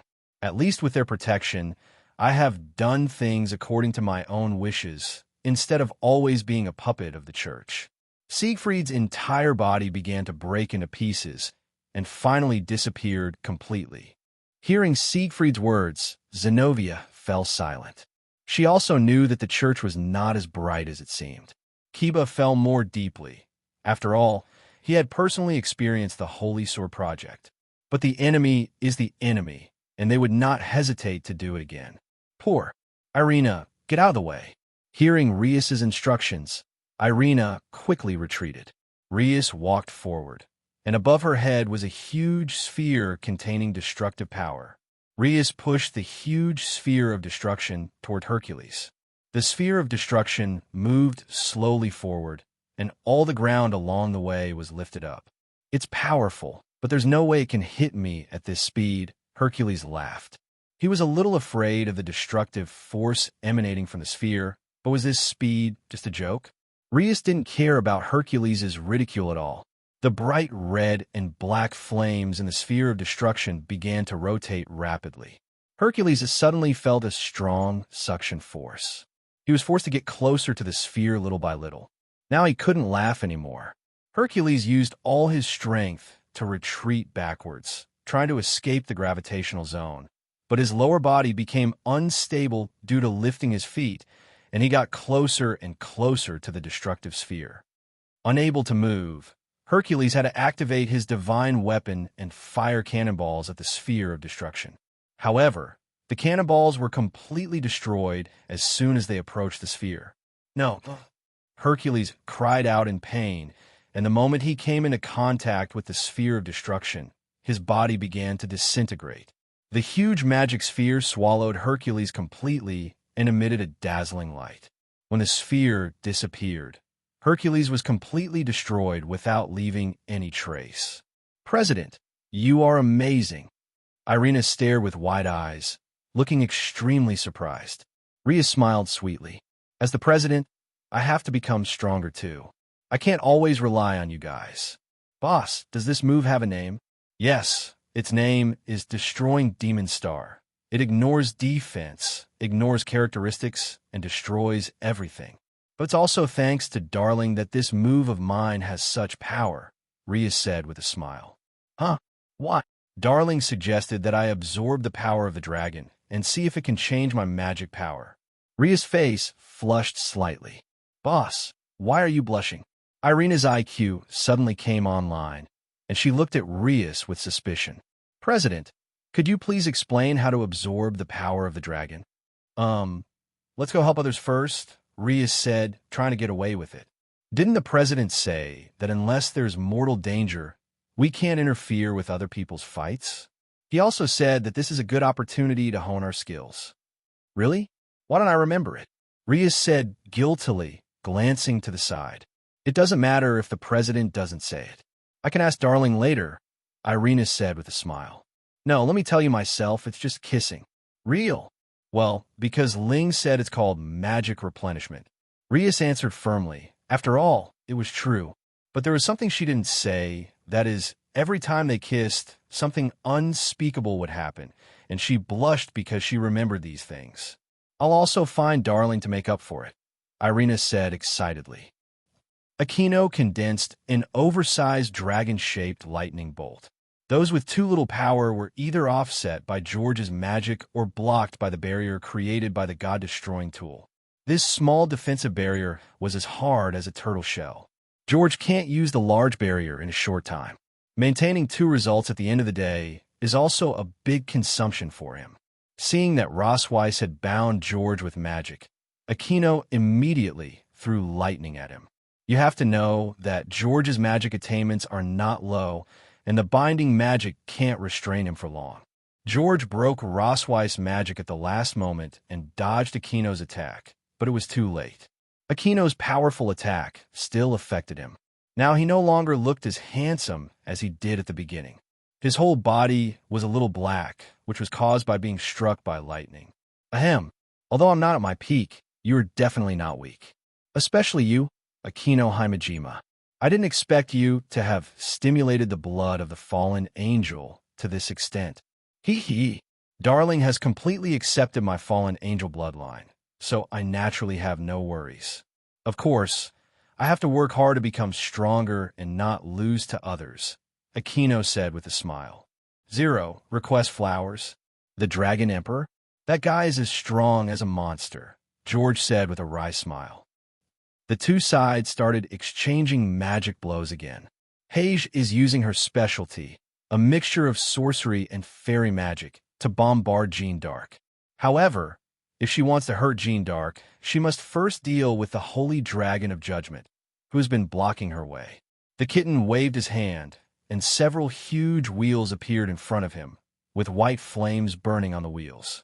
Train, Kitty shoots the cartwheel at the dragon, which is made entirely of holy swords. 6-4-6-4-6-7. Under the joint attack of the two sisters, Joan of Arc gradually became powerless, and she had felt something strange in her body since a while ago. After several more rounds, Joan of Arc suddenly fell to her knees, and the Holy Dragon of Judgment collapsed at once. What's going on? What did you do to me? Joan of Arc said with a grim expression. The poison I used finally took effect, meow. Hage showed a smug expression. The winner is determined by points, and Xiao Mao also exits Bain mode and turns back into a little lowly. Since she exited voluntarily instead of running out of strength, she still has some strength now. Impossible. If it was poisonous, I wouldn't have been able to not notice it. Meow. Haha. Of course I'm not stupid enough to use it so blatantly. My poison spell is of course mixed in with a mixed magic cannon, and I only release a little bit each time covertly. In order to ensure that you don't find out, I have been provoking you all the time, scumbag. Hage learned the word scumbag from Nangong Long, so we have to talk about Hage's tragic experience. Hage's biggest hobby is staying at home and playing games. She often asks Nangong Long to play with her, but she gets beaten up badly every time. Nangong Long, who won the victory easily, mocked Hage and called her a gaming loser. Of course, Hage was not convinced. After playing for countless times, Hage finally determined that he could not win by relying on his skills. So he came up with a crooked idea, take your kimono, but Hage still lost. Nangong Long was doing two things at once, taking advantage of her while playing games, which made Hage so angry that he simply stopped playing games and started to act like a spoiled brat. Cao Cao once again distanced himself from Shaltir and said, I can feel that you haven't used your full strength yet. You are qualified to let me use Bahuwei Lance, the true holy spear that pierces through God. Absorb the dormant ideal of the Overlord in my body and dig into the gap between blessing and destruction. You, explain your legacy and turn it into glory. Cao Cao pointed the holy spear directly at Shaltir. The tip of the spear expanded to its limit, emitting a dazzling light and emanating a huge sacred aura. Shaltir instinctively felt something was wrong. Attacks of the divine attribute were already very harmful to her, and even if she took on such pure divine aura before her, she would be seriously injured. When the God of the Bible was alive, he was definitely one of the top 10 strong men in the world. If he hadn't been seriously injured after sealing the Emperor Beast 666, the final outcome of the war between the three major forces might have been completely different from what it is now. The Holy Lance contains the remaining will of the God of the Bible, and its power once fully released should not be underestimated. A beam of light containing a huge sacred aura shot toward Shaltir, and even the surrounding area would be reduced to ruins if it was affected. Shaltir, Rias, and the others who had rushed over shouted anxiously. Black Dragon Roar. A magical column that was no weaker than the holy aura and mixed with black, white, and red blocked the attack of the holy spear and pressed towards Cao Cao. The two sides were in a stalemate for less than 2 seconds before the sacred aura was defeated and Cao Cao himself was swallowed up. After the light column disappeared, the disheveled Cao Cao lay in a deep pit. Sir, Shaltir said with a slight stammer. Be careful next time. Don't give the enemy a chance to use their ultimate moves. Yes, I know I was wrong. Shaltir knelt on one knee, her tone somewhat nervous. Get up. Yes, you're defeated. Bahuwei was defeated head-on.